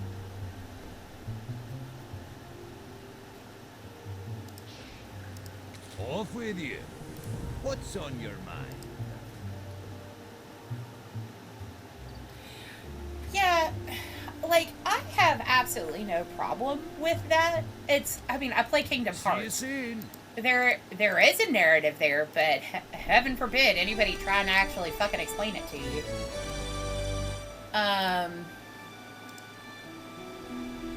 But yeah, I have no problem with walking simulators. I really enjoy, because I feel like you can do a really interesting narrative-driven game that way.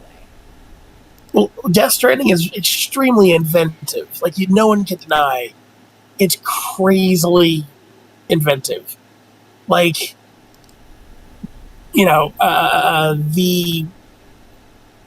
like, even just from a visual standpoint, just the way it does the weird ghost black winky things, or death trails, the babies that keep you from dying. I don't even know what the hell is going on with it. It's very cool. But it's one of those, you have to be prepared to, like, not get everything explained to you. Elden Ring and, like, the From Software games do that too. Kingdom Hearts has this massive overarching story that is complicated, but Kingdom Hearts explains it to you if you played all the games. Kojima wants you to infer it for yourself. Well, I mean, PT, like, the narrative to that is really, like, fucked up, for lack of a better word. It's an interesting narrative, and I could see that would have been the basis for a really good Silent Hill game. But I sometimes worry about his mental health, is what I was going with that. No. Well, Death Stranding has that whole, like, if you die, you explode for reasons.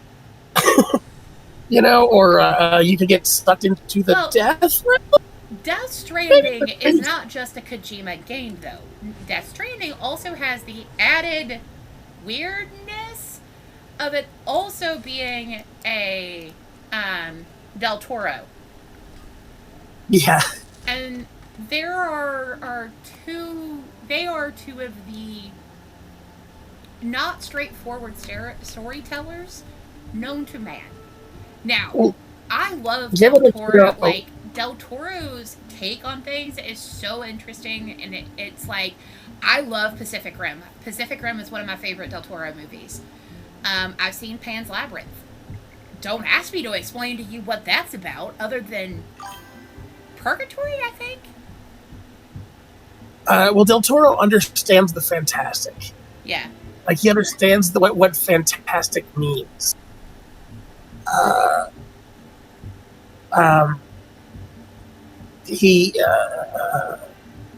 And so, like, anytime he's involved, it's going to be rich. And his take on Hellboy was phenomenal.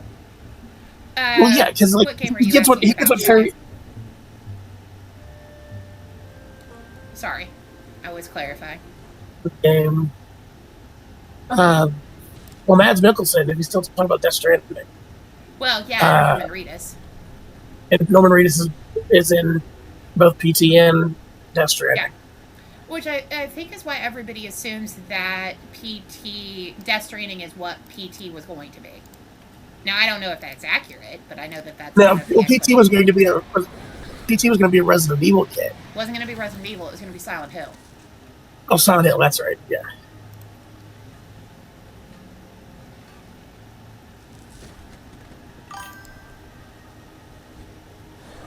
So, Del Toro, from what I understand, helped create the Death Stranding games. He was very much a part of those games, which is why it's, even for a Kojima game, it's very... I don't want to say cerebral, because I feel like that's disrespectful, but I think he's also in the game. Yeah, he is a character in the game as well. Oh, that I didn't know. I've not watched anybody play Death Stranding. The only thing I've seen is that you can, like, shake the baby holder thing, and it has different reactions. How you interact with the baby has different, like, does different things. At its core, Death Stranding is a game where Norman Reedus is a guy delivering stuff across a post-apocalyptic world. So that's what he says when Shadow said it was a walking simulator. He's not wrong. Like, it's a you put stuff on your back and walk across the world. And ghosts or inky monsters or somehow the fetus thing keeps you from dying. I don't know. Yeah, everybody who's played it has said it's good. It's not like straightforward. Not straightforward, and like you're saying, Kojima is unconcerned with following the normal narrative rules. I mean, that's actually one of the interesting things about the Silent Hill games is they're very narrative driven, but they're narrative driven in a way that you are not expecting. Well, that's because they don't worry about reality. They worry about using the game to get a thought across, and that of guilt, shame, despair, all that kind of stuff. It's not necessarily about the action. It's about it's this character psyche-driven thing. So that's interesting. If you play online, apparently you can help other people, like, traverse the world. Yeah, paths. Apparently, the people took the same kind of path. Those paths would start showing up, I guess. It's interesting. Yeah. It's one of the things, like, why I like certain horror games I find extremely interesting is because of what you can do in a horror narrative, and I almost use air quotes for horror, that you don't necessarily get to do in other forms of storytelling. It's like it's like the one of the things that they do. That's cool. Yeah, that's cool. It's like one of the things that I really like about the Dead Space games is some of the narrative choices that they make with playing with reality, especially in 2, where depending on whether you're playing it 2-player or not, the parts of the game that you don't actually get to experience first because of who you're playing. And I find that concept really interesting. Well, anything to deal with a main character as an unreliable narrator, which is kind of what Dead Space is doing. Yeah. He's unreliable because he's hallucinating. Any character, so because very often we just assume as an audience that what we see is the player character. Right. Well, audiences always assume you can trust the narrator to be absolutely truthful. And in like Dead Space, he's not. He's not because he himself doesn't know what it is, and we're seeing everything from his perspective, even though it's a third-person game. Well, that's too bad. One of the things that I find really interesting about Dead Space, though, is how it deals with grief, because when certain grief can trigger a form of psychosis where you have I would describe it almost as a living hallucination. It's that still referring to the person and that as they're present and you're just kind of waiting for them to come home. A lot of people who have that delusional state will set out places for that person. And so they have that with both of the characters, because you have with Isaac in the first one, he's having those hallucinations of his wife. And it's just an interesting concept because games a lot of times don't deal with those heavy emotions in a upfront, in your face, unapologetic way. And I feel like horror movies can kind of do that. There's a lot of horror movies. Layers of Fear is one that deals with grief and shame. Both of the Silent Hills movies deal with that. And I feel like horror in Silent Hill, in Silent Hill 2, don't you, haven't you killed aren't you the guy who killed your wife in Silent Hill 2 or something like that? It has been a long time so much into it, so I don't remember, but I know in one of them, it's dealing more with suicide, I believe. You guys will have to correct me if I'm wrong on that. But it's that. I mean, what Remains of Edith Finch does that. Now it's a much different narrative form, but it still does that, dealing with the concept of grief and death, and how as humanity we kind of handle that. But I think it's really interesting that what horror games and movies can I don't want to say get by with, but use narratively that other games can't, if that makes sense. Yeah. Like,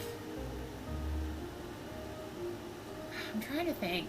So, I just find that interesting as like a narrative concept, and it's almost like we expect horror movies to be, or games to be, more emotionally raw than we would expect from another from a standard game, if that makes sense. Now, I don't want to say that I don't have emotional reactions, because I talked earlier about Mass Effect.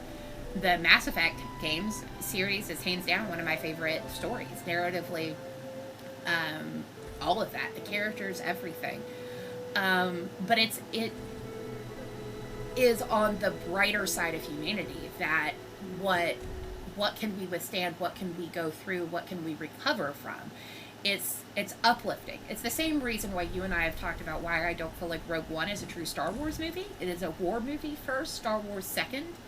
And that is not to say that it is a bad movie. It narratively is still important, but I feel like the focus of that story was more on the darkness of war, whereas Star Wars to me has always been about the hope, what we can withstand, what we can come out of the other side of without losing our humanity. And whereas Rogue One was more the reality of what real war is. Does that make sense? Yeah. Night, John. Love you.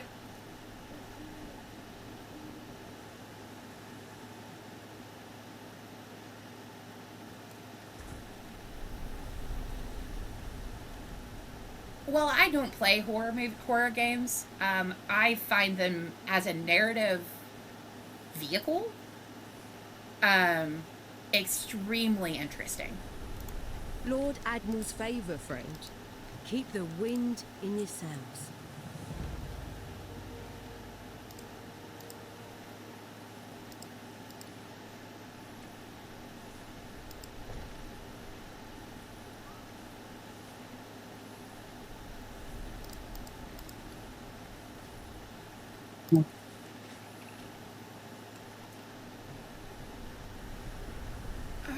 Back to Valdragon so I can get some jewel crafting so I can do that last quest. Hey there. Now, I have to give Kojima his due. While his stories are not up front, I still feel like you can understand them, but you have to pay attention. Like, it's not a game that his games are not games that you can just stroll through. Even the Metal Gear games. Now, we're not going to talk about Silence I think that's the character's name. The girl who is the woman who's powered by the sun, so she walked around in a bikini the entire games. Even though they had in a previous game another dude with the same stuff who was wearing a full ghillie suit. Yeah. Yeah. Until that. Okay, so the Supermassive game series are brilliant. I have watched all of them be played. Every single one of them is fantastically done. Until Dawn, the whole, like, Devil Inside Me, or Devil With Me, I think it's called Devil Inside Me, the one that is based on H.H. Holmes. They're phenomenal games. I would qualify them as well as, like, almost that. They're more of a story-based, they're more narrative-driven, less video game. It's like an interactive movie or an interactive story, but I don't feel like that takes away from it at all. But all of those. Quarry is great. House of Ashes, all of them. I'm really excited to see what they continue to do. I'm super stoked about it.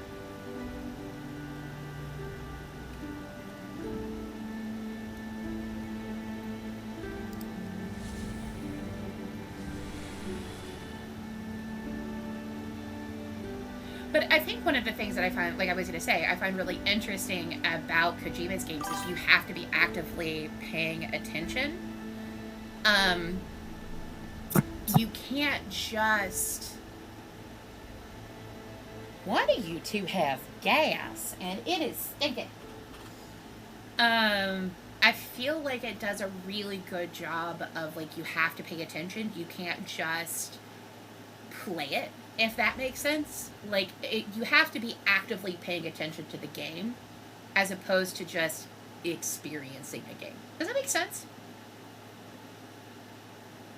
Now, I haven't played the Walking Dead Telltale games, but I have played other Telltale games. The Wolf Among Us is one that my husband has really liked. I like the narrative building games. I love that concept of, like, game one and then, like, Mass Effect does that. I don't know if you've played that, but, like, depending on what characters you keep around throughout the games means that if a character dies in game 2, you don't have them in game 3. Which I find interesting as a concept.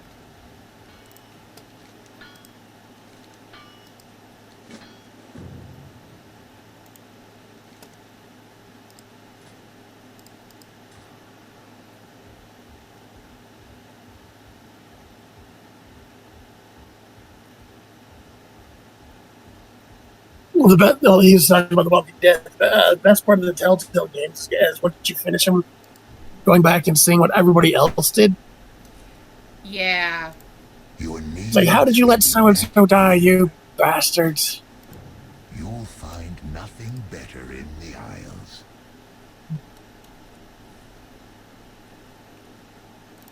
We protect the Isles.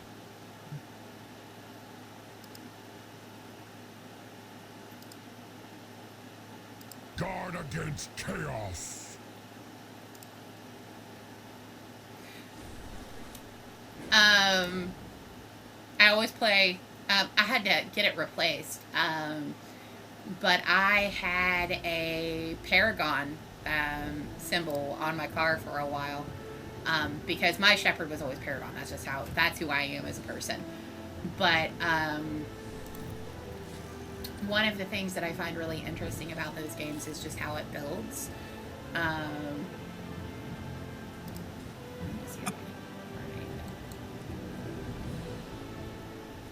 I have all the time in the Isles.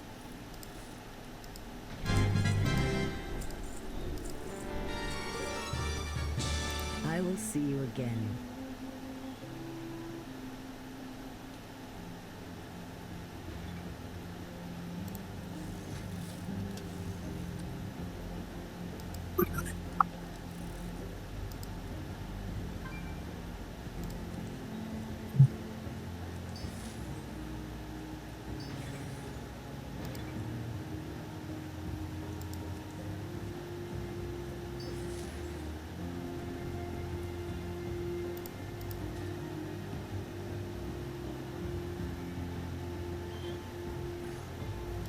This is your time. Morden. He's You have that a bright bit. future. The would have liked to have studied seashells.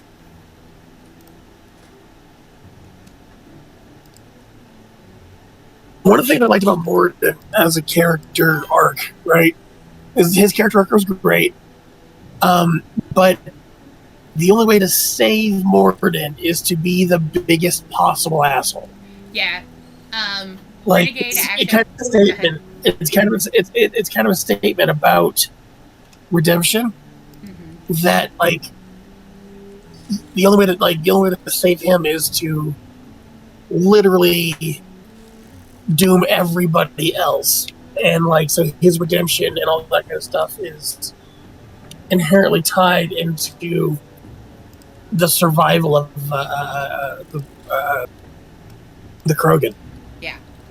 Well, and one of the things that I love, like, so you were saying you would always have one or two renegade actions. I always punch the reporter, and I always shoot Udina.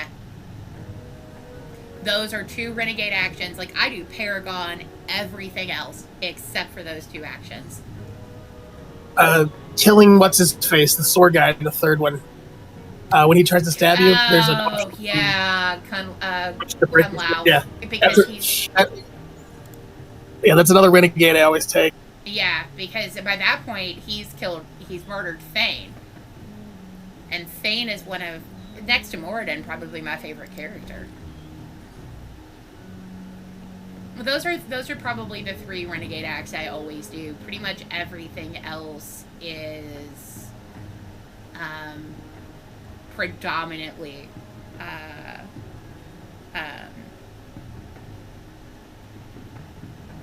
so one of the things that Mass Effect and other games like it do is they kind of break down all of human philosophy into a, why are you doing all the Paragon actions? Because it feels good, damn it. Yeah. Congratulations, you solved human philosophy. You solved the philosophy. All philosophy. Yeah, because it feels good to save the kids. David's whole storyline with David, like, we could do an entire episode for the podcast just on David's storyline and how acceptance of those who we would typically other is so important, and how, like, Jack's protection of the kids, basically, and understanding that they need to be trained for war, but making sure that they are still okay. That, like, narratively, those games are just exceptionally well done. Yeah, I'm sorry, you hit on another fixation thing for me. Storytelling is something that I have always appreciated. And I feel like the Mass Effect games are just some of the best out there when it comes to video games.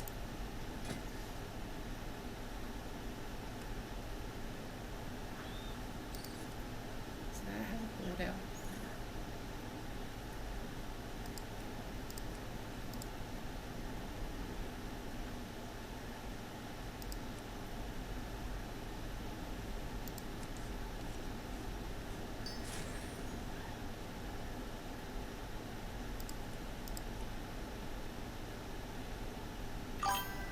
I'm gonna hop out here for a few moments. I'll be right back. I'm looking for our to do something for our Film 101 class.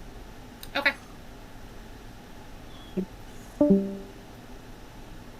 Yeah, no, I get it.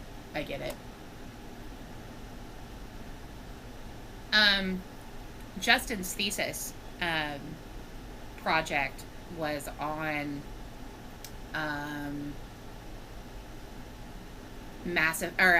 Pacific Rim and the narrative of it. So you want to get him on something, you should ask about that. I can't remember. I think it had something to do with fairy tales, but don't quote me on that. It's been a bit, but I still have stuff saved on my computer when he was writing that. Yeah, it's like the loyalty missions and stuff.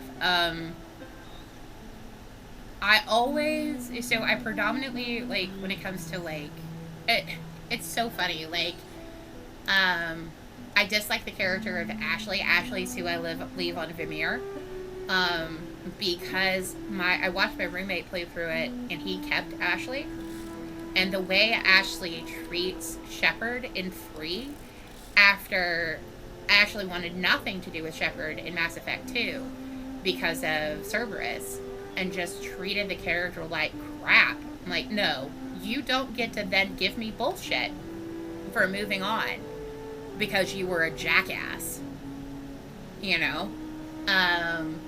So I've always kind of found that interesting as well. What did I... Okay. How do I... There we go. Misshapen filigree. Don't mind me while I mutter to myself. Our flight has much to offer.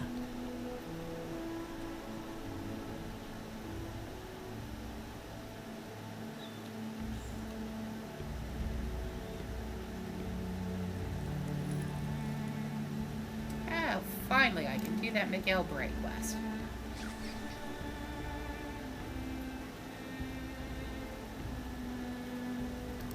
King's honor, friend. Be careful. Go with honor, friend.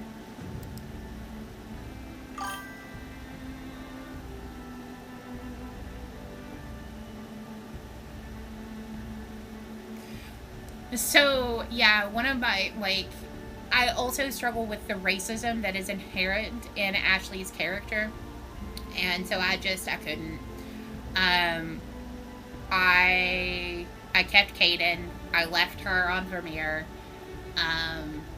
And in the playthroughs, I've romanced Kaden and Thane, because I've played it twice. Justin always romances Liara. That's his favorite. So the thing is, like, all of the characters I feel like are really well done. Even Ashley, and that's one of the things that, like, it shows she's a well developed character, because you can dislike her, you know.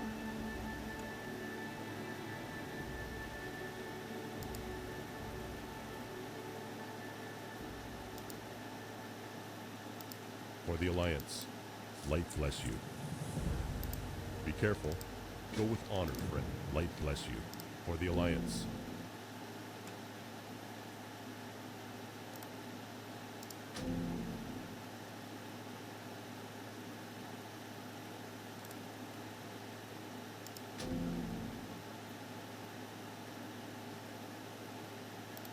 What can I do for you? Safe travels. Hello. Yeah, the roommate who kept Light Ashley bless you. romanced Jack. Go with honor, friend. Light bless you.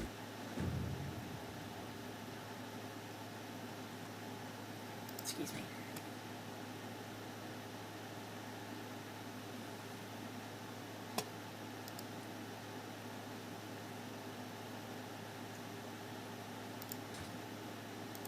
You need something? Have a good one. What can I do for you?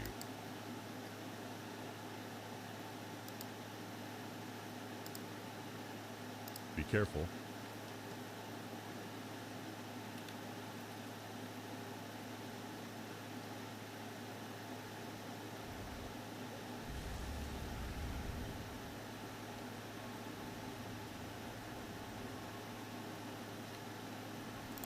For the glory of the dragons.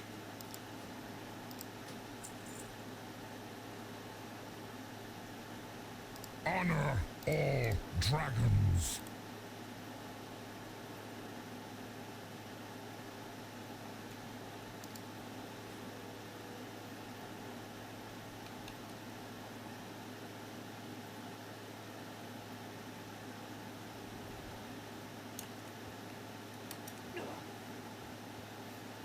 Does my foot make a good pillow, baby girl?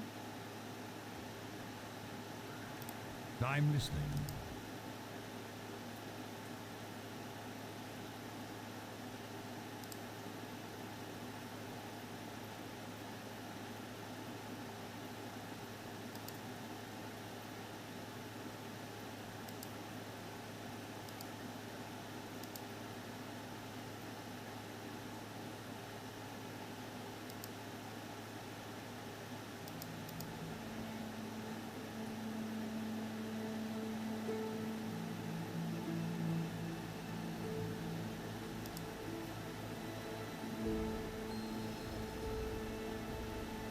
Victory for Sylvanas.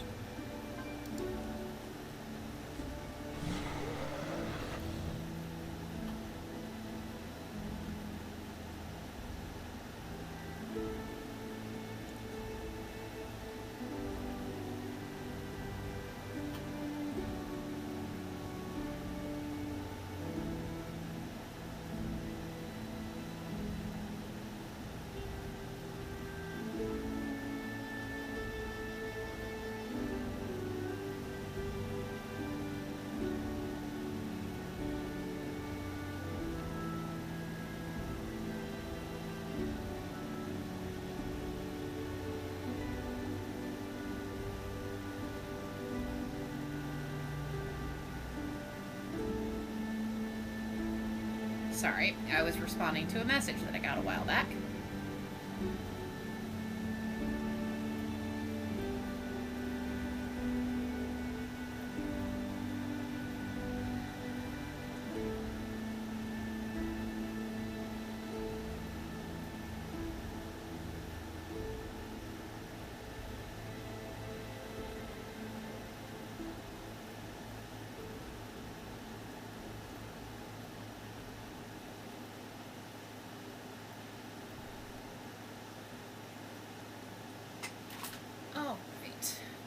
Back to Miguel.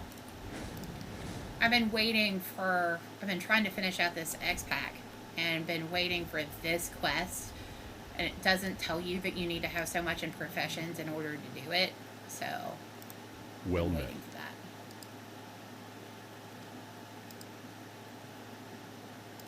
For the Alliance.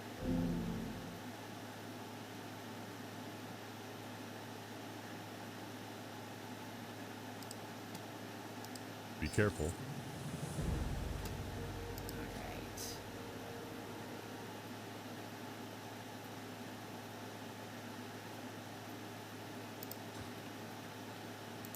Good day to you. See you around. How are you?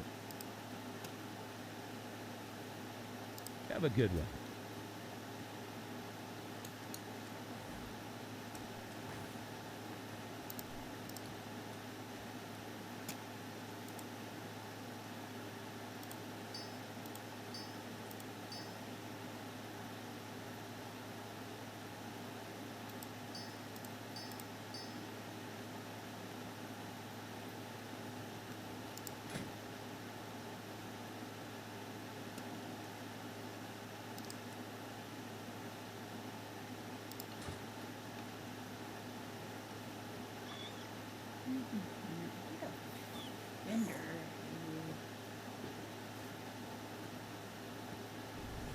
See anything new?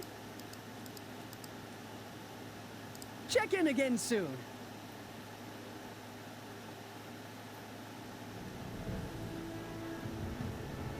Have a look around. Good to be of service.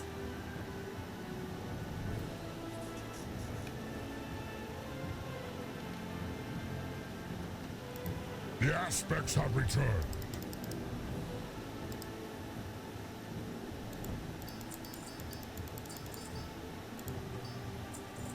Go in service.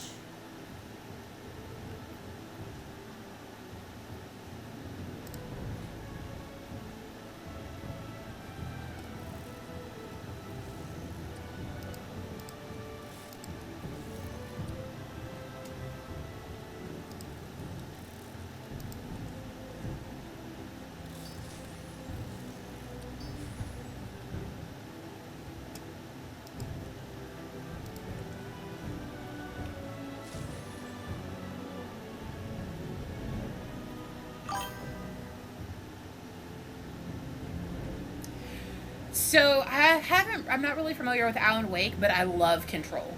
Again, it's not a game I've played. I have watched Jesse Cox's playthrough of Control probably 100 times.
Yeah, I've seen Jesse's done a playthrough of it. And I've watched bits of his, but it just didn't grab me the same way Control did.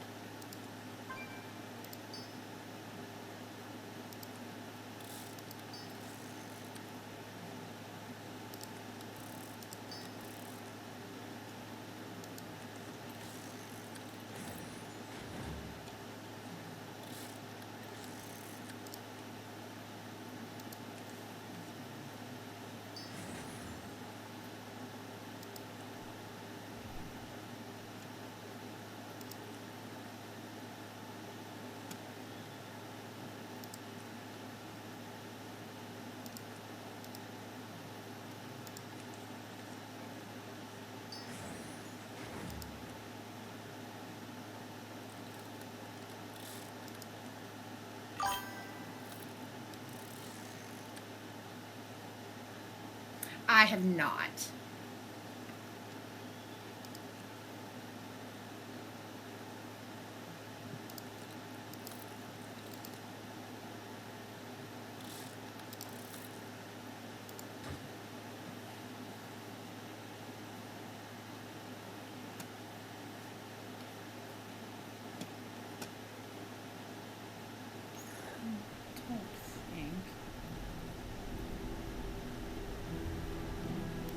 Take all the time you need.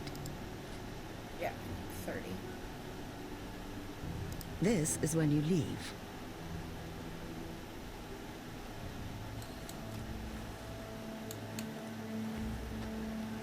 Ours is a solemn burden.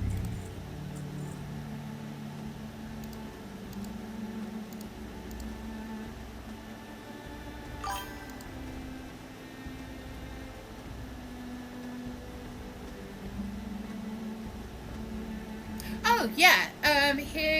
Either him or his brother, because they're identical twins, was one of the characters from Man of Medan, which is one of the supermassive games. Until Dawn, I think Man of Medan is technically the second one in that anthology series. So if you like Until Dawn, I highly recommend all of those.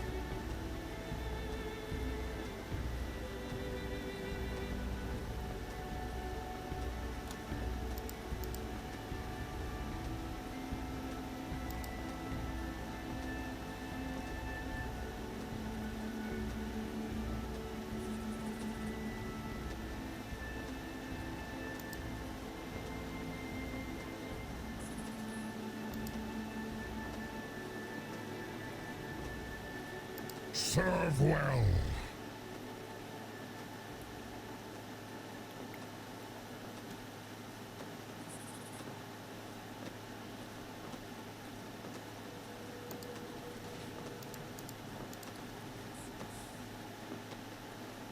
Not an upgrade, I don't think. The trinkets are really less level. Actually, it is. Welcome to the Dragon Isles.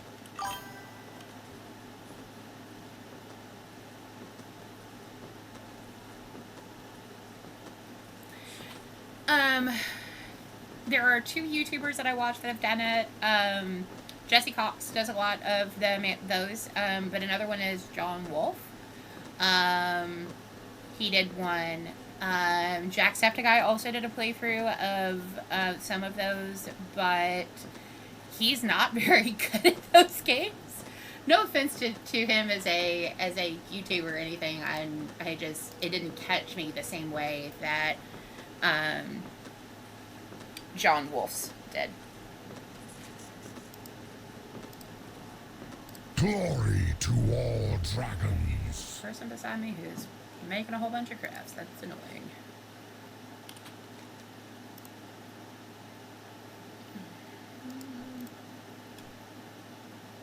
Where's the person I'm looking for? There we go.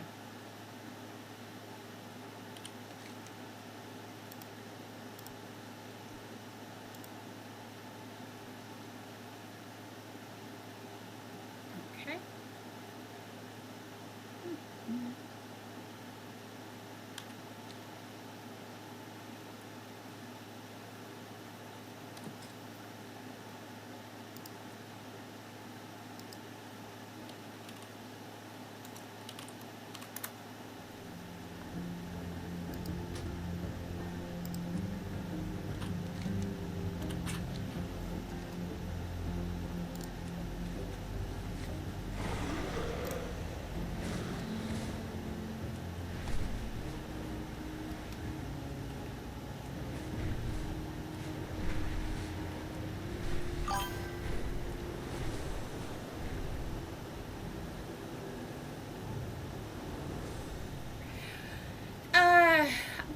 one of the things that is interesting about those games, though, is playing multiple times to get different endings really does kind of encourage replay.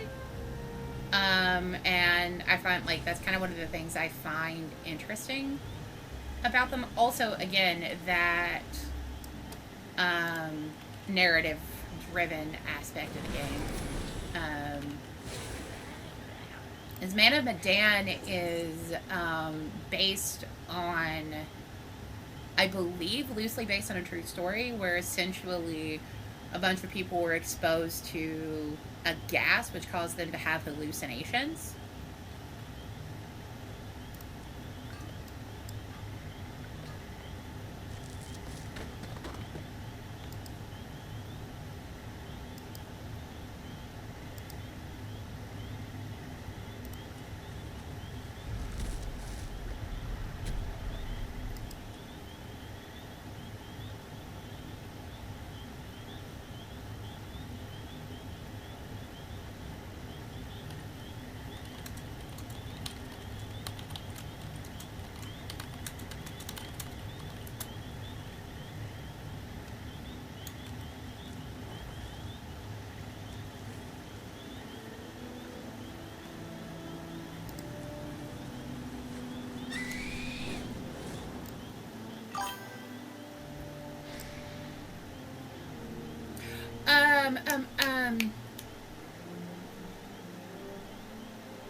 There's 3 games that deal with that character.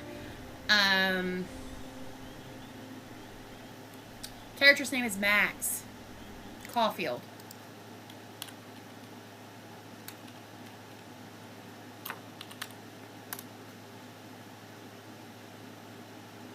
Life is Strange.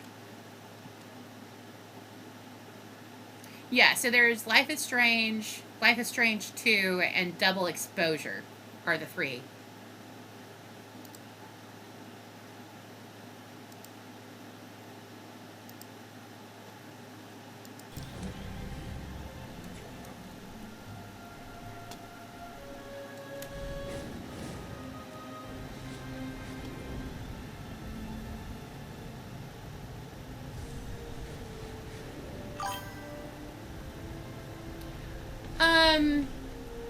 Double Exposure is a lot better, because Max has grown up.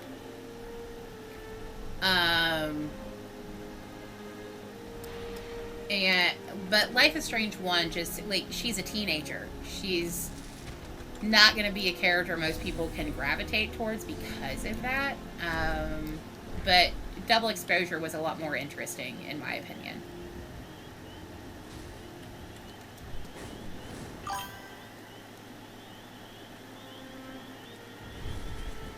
But I think that's kind of almost the point.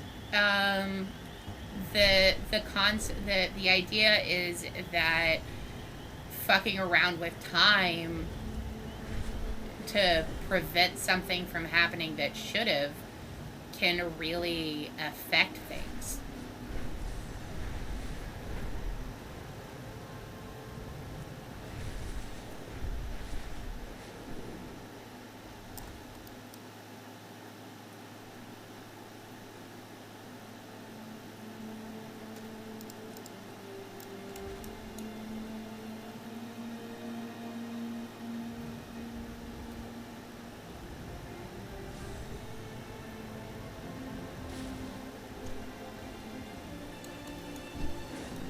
I am stuck on God only knows what. There we go.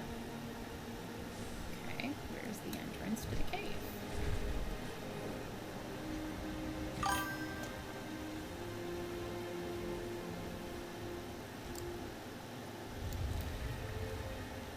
I can see that. Well, look at you. Farewell, then. Goodbye. May your arrow always fly true. Honor the mother.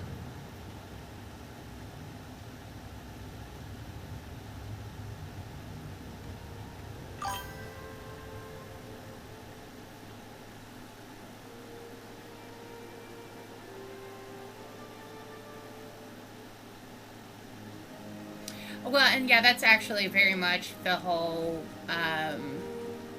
like, Max intervenes to save her friend, and ends up causing a storm that is going to destroy everything, as well as the whole concept of essentially, by not accepting Chloe, her friend's death, that she is, like, Chloe ends up being in an accident, and there's narratively, they do a really good job of it. But I can see why it really wouldn't be everybody's cup of tea. I found Max as a character very frustrating, but again, I think she's supposed to be because of being a kid.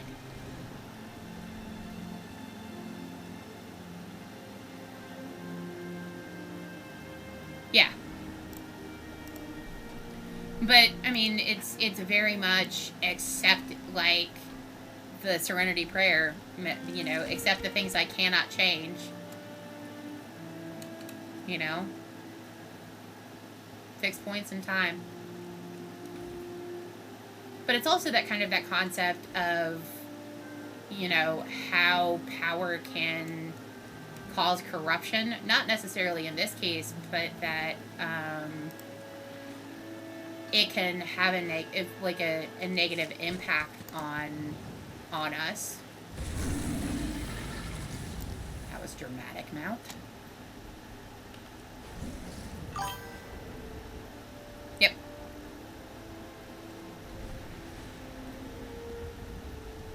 And acceptance, you know. How is your health? Get some rest. Ancestors protect you. Honor the mother. Get some rest. Goodbye. Ancestors protect you. May your arrow always fly true. Farewell, then. My family greets your family. Get some rest. Be respectful. Farewell, then.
Yeah, that's true.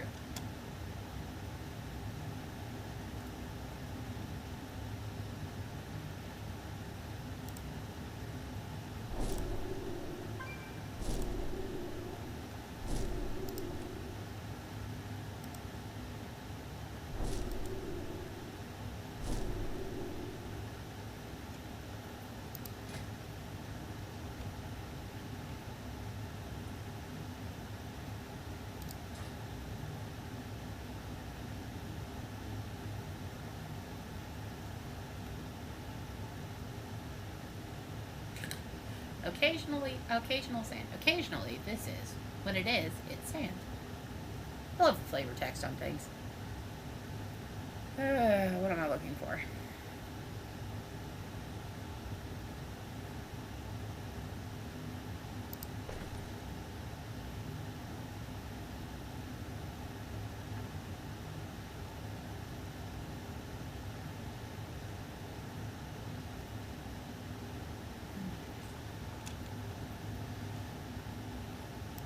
Be welcome.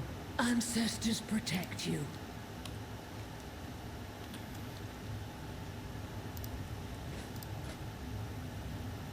All right.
Hello.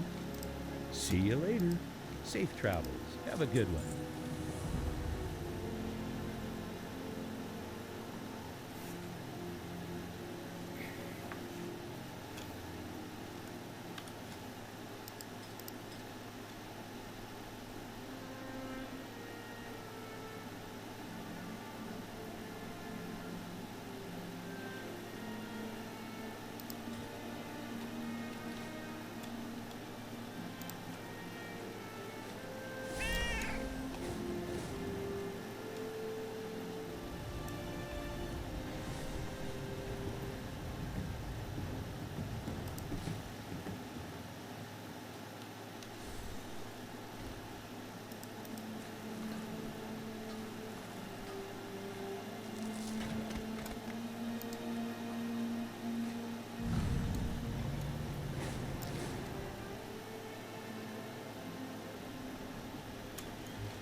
Now grab the flight points here.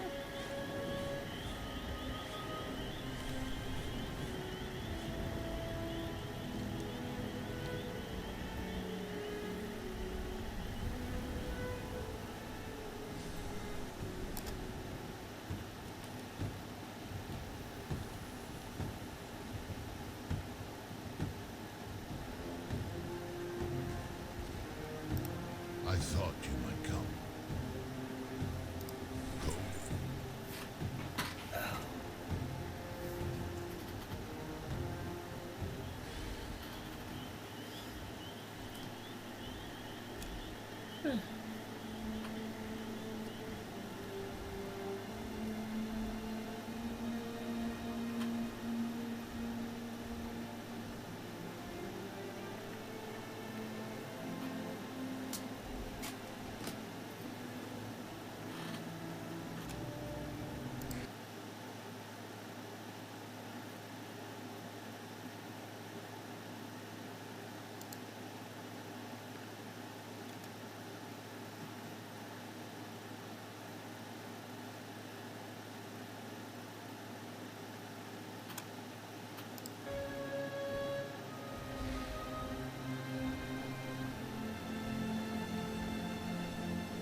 For the glory of the dragons.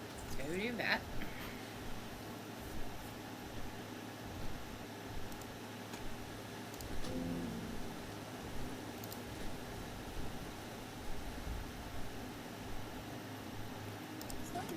Okay, Mythic goes to 20. Drake Helms, Drake Watcher Manuscripts, Heroic Reward, Session with the Miffin.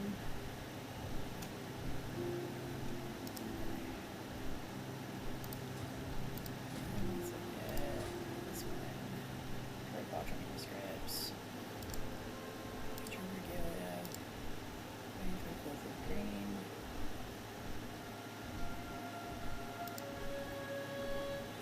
Notes. Drake. Starry Skies. Okay. So let's see what I need.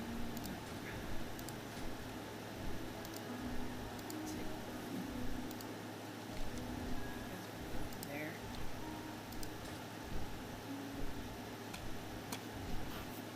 Oh, stretchy. Stretchy. Yeah. Make it away.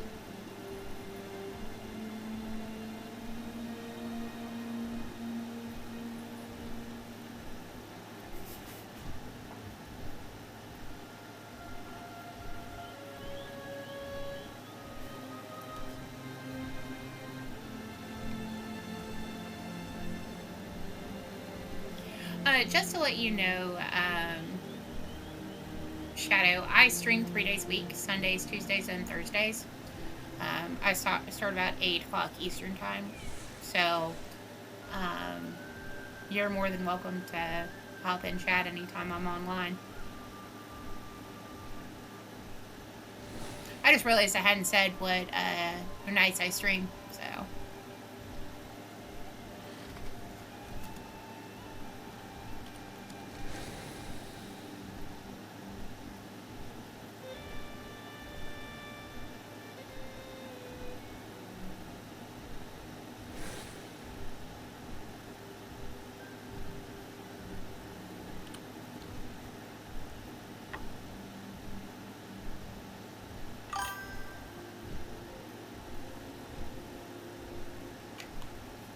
Well, I'm glad that you've enjoyed.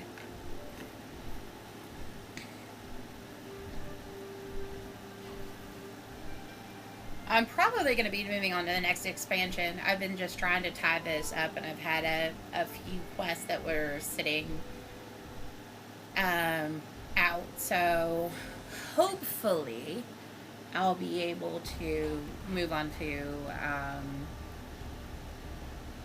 War Within.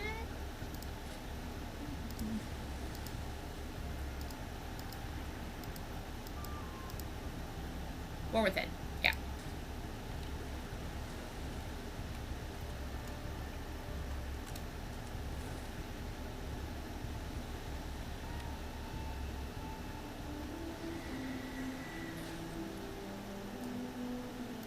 What's that? What? Goodbye? Yes. All right, then.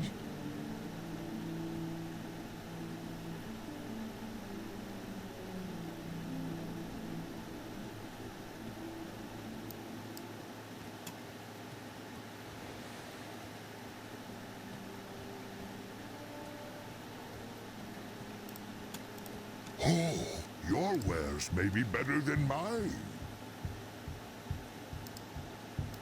I'll put something aside for you next time.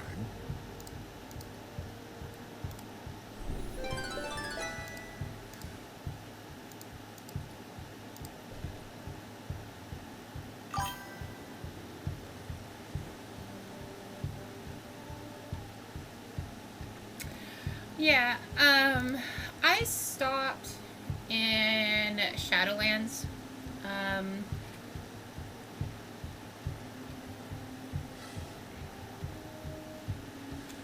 But so I haven't played much of Shadowlands at all. A fine day for a fine trade. But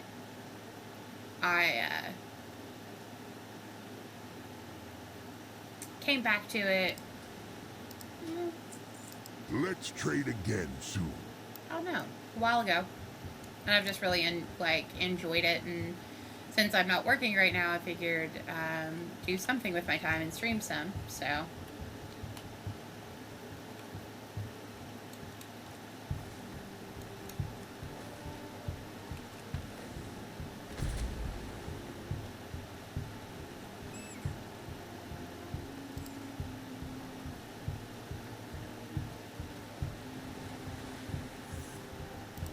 Hello.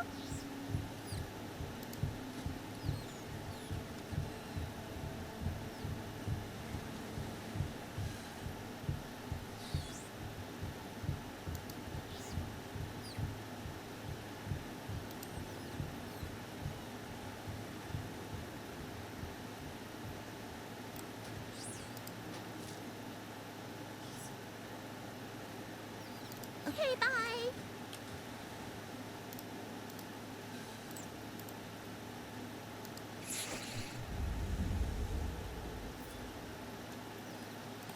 Mama says my tusks will be bigger than a mammoth's.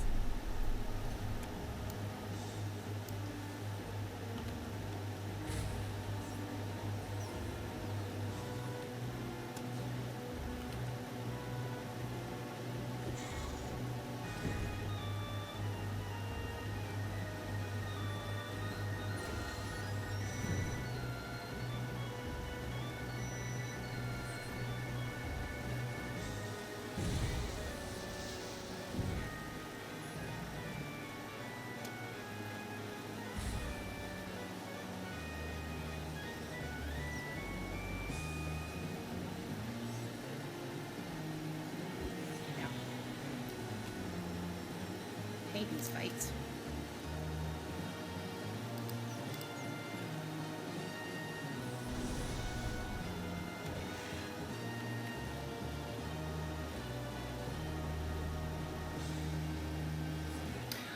All of those are purchasable again on BattleNet.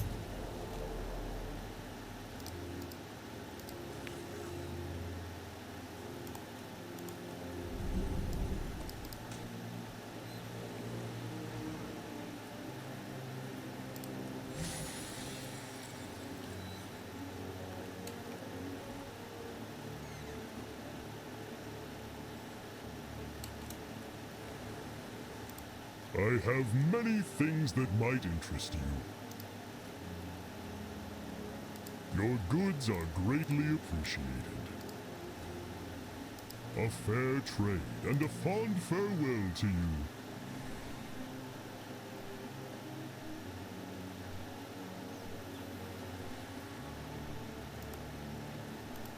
Come, settle down for a spell.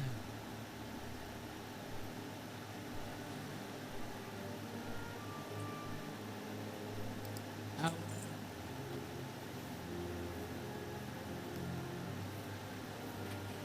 I'm not really, so, like, I never really played real-time strategy games, so, I never, excuse me, I've never really tried those, but I appreciate them. Husband preferred StarCraft. Ah, fair enough, fair enough.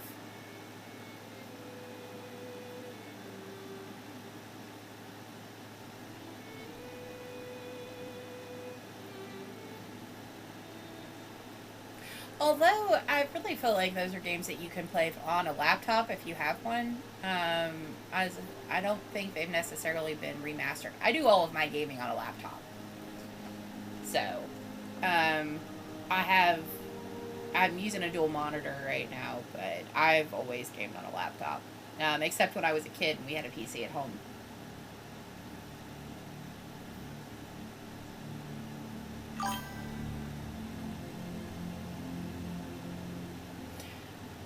Husband has really enjoyed StarCraft. And he loves the Warhammer lore. So, that's something he could probably, like, you guys could probably really talk about.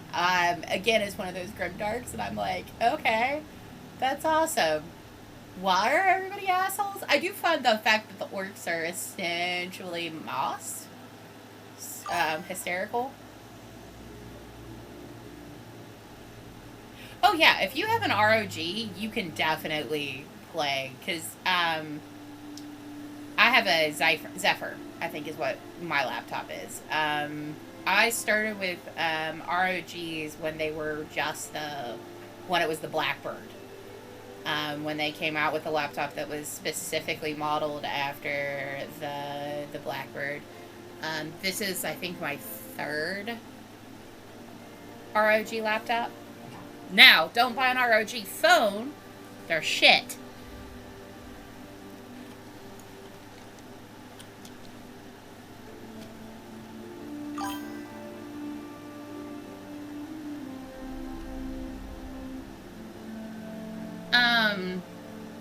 I don't think it would be all that difficult.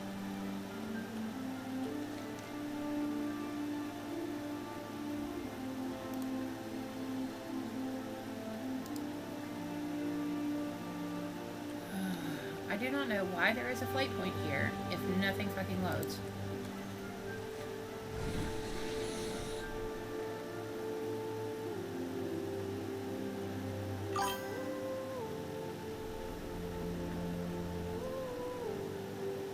Oh, okay. Very cool then.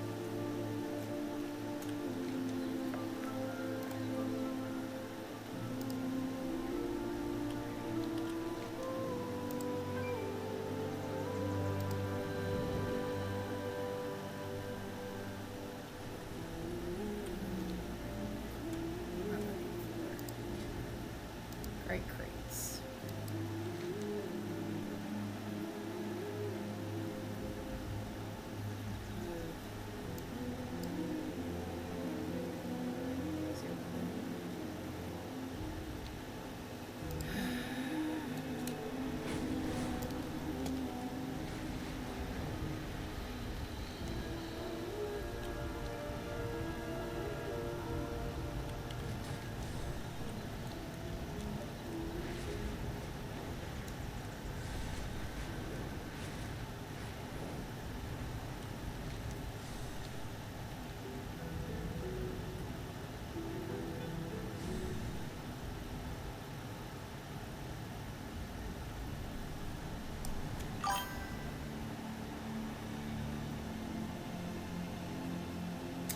Yeah, so, I think I started playing Pokemon in Black.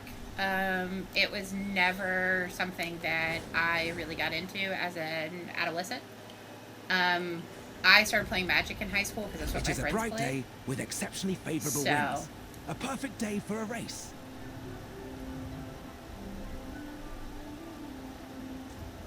Our enemies seek to corrupt Amir Drasil through its exposed roots. Assist our druids in eliminating this threat. I fly over all of the world quests.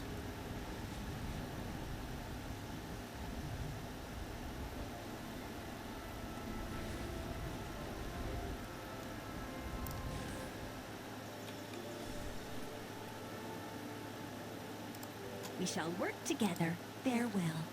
Thank you for your time. Greetings, young one.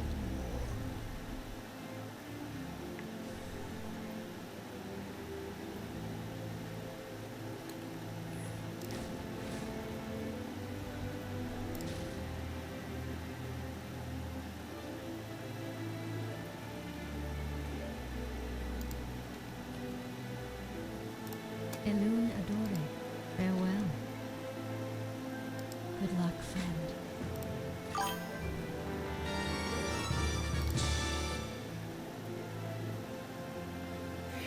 Yeah, I totally get that.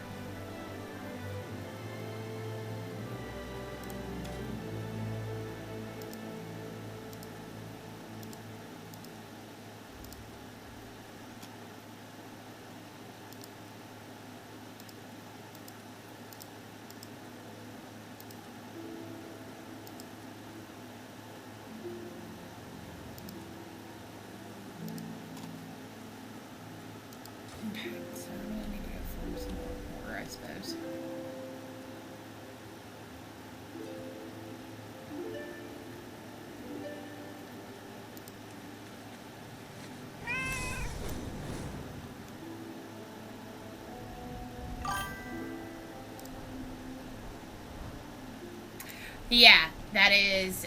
So the area I'm specifically in is Amirdasil. So in one of the expansions, I want to say it was Battle for Azeroth. It might have been Shadowlands. The World Tree is burnt. So Amirdasil is the new World Tree that was planted in the Deep Dream. So there's this whole storyline with Yasara essentially binding herself to another realm in order to save someone, and then Cenarion or Malfurion trades places with her to allow her to come back and pass the mantle of Dream Warden on to her daughter Mithira.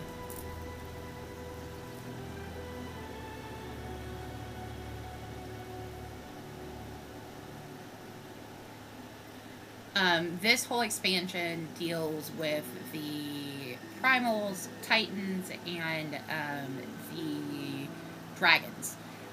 So you do a lot of quests with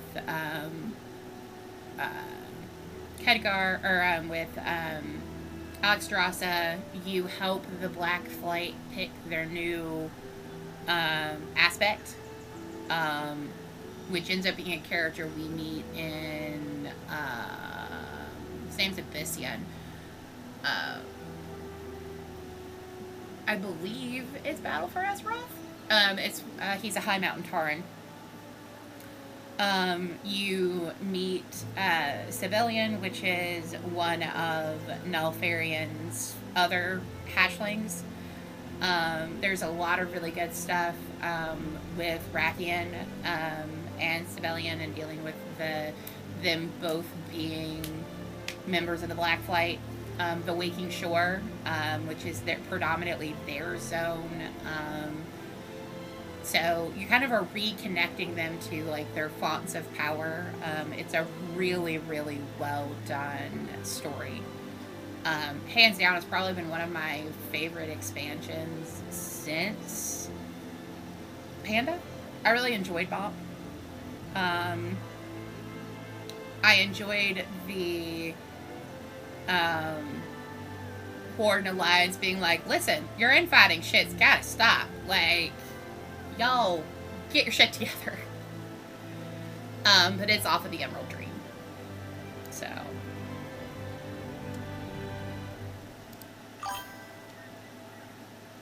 Yeah, it's really well done. There's, you do stuff with, like, so Azure Span is the blue dragons, Valdrassus is the seat of power, as well as where the Bronze Flight is. Waking Shores is the black dragons, and you have Emerald Dream, and the Plains are more the green dragons, and then Azure Span is the blue dragons. And you kind of find out, like, there's some stuff, they did some really good stuff with Milagos and Syndragosa, which is his wife, his mate. Like, him basically going crazy with grief after what Arthas did to her as the Lich King.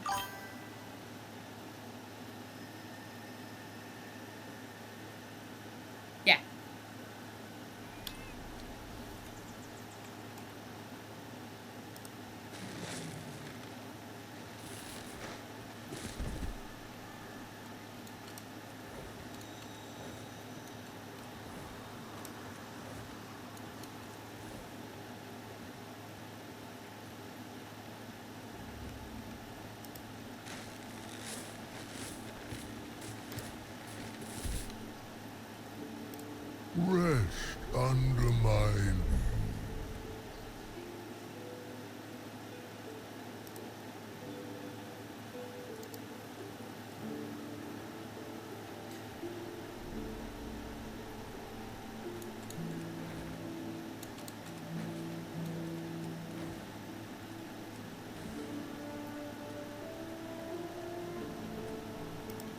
Answer the call of the wild.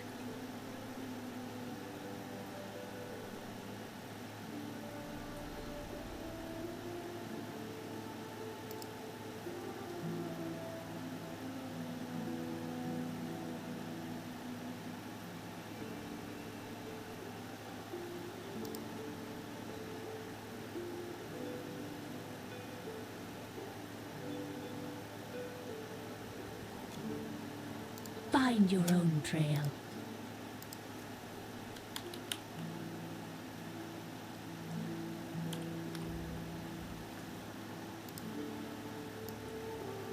Okay, that's cool. Dream beneath the trees.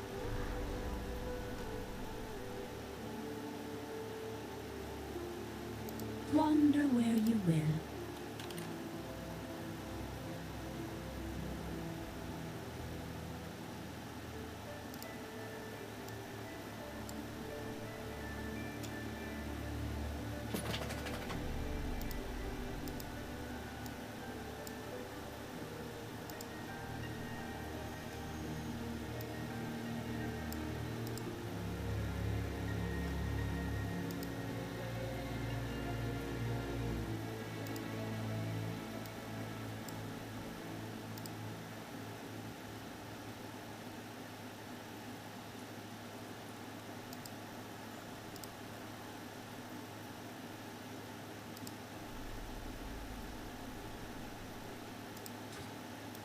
Walk gently on the earth.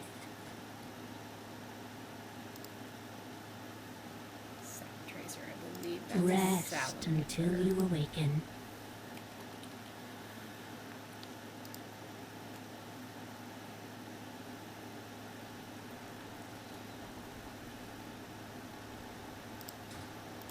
Life is all around us. Heal and grow.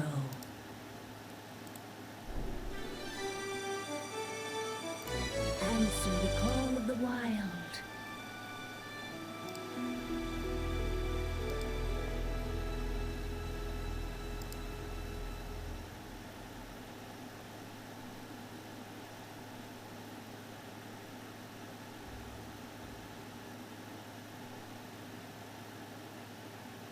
Wander where you will.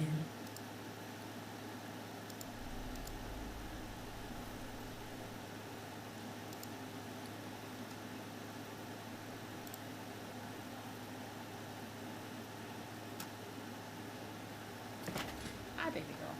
Here's bugging you, baby.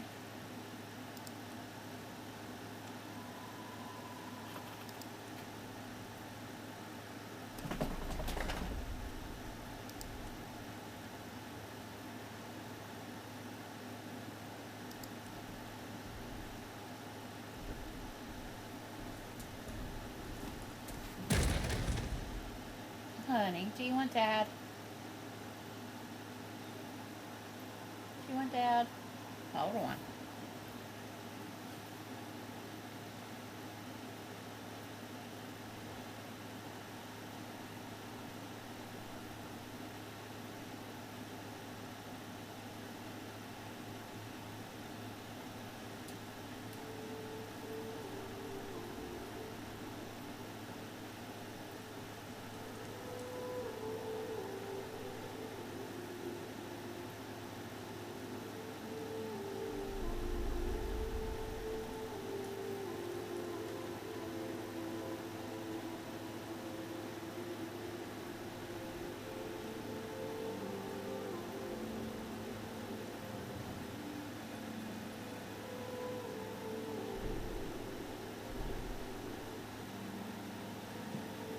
Okay.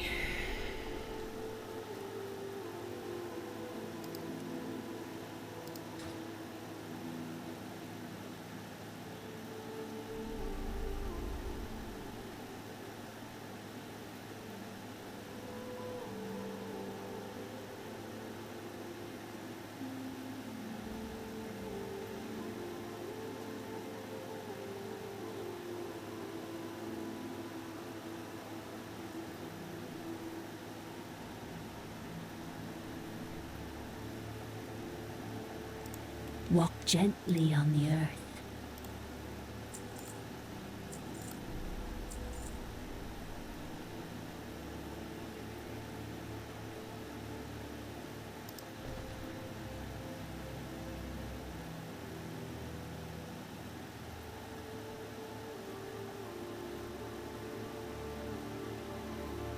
Rest until you awaken.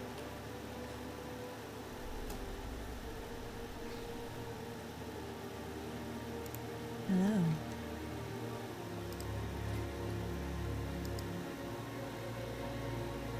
Be careful. Ishnu Allah.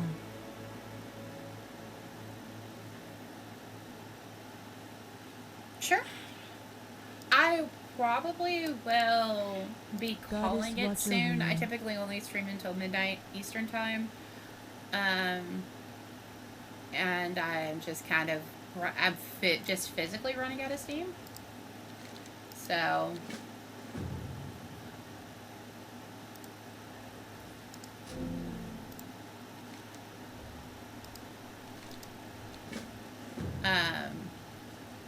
but I'll call out before I log off. Feel free to browse. Asha Filai.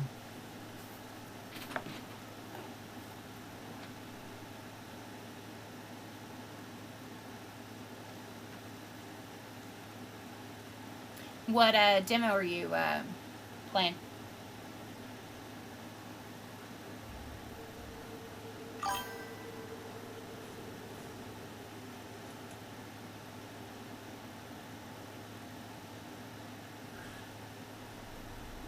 I just have a doctor's appointment tomorrow. That's all that's on my agenda.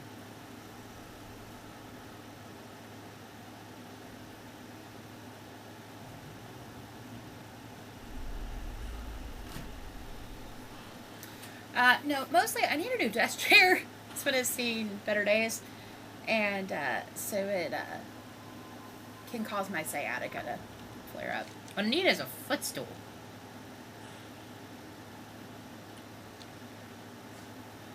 Okay, so I need to go or excuse me.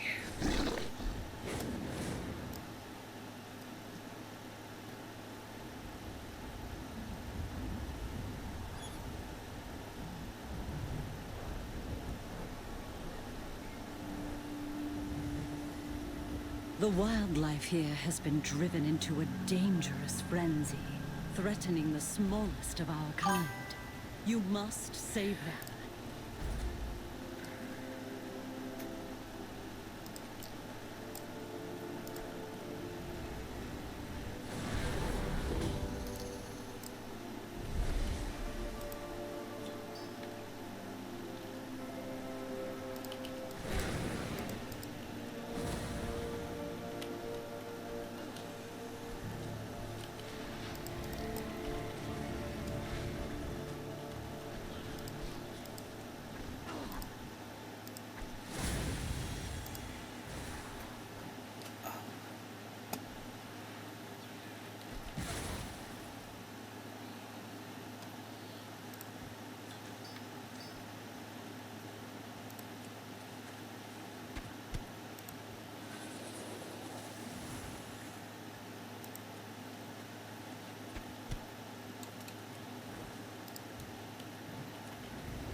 Come here, elite thing.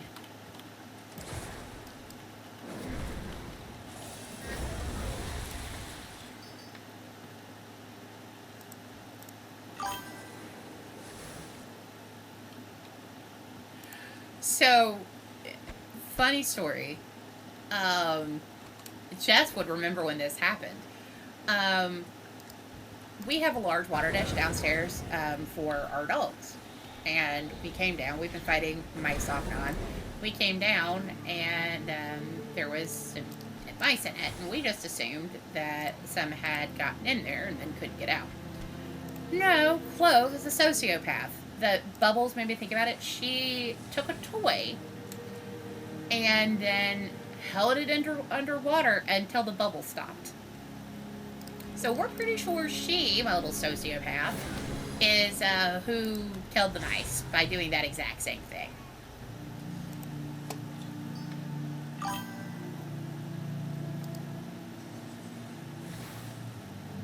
She's an awful cute sociopath, though.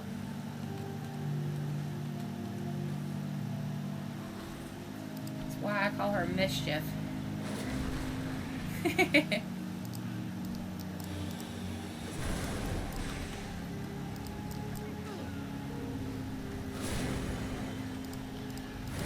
Being swarmed by plants. Stupid podlings.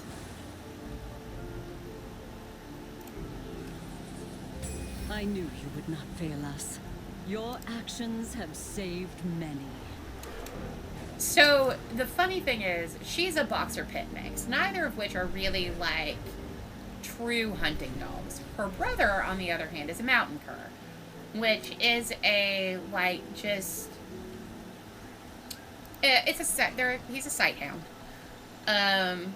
And he cannot be bothered. Here's the thing, you say that though, she is the most passive scaredy cat of an animal I have ever in my life known. Like, she is sweet as can be, she's very gentle, but like, she's very, like, anxious.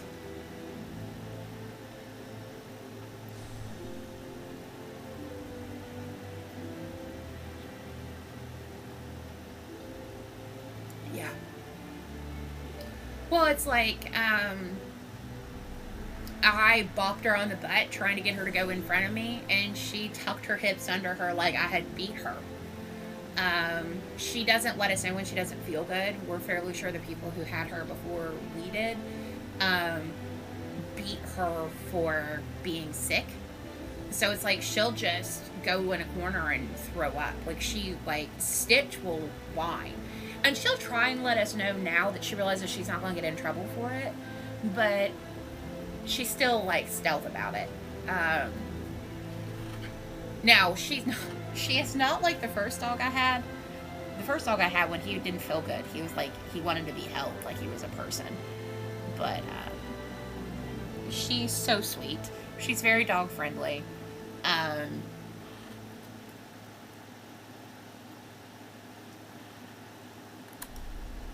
But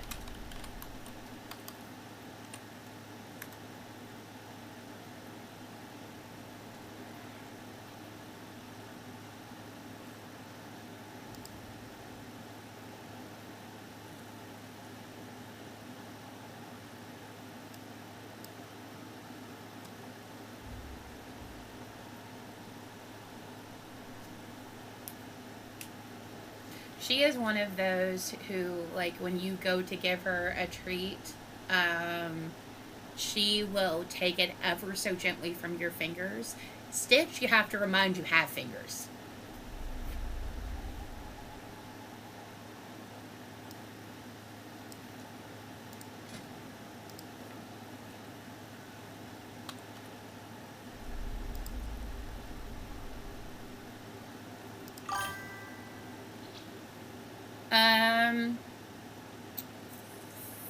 So she was 8 months old when we got her. Her birthday's in May. This coming January will be 3 years we've had her.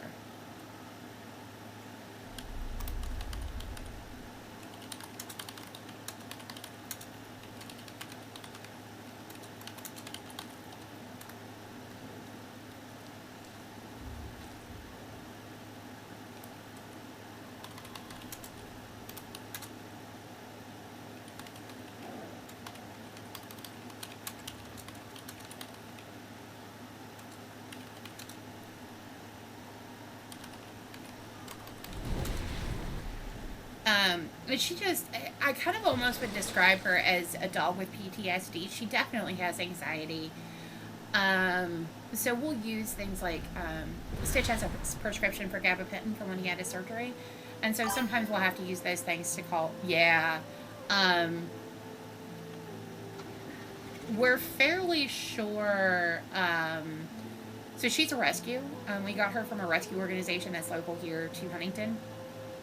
And we're fairly sure that the people who had her beat her pretty severely didn't like break bones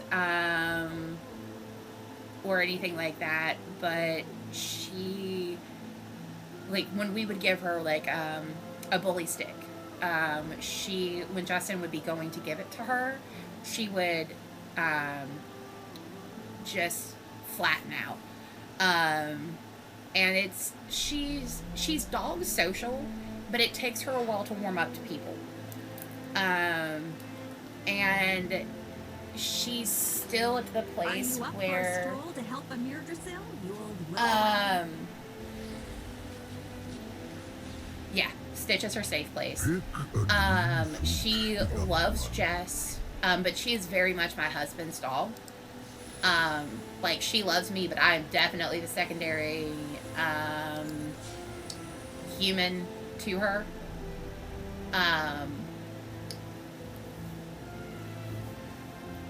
Like, if we take her somewhere and we don't have Stitch, she's very much, like, almost underfoot.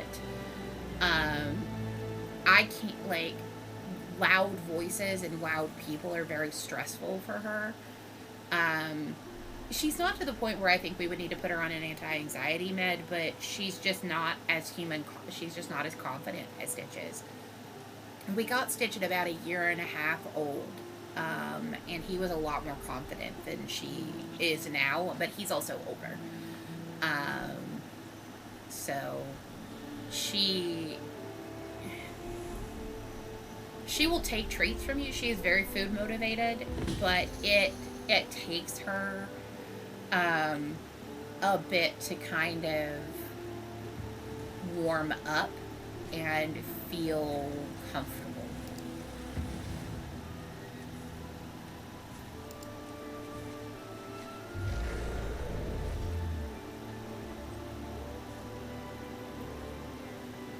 But once she realizes that she can, like, be around you and stuff, she just, like, melts. It's like I made the comment earlier, she doesn't roll over, like, on her back often. And it, like, so the fact that she did that earlier shows, like, she's still,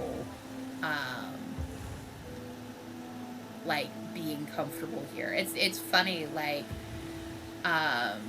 she does pretty well. Like, we'll take her sometimes to D&D, but some other times she just kind of is, yeah. She's a lot better than she was when we first got her. She doesn't pancake as much as she used to, but like, I described it almost as like PTSD earlier. It's like her startle response is never settled back to what you would expect it to be, if that makes sense. I joke, my husband is Stitch in a fur coat. Like, they're very much nothing really phases him, nothing gets under his skin. He's very just tolerant, where Clove is me in a fur coat. I struggle with anxiety. I've recently been diagnosed with PTSD. So she and I have a lot of similarities. And I think that's part of why she and Jess have bonded, is they, like sees like. And one of the things Jess has always done is she's always been extremely quiet, extremely measured with Clove. It's the understanding how she's feeling about things. And I think that really plays into that for her.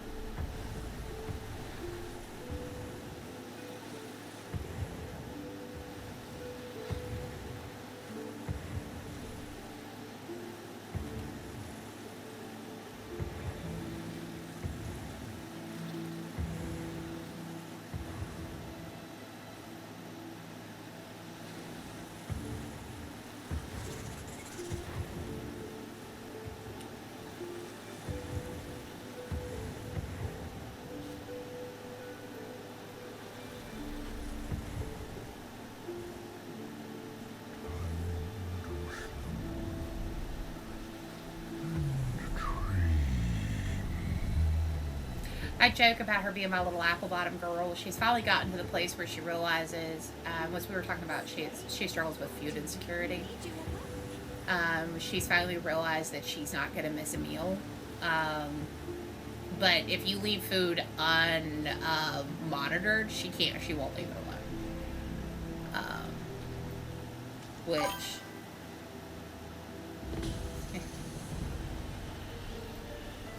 At the very least, she has a squishy side.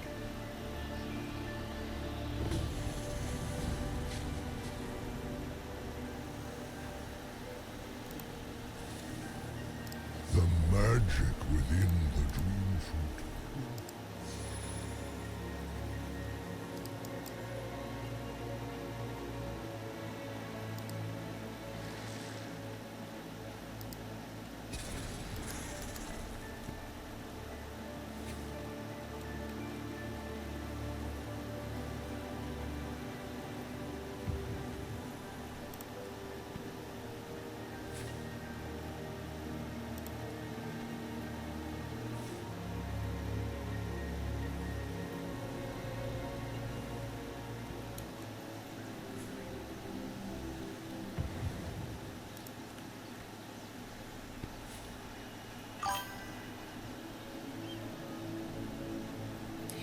Yeah. If a dog doesn't like somebody, it always makes me wonder why. Dogs are excellent judges of character. And, you know, so, yeah, no, I totally agree. If a dog doesn't like you, there is typically a reason. And it makes me wonder.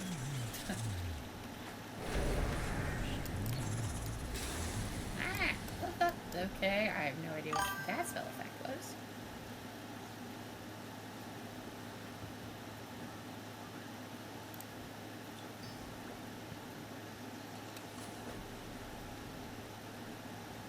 The same water that tempers steel wears away stone. Be soft, but take no shit. That's how I've always interpreted that.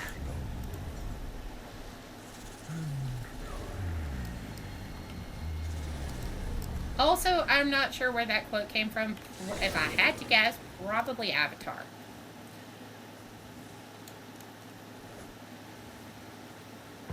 It also could be Mulan. That could be a Mulan quote.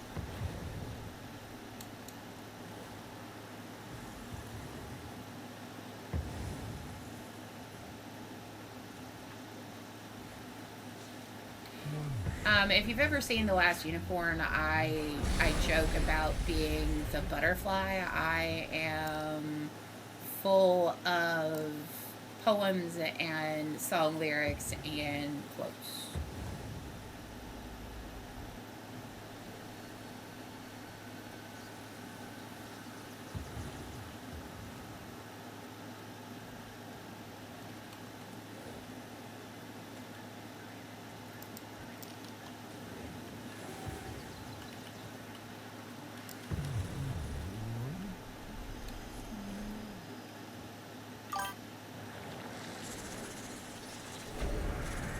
Yeah, yeah, and BD Wong is the speaking voice, which I love BD Wong. I've loved him in everything. He also does the voice for Shang in Mulan 2. Again, another Disney movie that the whole secondary sequel itis.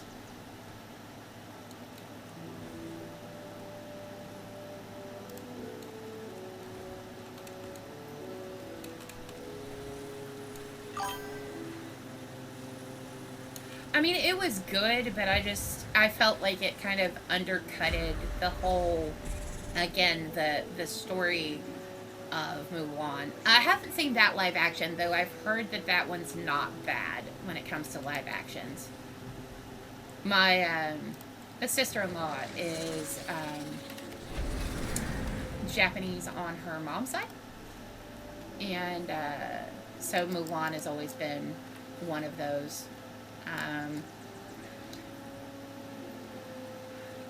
my favorite line is the, you know, the flower that blooms in adversity is the most beautiful. I love the concept of, you know,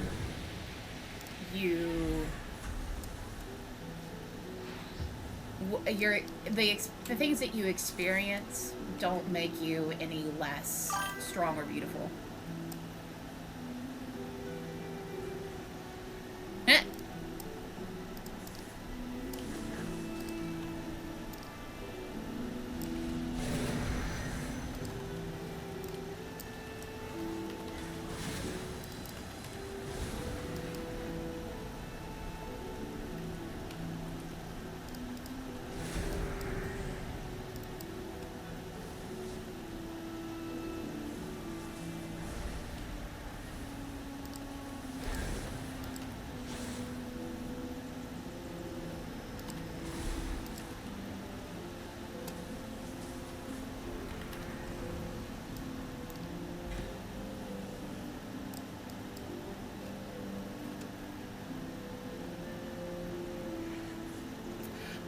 I think my thing was to them taking out Mushu because I love the comedic relief character. I always like the sidekicks. Now I understand why he was taken out because he's not, you know, but I do think they could have like played with that. I also love the we can't all be acupuncturists.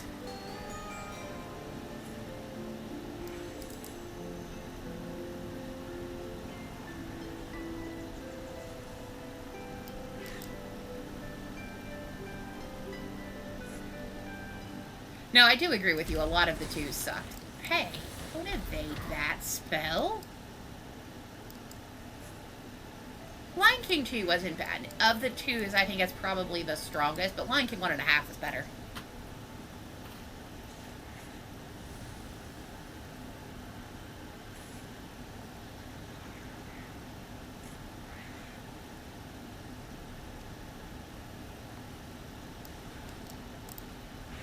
But why is nothing spawning out of my portal? I want to be helpful.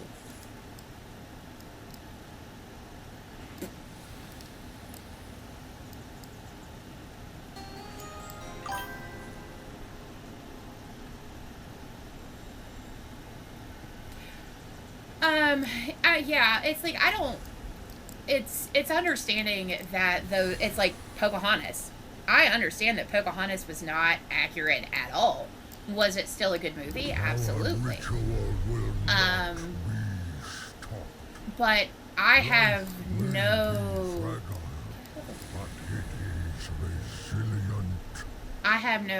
no qualms about the accuracy of it, if that makes sense. It is good to see you. I appreciate your aid.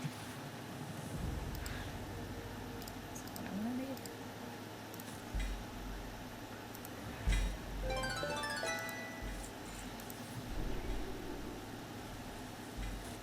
believe that's an upgrade. Sweet. That is not.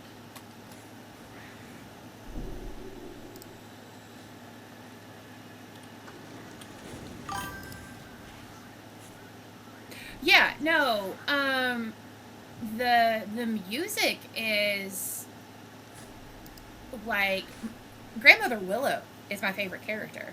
The line, once two sides decide they want to fight, you can't do anything to stop them.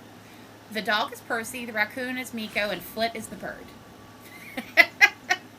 I am Flit. I have no bones. I make no bones about the fact that I'm Flit. Okay.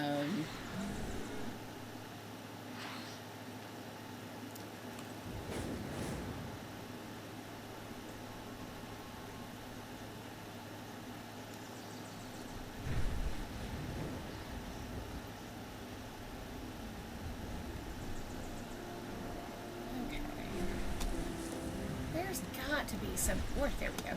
Like ore. I need ore.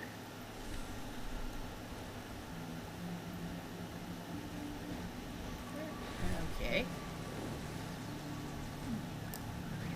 Aha. That one was hidden.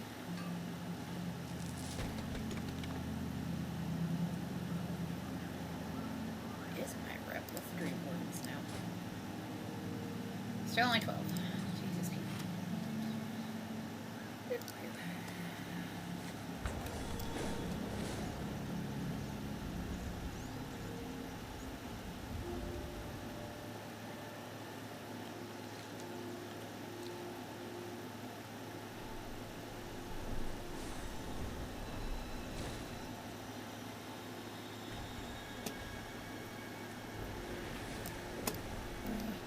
There we go. Not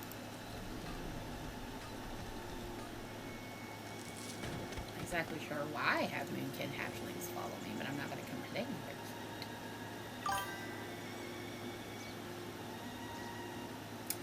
Rodel Dorado, I believe, is Fox. That is when the Bard and the Rogue go on a walkabout. That's what that movie is. However, I love that movie. It's got a great villain. The music is great. It's beautifully animated.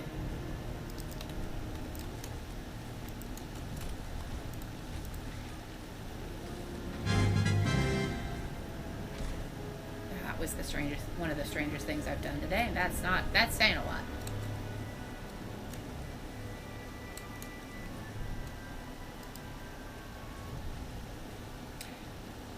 Cusco is the sassiest Disney princess. Also, the poison for Cusco, Cusco's poison. He's a llama. He's supposed to be dead. Sorry. You poked a Disney quote button. No, I love Emperor's New Groove. Again, John Goodman is in it. John Goodman, like David Ogden Stiers, is kind of everywhere. When it's like with Pixar, the guy who does the voice for Pig is kind of everywhere. Ratchenberg? Something like that. Yes. Is that the poison? The poison for Cusco? The poison's chosen especially for Cusco? That poison?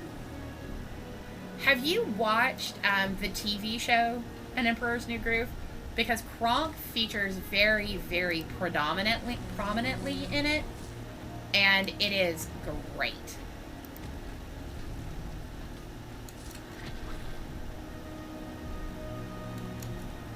Also, Eartha Kitt is a win. She was actually, like, she had a song, I believe, that got cut. It's been a while since I've watched it, so don't quote me on that.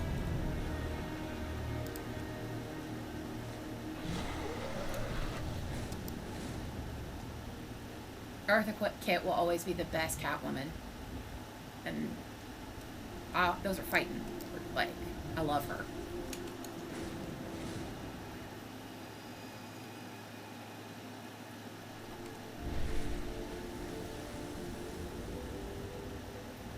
So I liked the TV show because of getting to see a little bit more of Kronk. But I also really liked the back and forth use of the devil and shoulder devil and angel for his conscience. I enjoyed that. But I also I thoroughly enjoyed the How to Train Your Dragon TV show. The Aladdin TV show is pretty good. So I've always enjoyed the TV shows.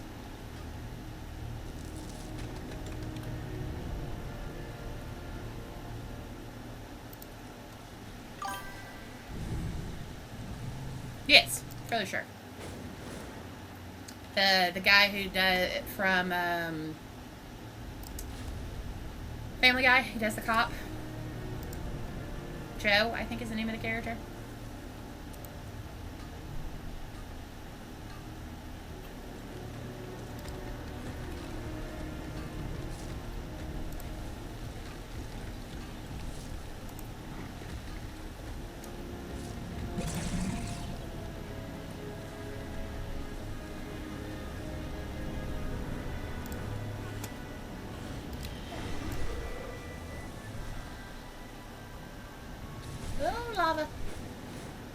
Earned by footsies. Oh, now Alright, I would like to know how that is working.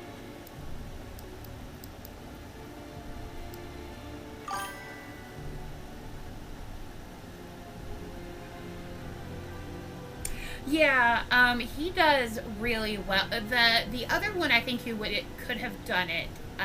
He does the voice for Batman, I believe, in Batman Brave and the Bold. He was in the Drew Carey show. He's does a lot of comedic work.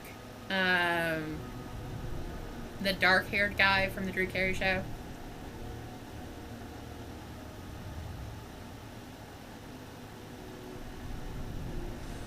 But yeah, no, there are yeah. I don't know how I got this dragon wedged in there. I have a screenshot from the Batman game that came out that was not Kevin Conroy.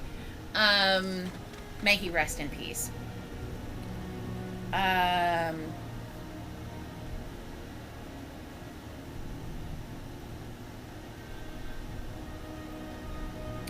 Diedrich Bader.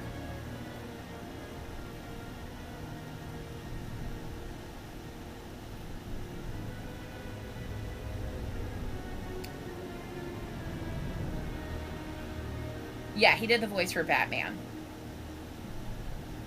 But he was in the Drew Carey show, Miss Congeniality. He's predominantly a comedic actor.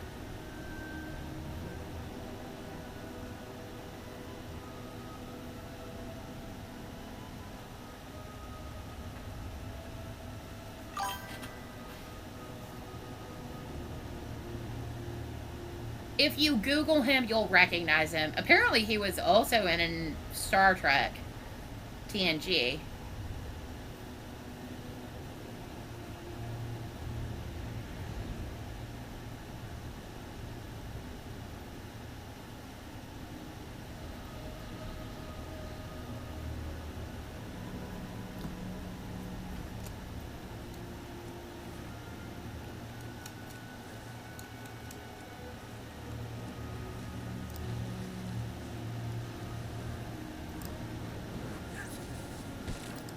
You could have just left me alone. Yeah, he has curly black hair.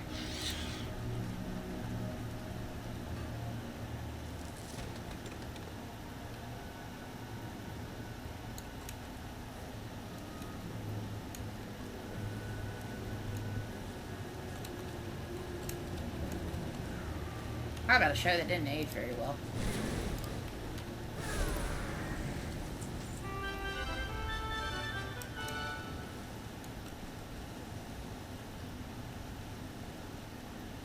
Yeah.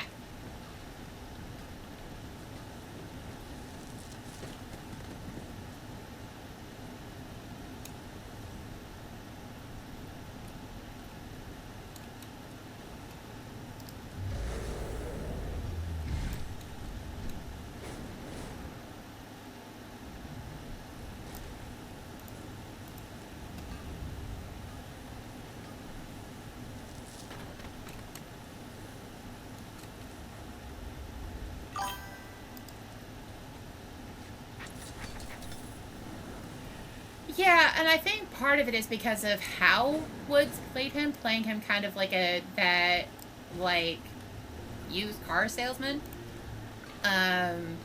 is part of what made it really good.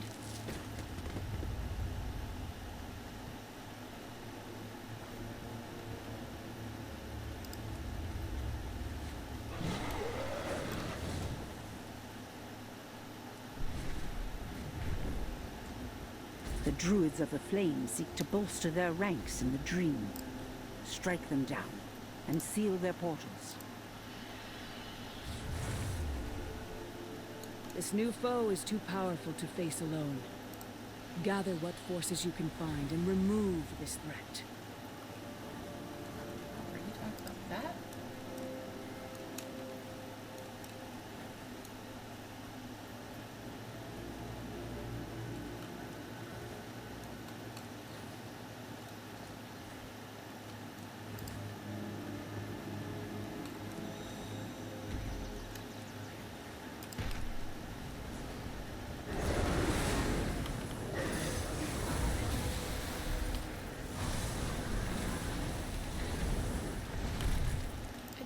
did not need to be punted across the room, but that's fine.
Stop punting me.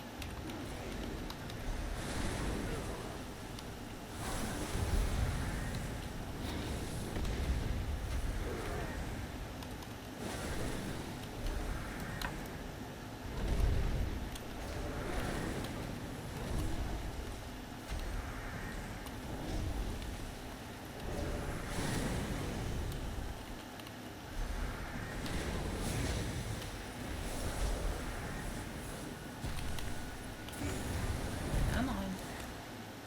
Focus.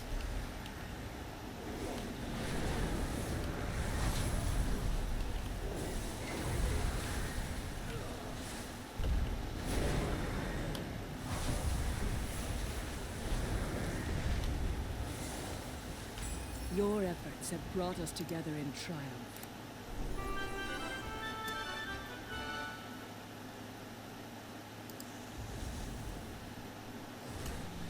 Alright.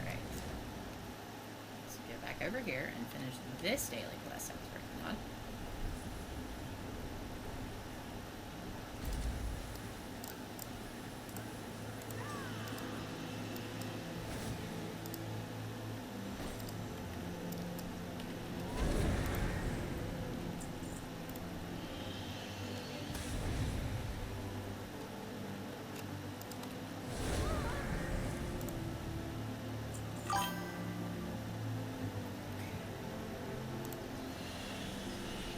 Yeah, one of the things that I like is the ambient sound in this zone. It just has a very, like, nature-y sound when there isn't instrumentals playing. But this zone is very much that. Alright, baby girl.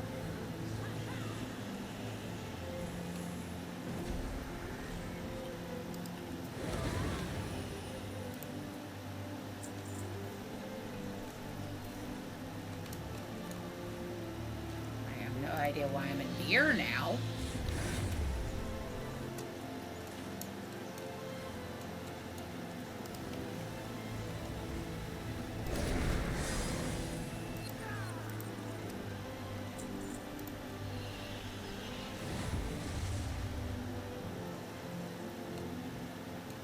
Ah, horrible.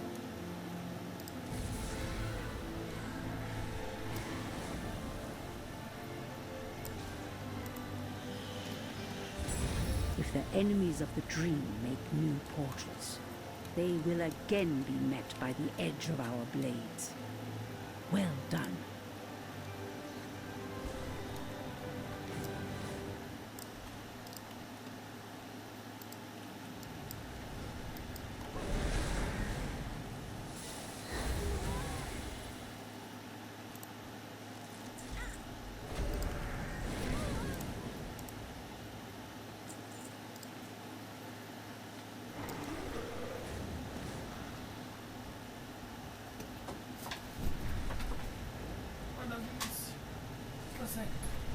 Baby girl.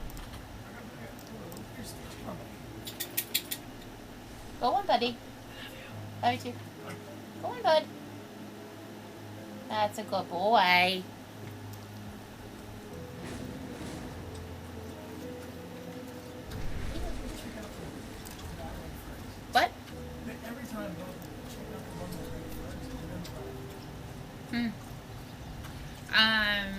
Sometimes dogs will have a preference to one side over the other. Should she try and go to bed?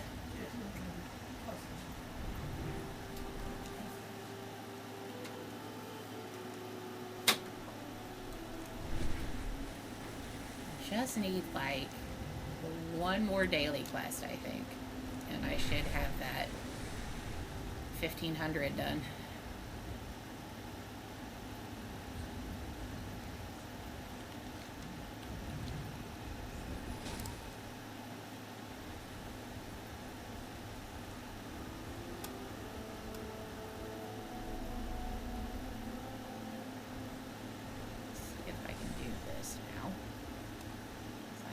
Bunch of stuff now.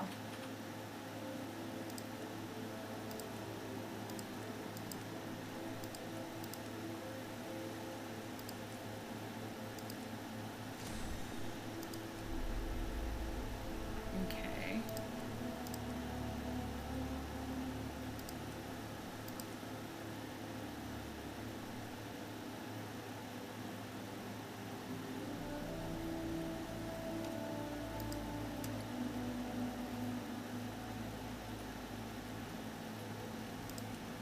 So it can be draconium oil or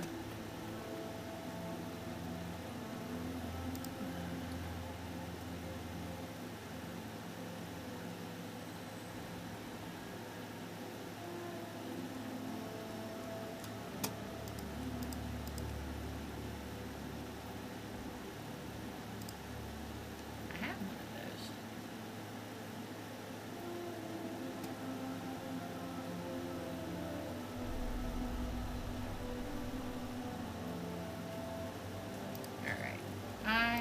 What brings you here? Be careful.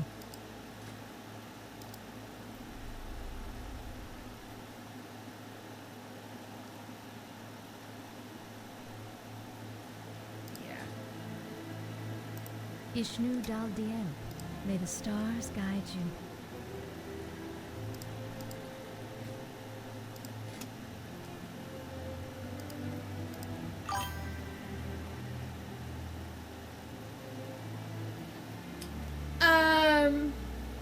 Depends on how you want to classify longest. Like game I probably spent the most time playing. Yeah. I would say probably that would be first, and then WoW's probably second.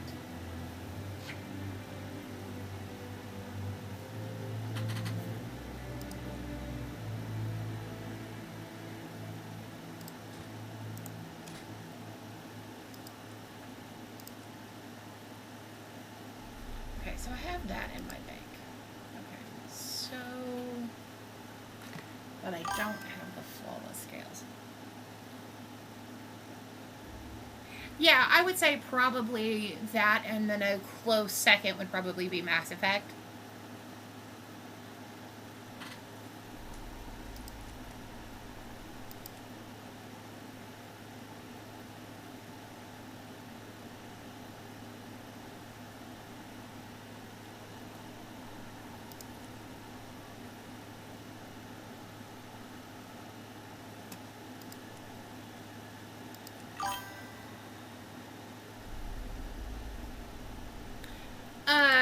Yeah, so, I have them on my Switch. I'd have to look them up. There's 1, 2, 3, and then you have Birth by Sleep, Dream Drop Distance, the mobile game, so there's at least 6.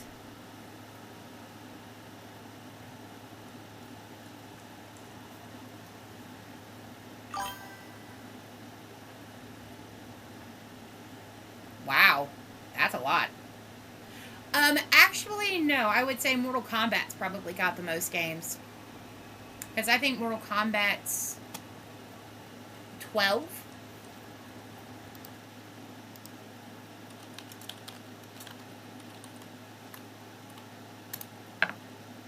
Yeah, 12 main series games, including the original rebooted timelines, spin-offs, and crossovers. So you've got 1, 2, 3, 4, Deadly Alliance, Deception, Armageddon, the reboot, 10, 11, and then 1. And that also doesn't count. I also kind of include the Injustice game in there because it was made by NetherRealm Studio.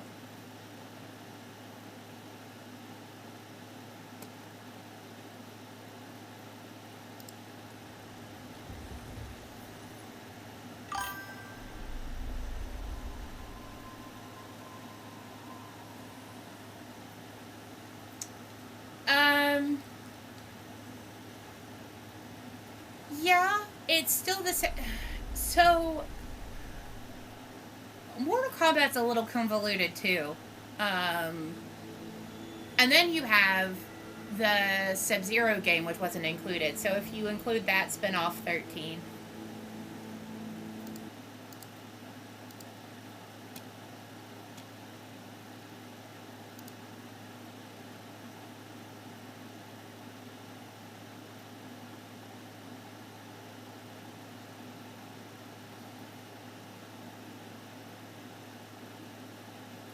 So,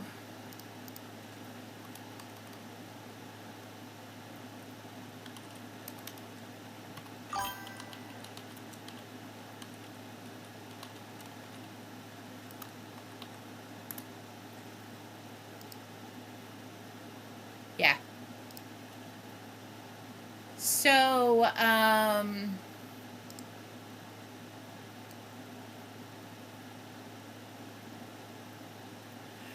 I would kind of consider every game, like, they're almost, because they're not all reboots. Den of Geek has a, like, complete story.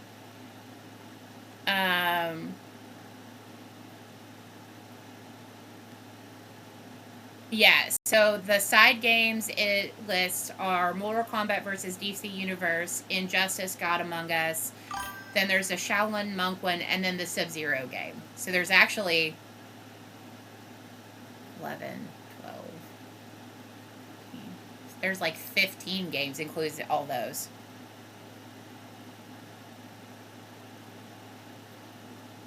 Yeah, so I would say the Mortal Kombat games, story mode, there's... I would say each game's probably at least a 25 to 30 hour game. And so I feel like Mortal Kombat 1 is probably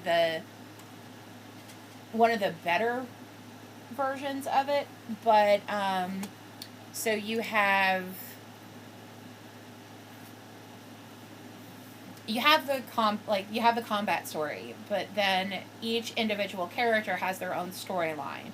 So, like, there's been multiple versions of Sub-Zero. There have been multiple versions of Scorpion.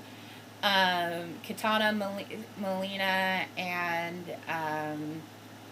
Sindel, several of the other characters are eternal. So, like, they actually talk about that in the most recent Mortal Kombat game in 1. There's a cutscene between Katana and Johnny Cage where he's like, "You're 1,000 years old." He's like, "You look great for your age," because, you know, he's the flirt. But they do a really good job of, like, blending it. So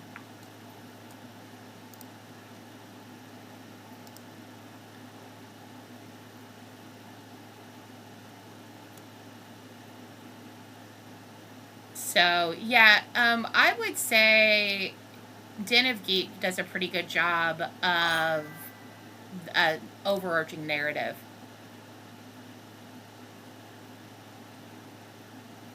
Yeah, so the most recent one doesn't have as many side games as the other ones do, but they do these conquest maps every season, and the season runs between either 45 to 60 days, and you are doing specific challenges and things like that. So it's almost like a board game mode.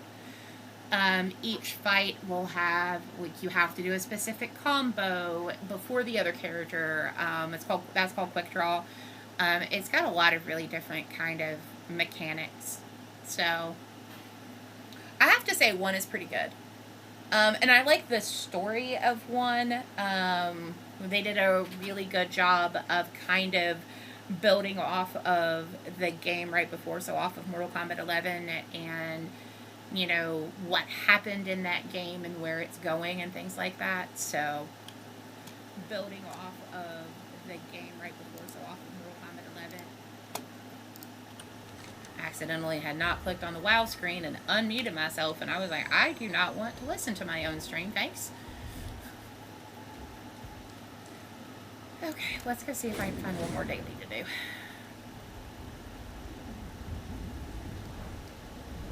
I'm not doing Super Moon again.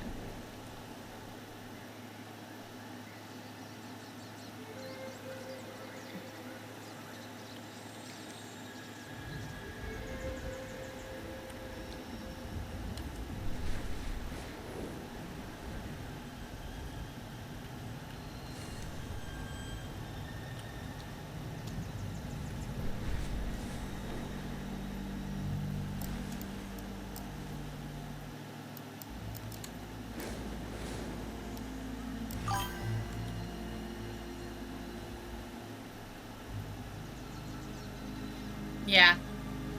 I've never played the Soul Calibur games. Mortal Kombat's really the only fighting game I've ever played.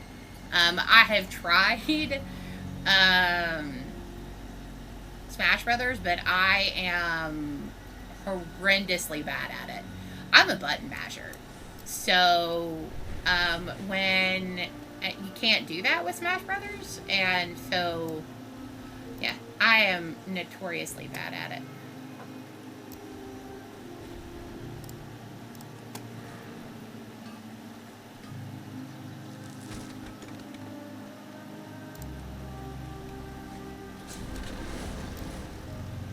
Oh, the most obnoxious mouth I have.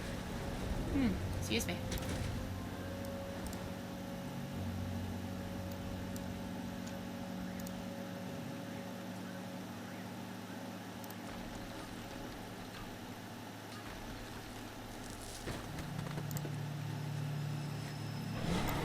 I think... Oh, no. I will play Mario Party.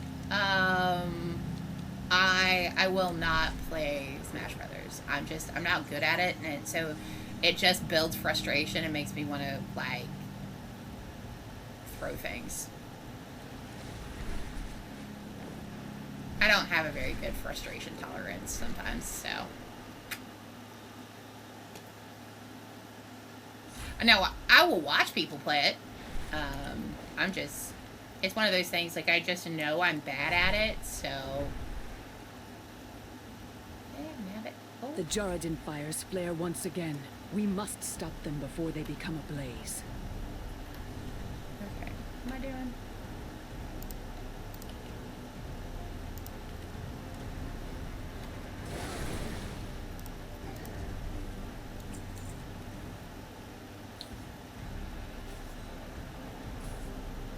If you've played Mass Effect, if you've played Femme Shepherd, you'll recognize Minthara's voice as female shepherd. It's Jennifer Hale.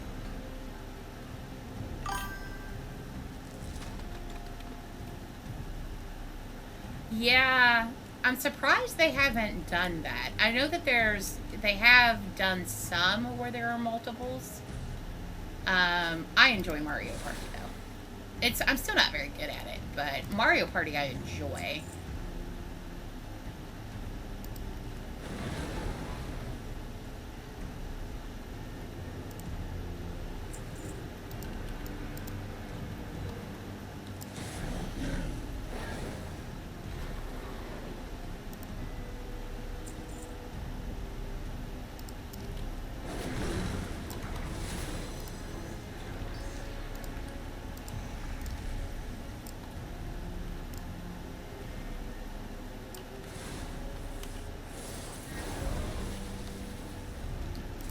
In the lava to loot my body.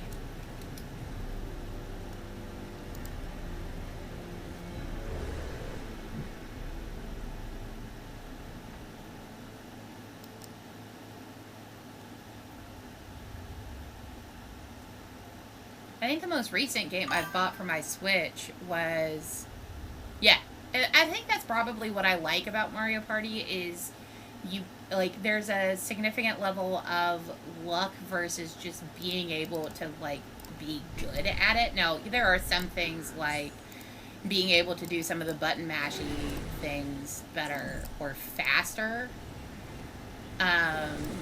But what I like about it is it's very even playing field in comparison to a lot of games.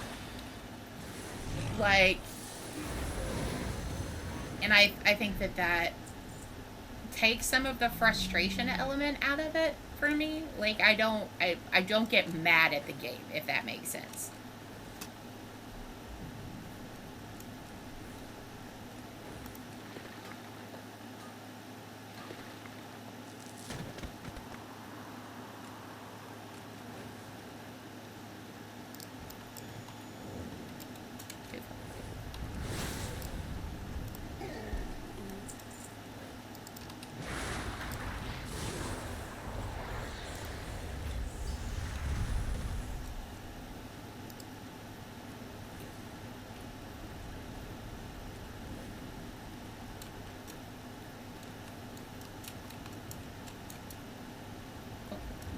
Alright, fine.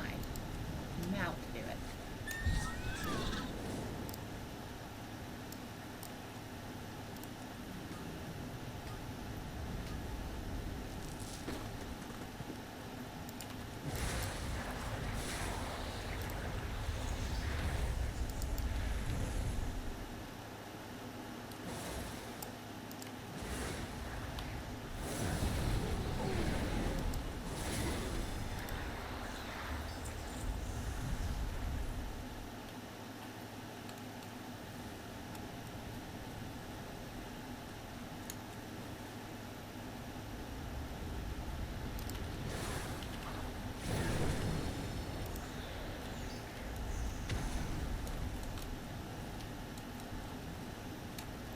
Come on. Let me get there. There we go.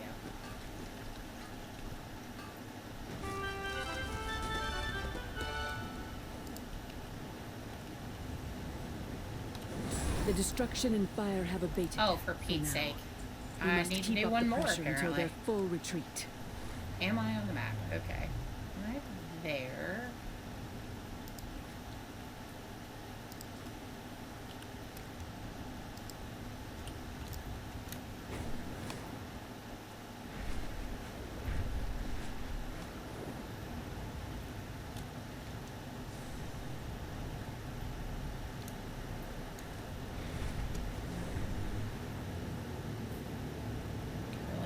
Fly through him.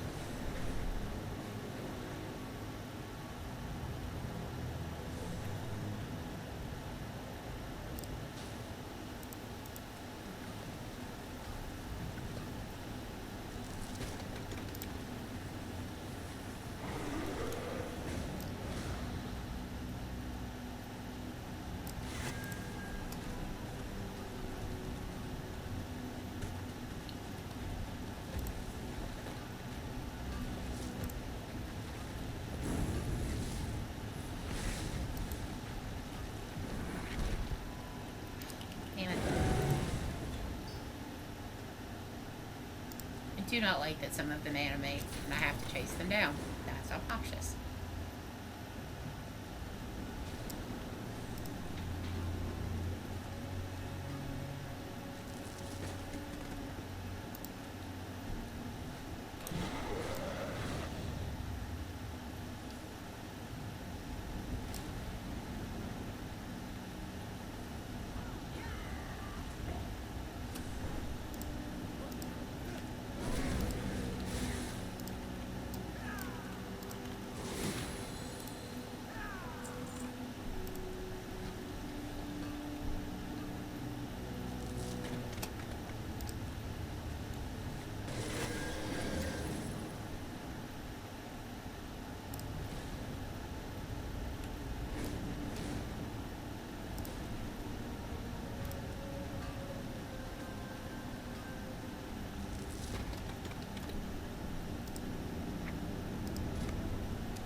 Eh.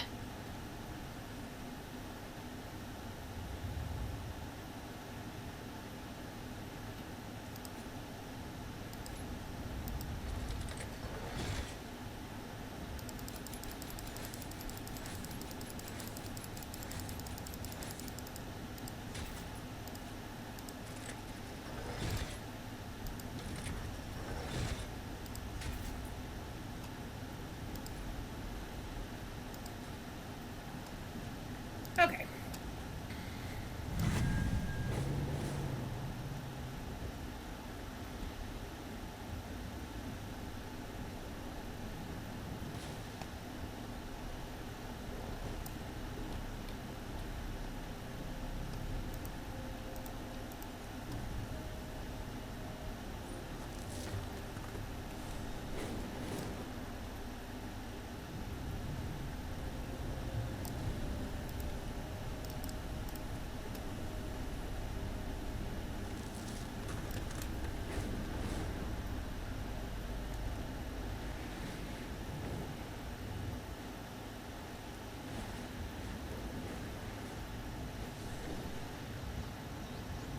I am told that in the dream, even a lowly fish may learn to fly like a dragon. Investigate this claim at once.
The daily quest that just popped up, I think it's swimming upstream or some silliness. But this elite should give me, I think, like 75. Oh, one more.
A shah fell out.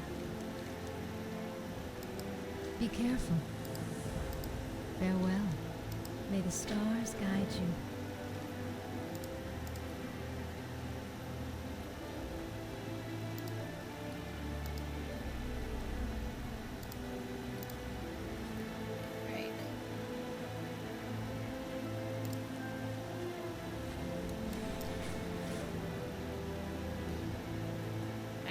Stuck on the tree. It's stuck on things a lot.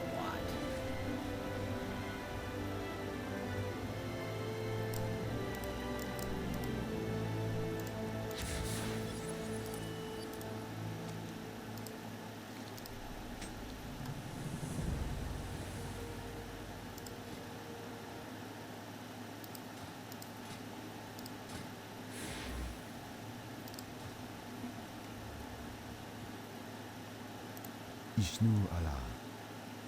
Till next we meet. Life is all around us.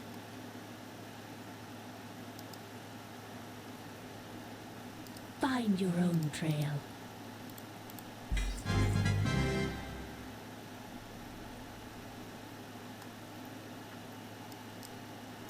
Dream beneath the trees.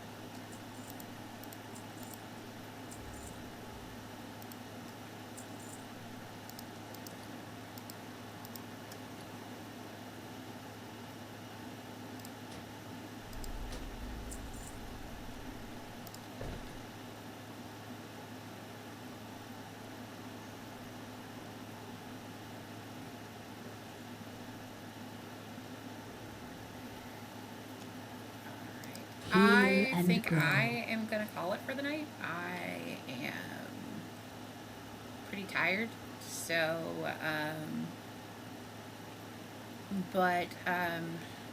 I will definitely be online,